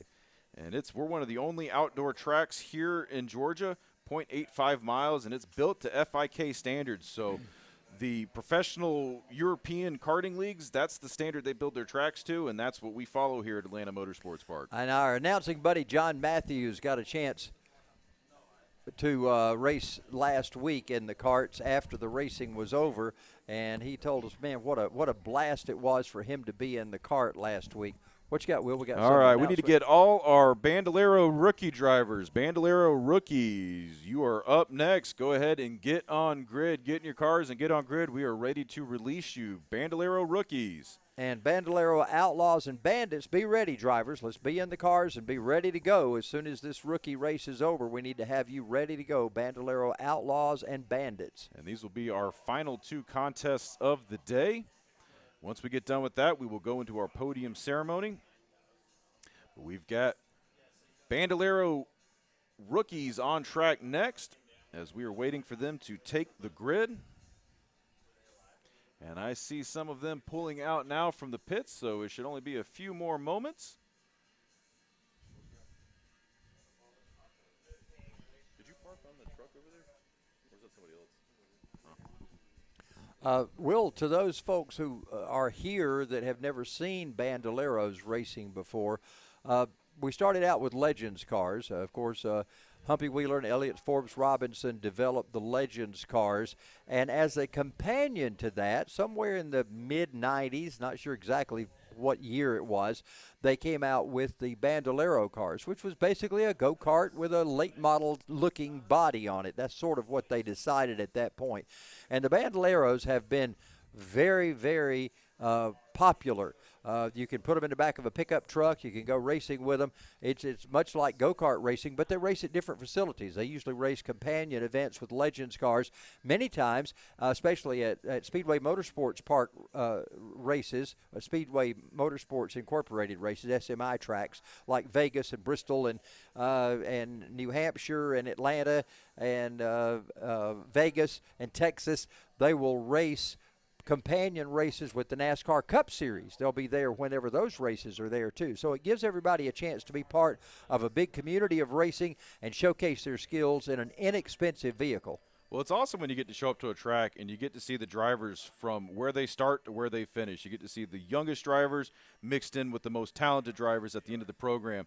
And that's such fun to see. And that's one of the great things about going to a short track is you get to see these young guys out here in the Bandoleros. You then get to see the Legends, and then you get to see the late model guys come out. Yeah. And it's always fun to watch.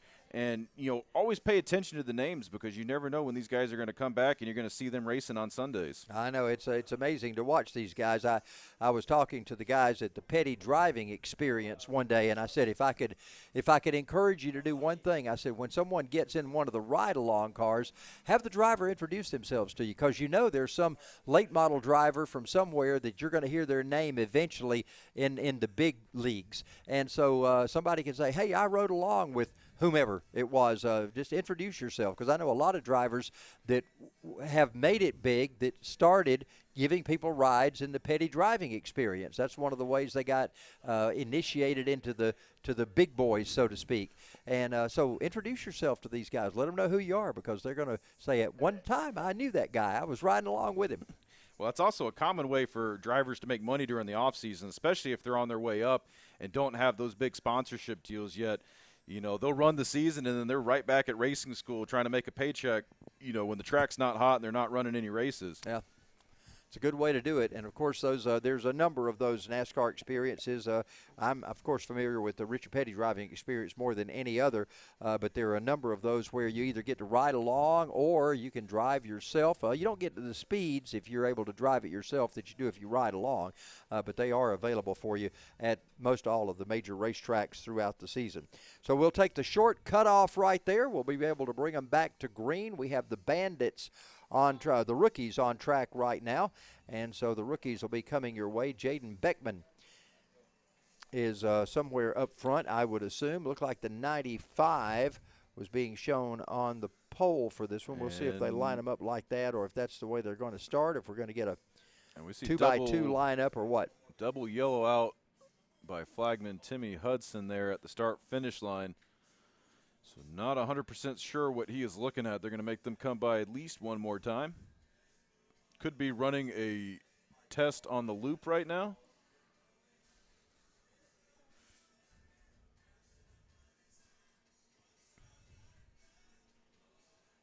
But while they are doing that, we can go ahead and don't know if that's accurate or not on the scoring data.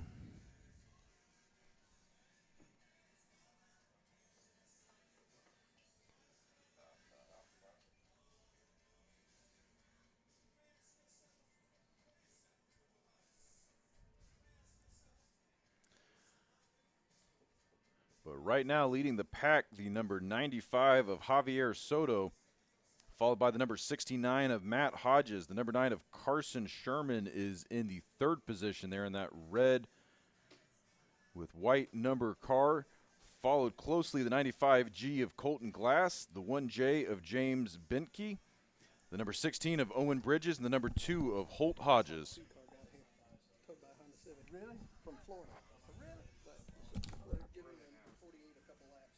Oh, is that what he's got a problem over there? We're trying to get the car together. He's supposed to be the top. Yeah, he's supposed to be the top. I got you. Because the 28, I guess, has moved up a division. Oh, really? Since the last race. Well, that's unusual. because that was her first race out here in a Bandolero. But now, when you win by half a lap, I don't know what it exactly is, a third of a lap, half a lap. Interesting. Yeah. That's good to know. Thanks. Yes, sir. We're giving the 48 a couple of laps to try to get going because he's supposed to be on the pole. And I see the green flag in starter Timmy Hudson's hand right now. He is on the receiver telling those drivers to woe it down. So we are going green right now. Green flag is out. Timmy Hudson waves it as these drivers go by. There is the bird's eye view as we head down into turn number 1 with side-by-side action. Call this the video game view, Charles. Ah, wow. Look, off the trail, at least way off in the rumble strips. That gives us a good battle for the lead as the Jaden Beckman and Carson Sherman go battling. Well, that's back for third. We've got the 95 up front. Javier Soto, I believe. And Soto ran over those rumble strips, and I think that slowed him down a little bit, and that gave Matt Hodges the ability to get the run on him. And as quickly as we started this race, we have already had a lead change, Charles. Wow. It's going to be Hodges coming down into turn number 5 right now. Soto looking to what's going to be the inside once they get there. Look at this. Soto, can he hold on to it? Yeah. Oh, late braking coming at you live, Charles. Wow. Makes it through turn 6. Again, another change in the lead. Javier Soto back out front. Well, Soto did a good job of getting by Hodges there. So Hodges in second position now. And, of course, Hodges got a fast car, but Soto messed up a little bit in turn 1 last time. The number 9 of Carson Sherman in third spot. You see him coming into the screen there, but there's a shot of your top 2 as they make their way through the cutoff. They come back to complete lap number 1. So number 1 lap complete, and we will find ourselves with Javier Soto in the race lead. And, you know, Carson Sherman in that red number 9 probably has the best seat in the house right now. He's watching those leaders, Javier Soto and Matt Hodges. Oh, whoa! My. Going wide again, Soto. Oh, we got 3, 4. Oh, man. Mayhem has ensued in turn number 1. Everybody went off track in turn 1. I think they were all just blindly following the leader. Oh, he's going in the grass. I guess I'll follow. But, man, we got one car still turned around in turn 1. And it looks like they're going to slow up the field.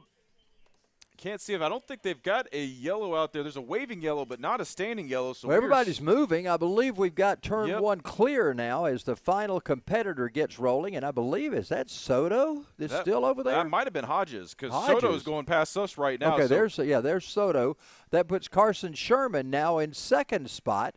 In third, we've got the 95. I think that's Colton Glass in that 95. Yeah, that's Matt Hodges, so he's going all the way to the back. That is such a shame. He was running up front with Javier Soto. I think Soto just went wide. He was able to keep the car under control, but everybody else just kind of panicked, and the whole field just dumped it in turn 1.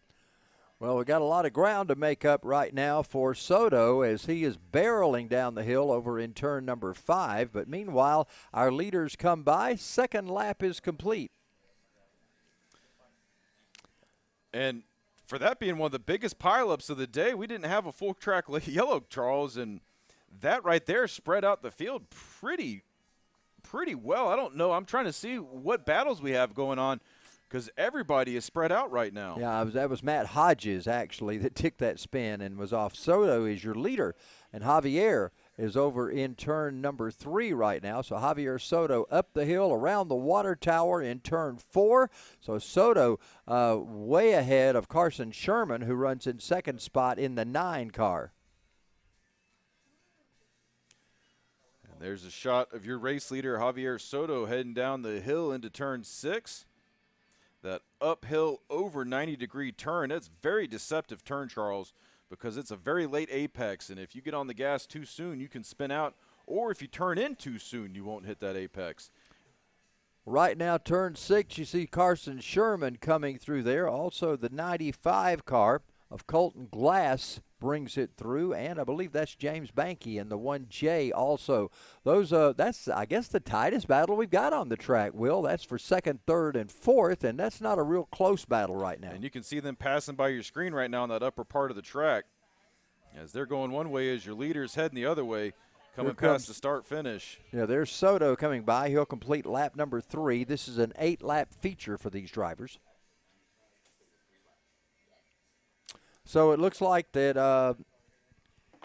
the 96 Matt Hodges, the 69 car of Matt Hodges has made up one spot at least. He's gotten by the 2 car, so that puts him ahead of Holt Hodges. I wonder if they're teammates too, Charles. Well, Holt Hodges, Dave Sherman just brought me up here a picture. They came on an open trailer from Florida up here in that number 2 car, so I'm not sure the Hodgeses are related. I don't think they're the same family of Hodges. Could be. I don't know. I'm just speculating. We got a battle somewhat shaping up back there. That is a battle for 3rd and 4th position right now as they head up the hill in turn 4. That's beginning to shape up to quite a little battle we've got going on. That is going to be the 17. It looks like the 95G of Colton Glass. 95, yeah. Colton Glass and James Banky are those 2 drivers that are starting to battle right there. They're both following Carson Sherman into turn number 6. And they're making some ground on Sherman, so we're about to have a 3-kart battle here, although Sherman, according to scoring, is running in the 6th position, so he might already be a lap down. But let's see as the 95 starts to catch up. Yeah, Sherman's on the lead lap. He's in 2nd spot. So the 95, Colton Glass trying to chase him down, and now that's become the best battle on the racetrack is Glass now trying to close in on Sherman. So that's your battle for 2nd, 3rd, and 4th place right now. That red car, the red number 9 of Carson Sherman is your 2nd place driver. And that's the number 95G there, and the 1J just behind him trying to gain ground. And we are at the halfway point, Charles. 4 down, 4 to go.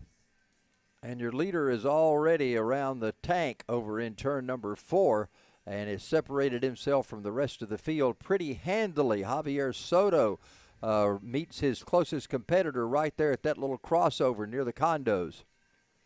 And check this out. Your battle for 3rd place heating up as these drivers are trying to set up the proper line through turn 4. It is all about momentum getting through here. And look at this. Banky's closing in. Check that out. Getting the run on him, staying to the low side, covering more ground. But let's see how Glass handles this because he's going to have more speed on the exit. So let's see how this shakes out as they make their way into turn 6. All right, well, they come through turn 6 pretty cleanly. There you see Banky and the 1 Junior. Or 1J or 1JS. I'm not sure what he's got on the side of the car. We got him listed as the 1J. He's trying to check this out. He's going with Glass down into turn number 7 right now. Glass getting ready to go through 8th. They'll be coming through the cutoff. Now, do they slow down a little bit as they go through there? Is that going to give them an opportunity to check to Glass is coming through? Can he make any ground up? Glass has been closing on him this whole time. It seems like he had a slight run on him from the exit of turn 6, and he is still gaining ground. I don't think he's going to catch him by turn 1, but he's going to be hot on his bumper as they leave turn 1. Banky is closing in on Glass right now. They're going into turn 1. This is a very critical corner. How do they handle this? Banky stays, matter of fact, he stayed a little tighter. He closes in a little more on Glass. So I'm sure Carson Sherman is happy to see this because this gives him a little bit of breathing room, although he can't see it. But I'm sure it's good for him regardless as those 2 drivers make it up into turn 3 right now. Look at this. Glass got quite an advantage now on Banky. Not sure what happened in turn 2, but Banky got delayed a little bit there as Glass now has pulled away, and he's trying to chase down Carson Sherman. Well, I think Glass, his favorite part of this track is the 2, 3, 4 section because he seems to be gaining his most times from turns 2 through turns 4. But Glass or Banky seems to be doing it better coming from 6 onward. So now let's look to see because you see Glass pulls that lead up. Now Banky's going to start closing in on him. Yeah. Soto is going to come by. He's going to complete 5 laps of this one, I believe it is, this time by. So comes to the cross flags. I guess that'll be 4 laps complete this time by.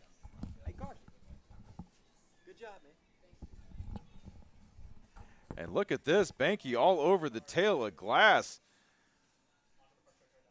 This is going to be something these last couple laps, Charles. It'll be 2 to go this time by. Yeah, Banky has really closed in. Look at him taking a different line there. He's trying to see if he can find some way to get by Glass.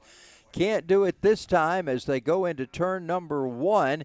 Those drivers trying to make something happen coming off turn 1. We'll watch them come through that section right there.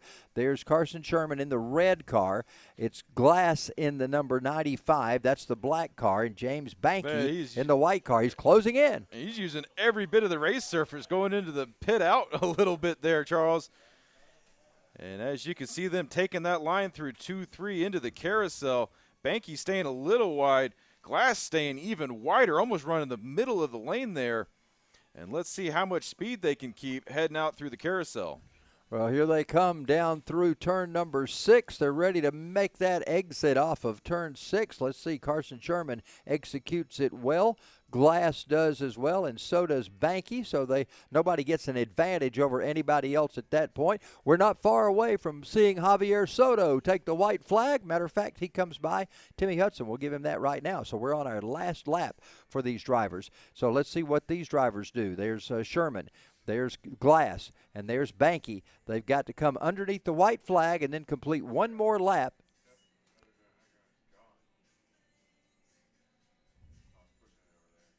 There's Sherman. He's got quite an advantage, but look at Glass and look at Banky. Banky's got a run on Glass this time down the front straightaway. And they're going to be side by side at the line. And it looks like Banky's going to edge him at the line last lap, but Glass has the run, so Glass gets back in front of him. Wow. I tell you what, that's a good battle going on right now. Those drivers battling hard. Banky got one last chance to try to see if he can get around Glass. So right now it looks like Colton Glass is hanging on to third spot. He's working through turn number 3. They head up into the carousel in turn 4. Sherman clears the slower car, as will Glass. He caught him in a bad place right there. Banky's going to be able to use the inside, I believe, as they come off to get around that car. Nope, not going to be able to do it. Glass may be held up a little bit. Yeah, Hodges is going to hold position and not let Glass by. That's definitely going to hold him up. And, well, let's see as they come out of turn 6 right now. It looked like Sherman was lifting for a second, but he's back on it. And look, the 1J of James Banky is making a run, making the pass in the grass there, Charles. Wow. Had to do everything he could, and it required him to get off course for just a moment. Now he's got to try to reel in Javi. Look at this. Colton. He's got around he goes. Oh, my. He had the run, too, Charles, and he just didn't know what to do with it. Car got squirrely, and he was not able to capitalize on that. There's your second place finisher, Carson Sherman, as the winner. Javier Soto has come under the flags already. Carson Sherman finishes in second. Colton Glass will be third in the 95. Charles, I got to go. I'm going to run real quick on track. There's got to be recovery, right? There's that guy back on there should be one more. All drivers in the Outlaws and Bandits, we need you ready to go. Outlaw and Bandits, we need you in your cars ready to go, please. In staging, Outlaws and Bandits, one more race to go to finish us up here this afternoon at Atlanta Motorsports Park. Outlaws and Bandits. Congratulations to Javier Soto. Great race for him this afternoon as he wins feature number 2 for our drivers in the Bandolero Rookies.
But like, then I come back and my manager was like,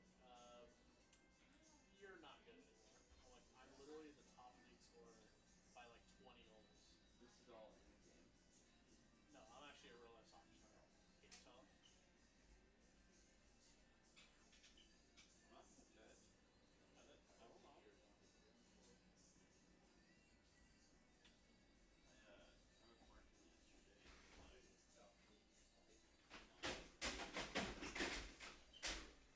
and then went to Chick-fil-A.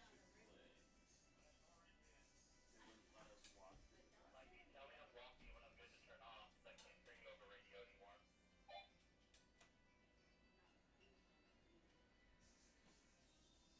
I haven't said anything on the radio.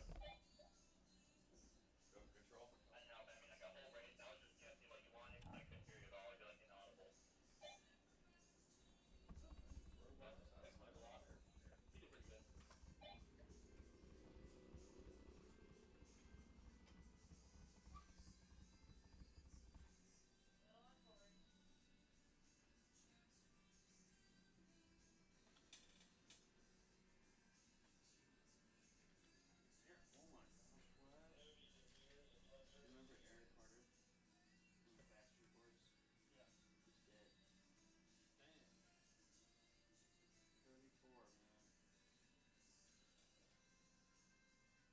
Someone's just telling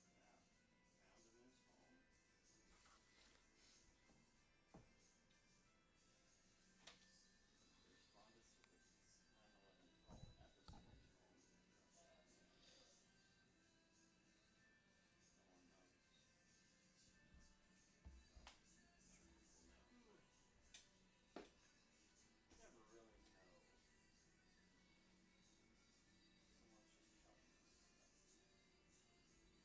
He's not. He's getting underground. Is he out? His battery died? Did your drone die? Sorry about that. It's black.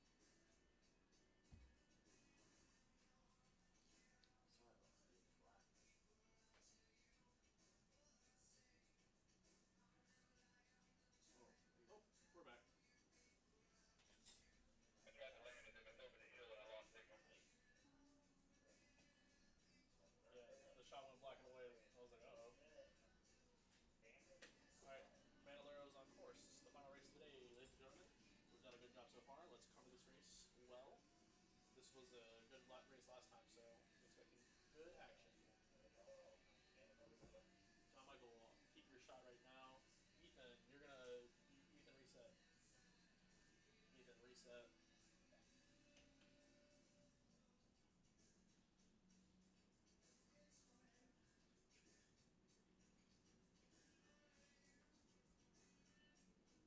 Alright, Daryl, you're gonna be the only drone this race. Max's drone went down.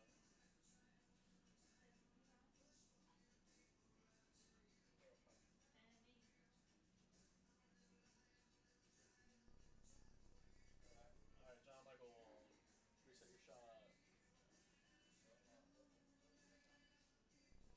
Yeah, we do have a storm rolling in, so we'll try to go for him.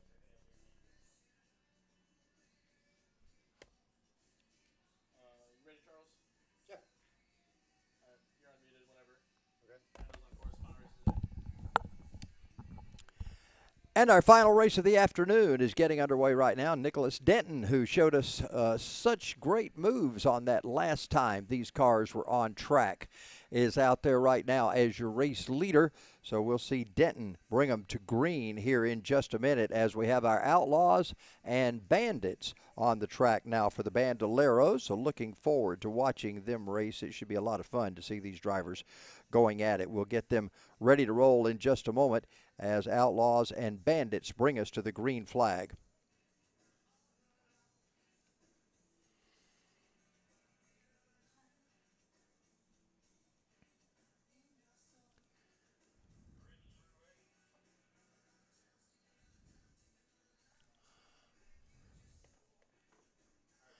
They're going through the cut-through section right now. We'll be bringing them out through there. We'll be ready to go green here in just a moment as we get them ready to roll.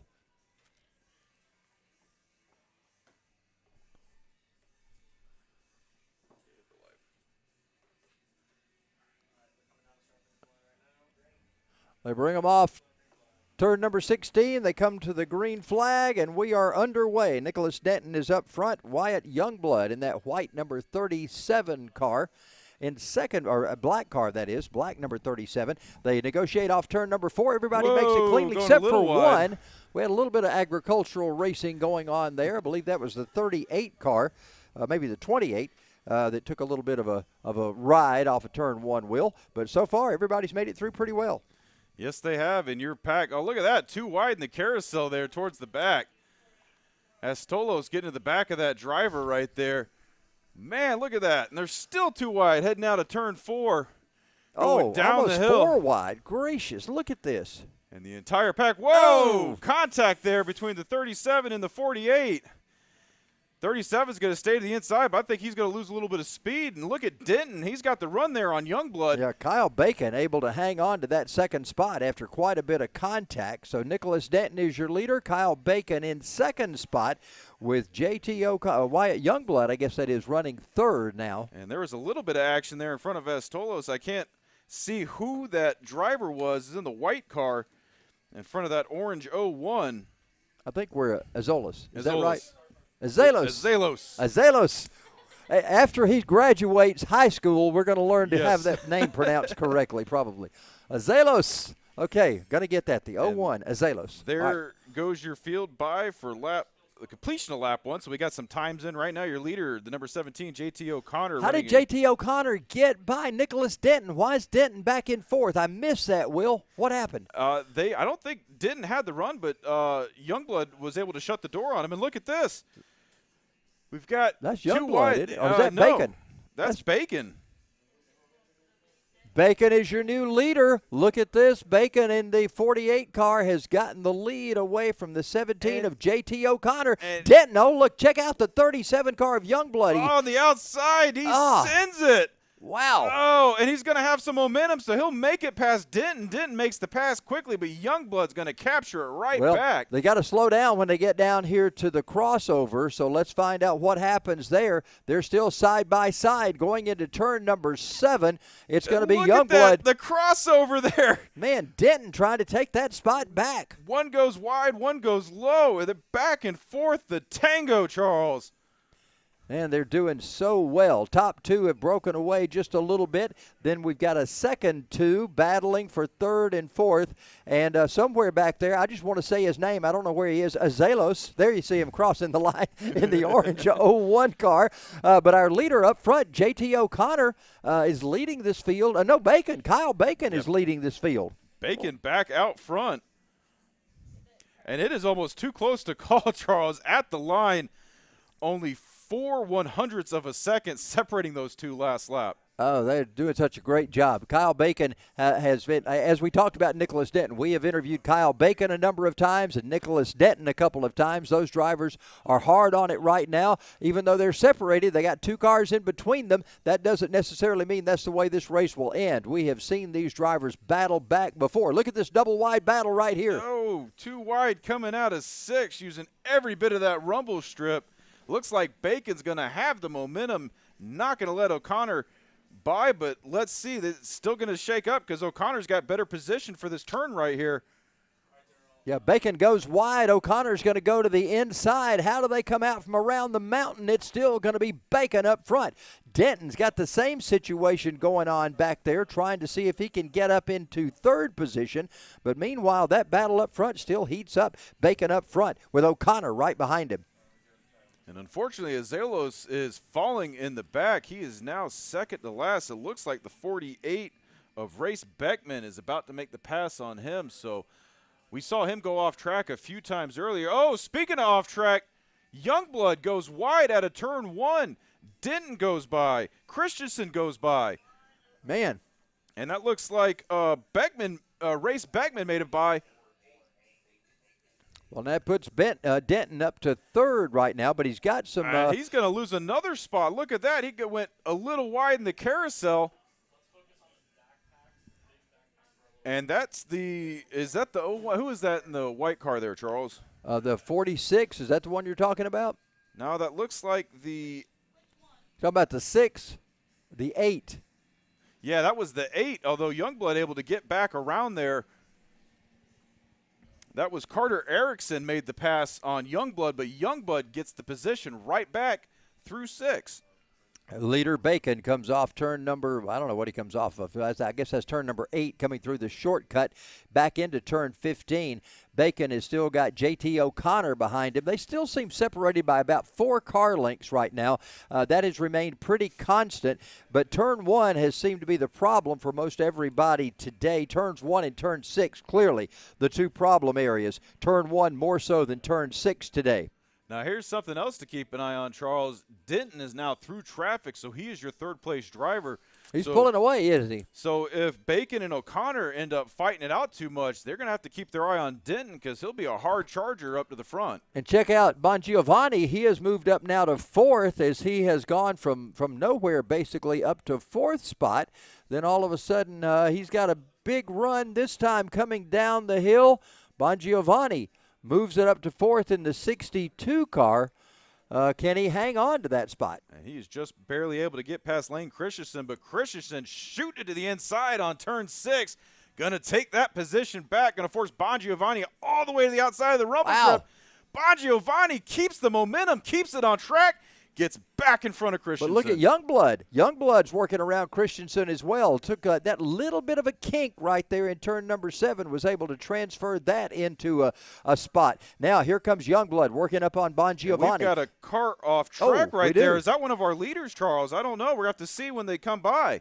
Oh, and they're mired in. Hey, there's Bacon. That must have been JT O'Connor. That is O'Connor off track there at turn 9. Is. Oh, what a bad break for O'Connor. And that puts Nicholas Denton into second place and Kyle Bacon all by himself out front.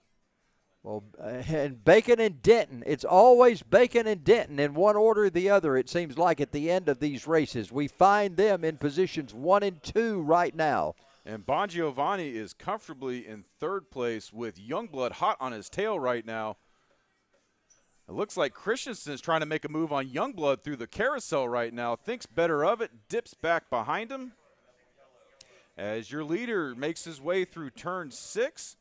Yellow flag is out, so I believe we're going to be slowing this one down. That was probably a wise move because of O'Connor sitting down in that sand pit off turn number 8, so that was a wise move to bring out the caution to keep him from being in jeopardy. So there you see Timmy Hudson with the yellow flags out indicating a full course caution for our drivers right now. We'll probably have to send rescue out to get that car out of the sand. We'll see if we can get a drone over there to cover that sand pit.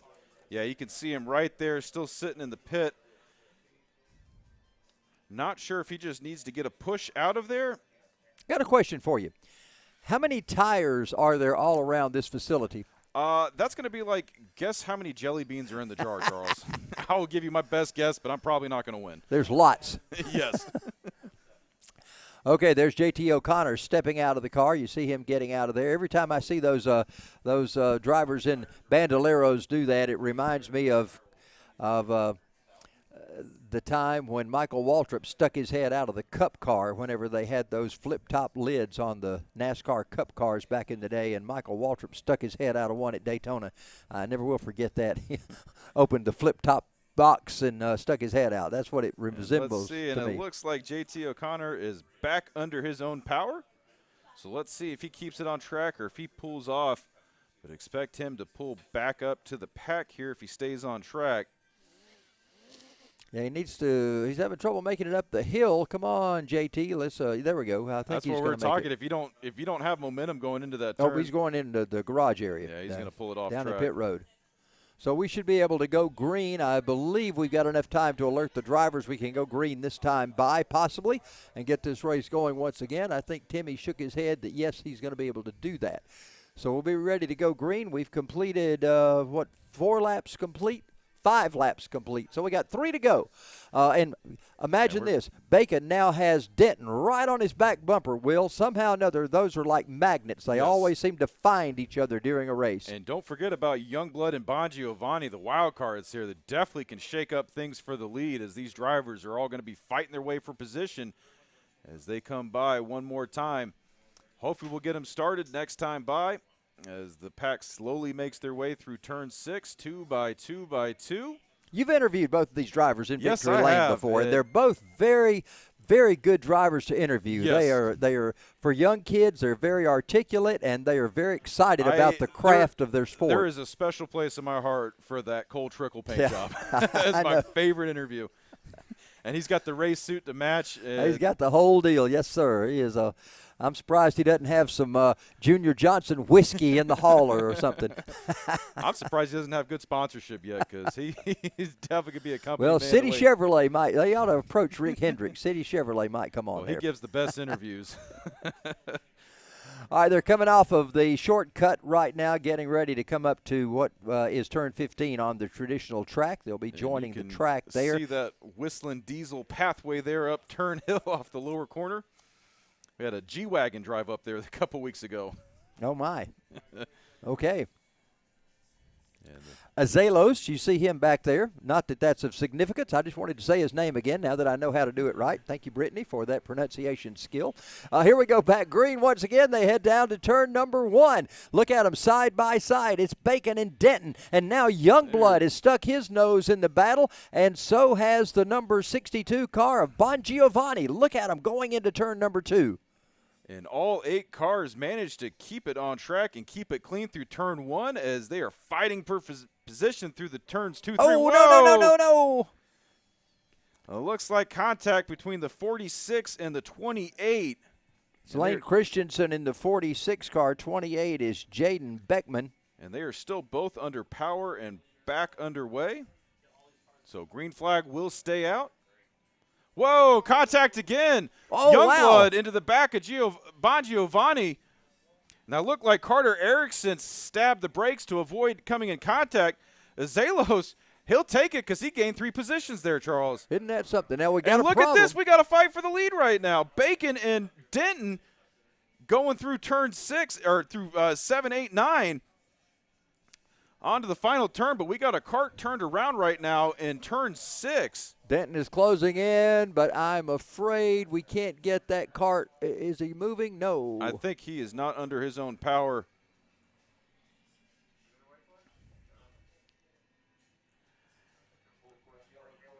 And we're hearing full course yellow. Yes, we got to get that car out of the way. Thought maybe we were going to get that lap in, so we will have to re-rack them. We got 2 cars off. We got another car sitting off here, coming off of turn number 7 or number 5, and so we've got 2 cars that are off track. Well, 1 car on track but going the wrong way, and the other car off track completely. And that is the 28 of Jaden Beckman.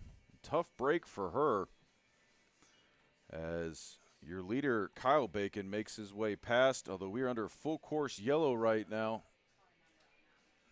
And Denton is shown in second. Azelos is third with Youngblood fourth. So, as you said, Azelos the beneficiary of some hard battling going on in front of him, and all of a sudden Azelos sitting on the podium right now in third place. Unbelievable, yeah. Although if I had to guess, Youngblood is going to have something to say about that once we get this race back underway. They were rolling safety equipment. You saw them go by your screen as they're heading over there. We've got the 28 of, is that Erickson, did you say, over there? So Or Jaden Beckman. That looks like Bongiovanni turned around in 6. Yeah, Beckman was rolling there for a minute in her car. Bongiovanni has, I think he tried to fire it. You saw it trying to move there for a minute and then was not able to rolling continue. A little bit. Maybe she's just off the brakes. And Jaden Beckman, I was being told, started in the rookie class, was too good and got bumped up to the Bandit class between the last race and this race. Yeah, and that's why she's out here in this group. I and understood not that she chose to do that. She Yes. decided that it was an opportunity for her to move up. She was so good in that rookie class. First time on the track, first time here, and yet first-time rookie driver and found out she was so good she could move up. So congratulations to her for doing that. We hate she's got this issue going on right now. And her brother Race Beckman as well in this group. So both of them actually moved up from the rookie class into the Bandit class for this race. There you've got the amp ramp, I guess we'll call it, over there ready to get her back on some semblance of order, whether it means giving her a push or putting it on the ramp. Looks like it's going to be on the ramp truck right now. And let's see what they do with Bon Giovanni here in turn 6. I wonder if they can just give him a push.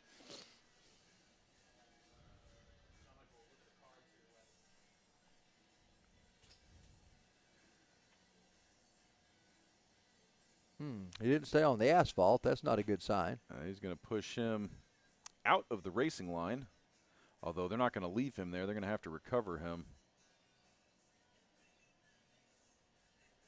Well, he flipped the lid back up on that cart.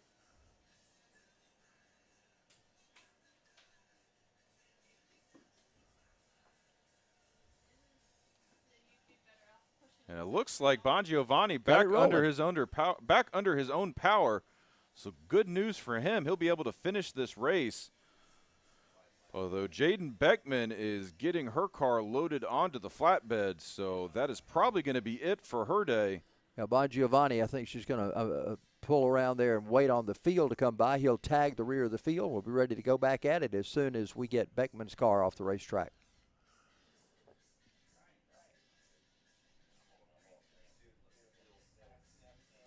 And they got that winch hooked up, ready to pull Beckman up on the trailer. So we should be a couple of 3 minutes away from getting the final 3 laps of this one finished up. And that is the AMP Director of Engineering, Will Hallman, out there working that flatbed. He has been out there all day tirelessly recovering these cars and carts off track. You know, it's really the unspoken heroes here at Atlanta Motorsports Park, that engineering team. They're the ones that keep the facilities looking great, fill all the holes on track when cars decide to drive off it. You know, they restack the tire walls, they rake the sand, they keep this place looking like it does. They clean up the deer? Yes, they cleaned up. Well, they took it home and cleaned it. Okay, all right. Well, that's more than I wanted to know, but thank you for that. And there they are getting that 28 car on the back of the flatbed. So they should have her off track momentarily.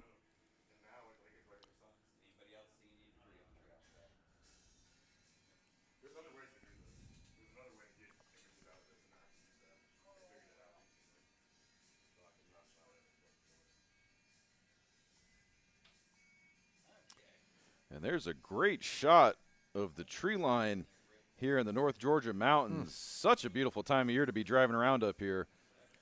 Of course, we see the new condos, more than just the 44 that we have there currently that are ready to occupy. So some brand new ones going up. So condos continue to be built here at Atlanta Motorsports Park. And look at that. Such a picturesque shot as those cars are making their way through 2-3 up to the carousel. We had this conversation last time, and refresh my memory. We talked about the parking for the carts as just we're now way down by the condos to try to park for the kart track. Is parking going to be redeveloped over there? So there is plans to, I don't know if you can see right out in front of us, Charles, but you see all those asphalt millings right there off the backside of turns 2 and 3 on the main track. They're eventually going to push all that flat, and from what I'm told is the plan is to put actual a little small oval there. But the whole thing's going to be paved, so it won't be banked, but it's going to be like a junior kiddie track. So that way we can still do junior programs, any kind of young learning experiences, and not take up the kart track. But also that be part of parking. And then on race days, that will obviously turn into part of parking. Great. Okay, good ideas. All right, there you see Kyle Bacon and Nicholas Denton coming by. Azelos in the 01 and Youngblood in the 37. Christensen, I think it is, in the 46. Lane Christensen, and also the 62 of Bon Giovanni. As we get ready for this race to resume, 3 laps to go. We've got some names that we hear very often in this group, so they have some experience, and they have all been winners at one time or another, and so we're ready to watch them as this race continues to unfold. Again, Azelos, the beneficiary of that contact that was down there in turn number 6, and gained 3 spots, so he finds himself in 3rd spot now. And the green flag is in. There's a good shot at Timmy. How about that from the drone? Got right up there, right up close and personal with Timmy Hudson. And the green flag is in his hand. Race receiver in the other hand. He is talking to those drivers saying, we're going to give it the green this time by. Whoa it down. And once he likes what he sees, we'll see that flag fly. And there it is. Green flag is in the air. We are back underway. Final 3 laps right now as Nicholas Denton has a little bit of an advantage going down into turn 1, but Bacon's got that preferred line inside. And they are side by side as Stolos, look at that, dip into the inside. He's going to almost get 2 positions there. Makes the pass from 4th to 2nd. Look at that. Azelos goes into 2nd spot. He's trying to drag the 37 along with him, so he's trying to bring Youngblood up through the field as Nicholas Denton now finds himself in 3rd. Azelos making a bid for the lead with Kyle Bacon. And Azelos has got the run as he makes his way through 4 out of turn 5 down the hill. Let's see who breaks first coming into turn 6. Azelos late breaking a little bit. The back end coming around. He's going to lose a lot of momentum there, Charles. Let's see if he can get this thing back underway before the rest of the pack catches up. Well, Nicholas Denton is in the 46. He's in 3rd. The 62, you see him riding along there with Bon Giovanni and Youngblood. Youngblood takes a quick look to the inside on Bon Giovanni. He's going to make that pass as they go into 7. And Youngblood gets the position, and look at Denton right ahead of him trying to get around Azelos. Denton looks to the inside. He's going to make the pass through turn 10, shoves Azelos wide. Look at Youngblood trying to get around both of them. 3 wide as they come down the front straightaway. Look at this. Nose to nose to nose, 3 wide at the start finish. Salute the fans. Look at this. Denton backs off. Youngblood's going to take, and he goes too hard into the pit. And Denton taking the safe line, actually has position. Banging doors with Azelos right now. Azelos points at him, says you could take the spot. That is unbelievable racing. Kyle Bacon is out front of all of this going on behind him. Azelos right there on the back of Denton. Look at that.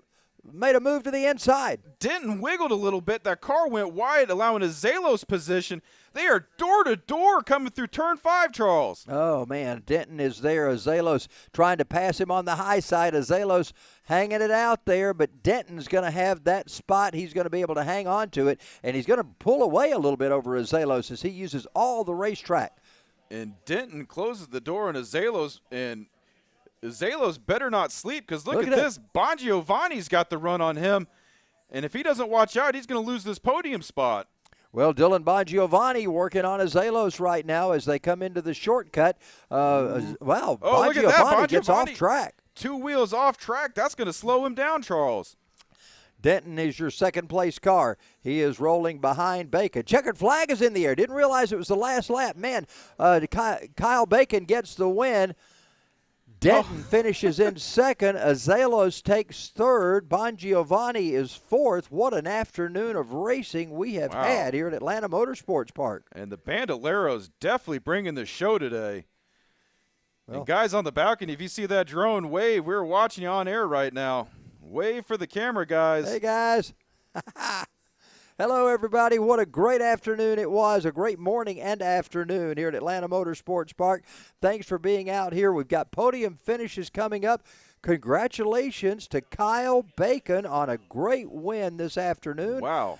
Outstanding time of those drivers going at it. Nicholas Denton in 2nd spot. And how about Azelos? Went from last to 3rd place that race, Charles. Yeah, Sebastian doing a tremendous job.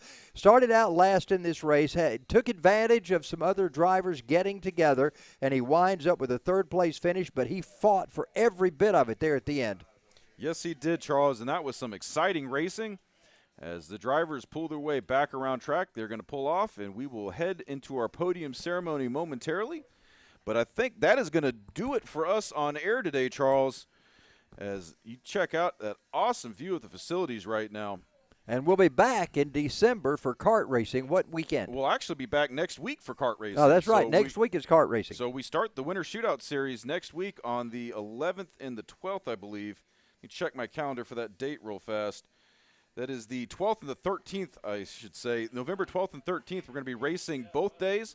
It'll be the same program, just doing it twice in a row, and then we'll be doing it again in December on the 10th and the 11th. And that'll add up to be a 4-date race series. Wow, 10th and 11th of December, in addition to next weekend right here at Atlanta Motorsports Park. All of that will be happening at the kart track. Well, from all of us here in the booth. What a shot. Look at this beautiful facility. Great shot here from our drones. Tremendous drone work today. We want to thank our drone operators, Killboy, that's Daryl Cannon, and Max Dorsey. What great shots he gave us today on his drone.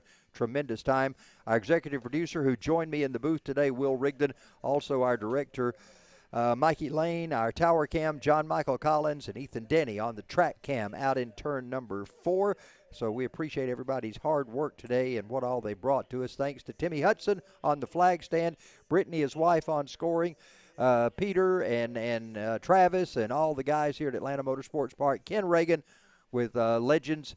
And we just appreciate everyone's help today. It's been a great day. We will see you back next week right here at Atlanta Motorsports Park.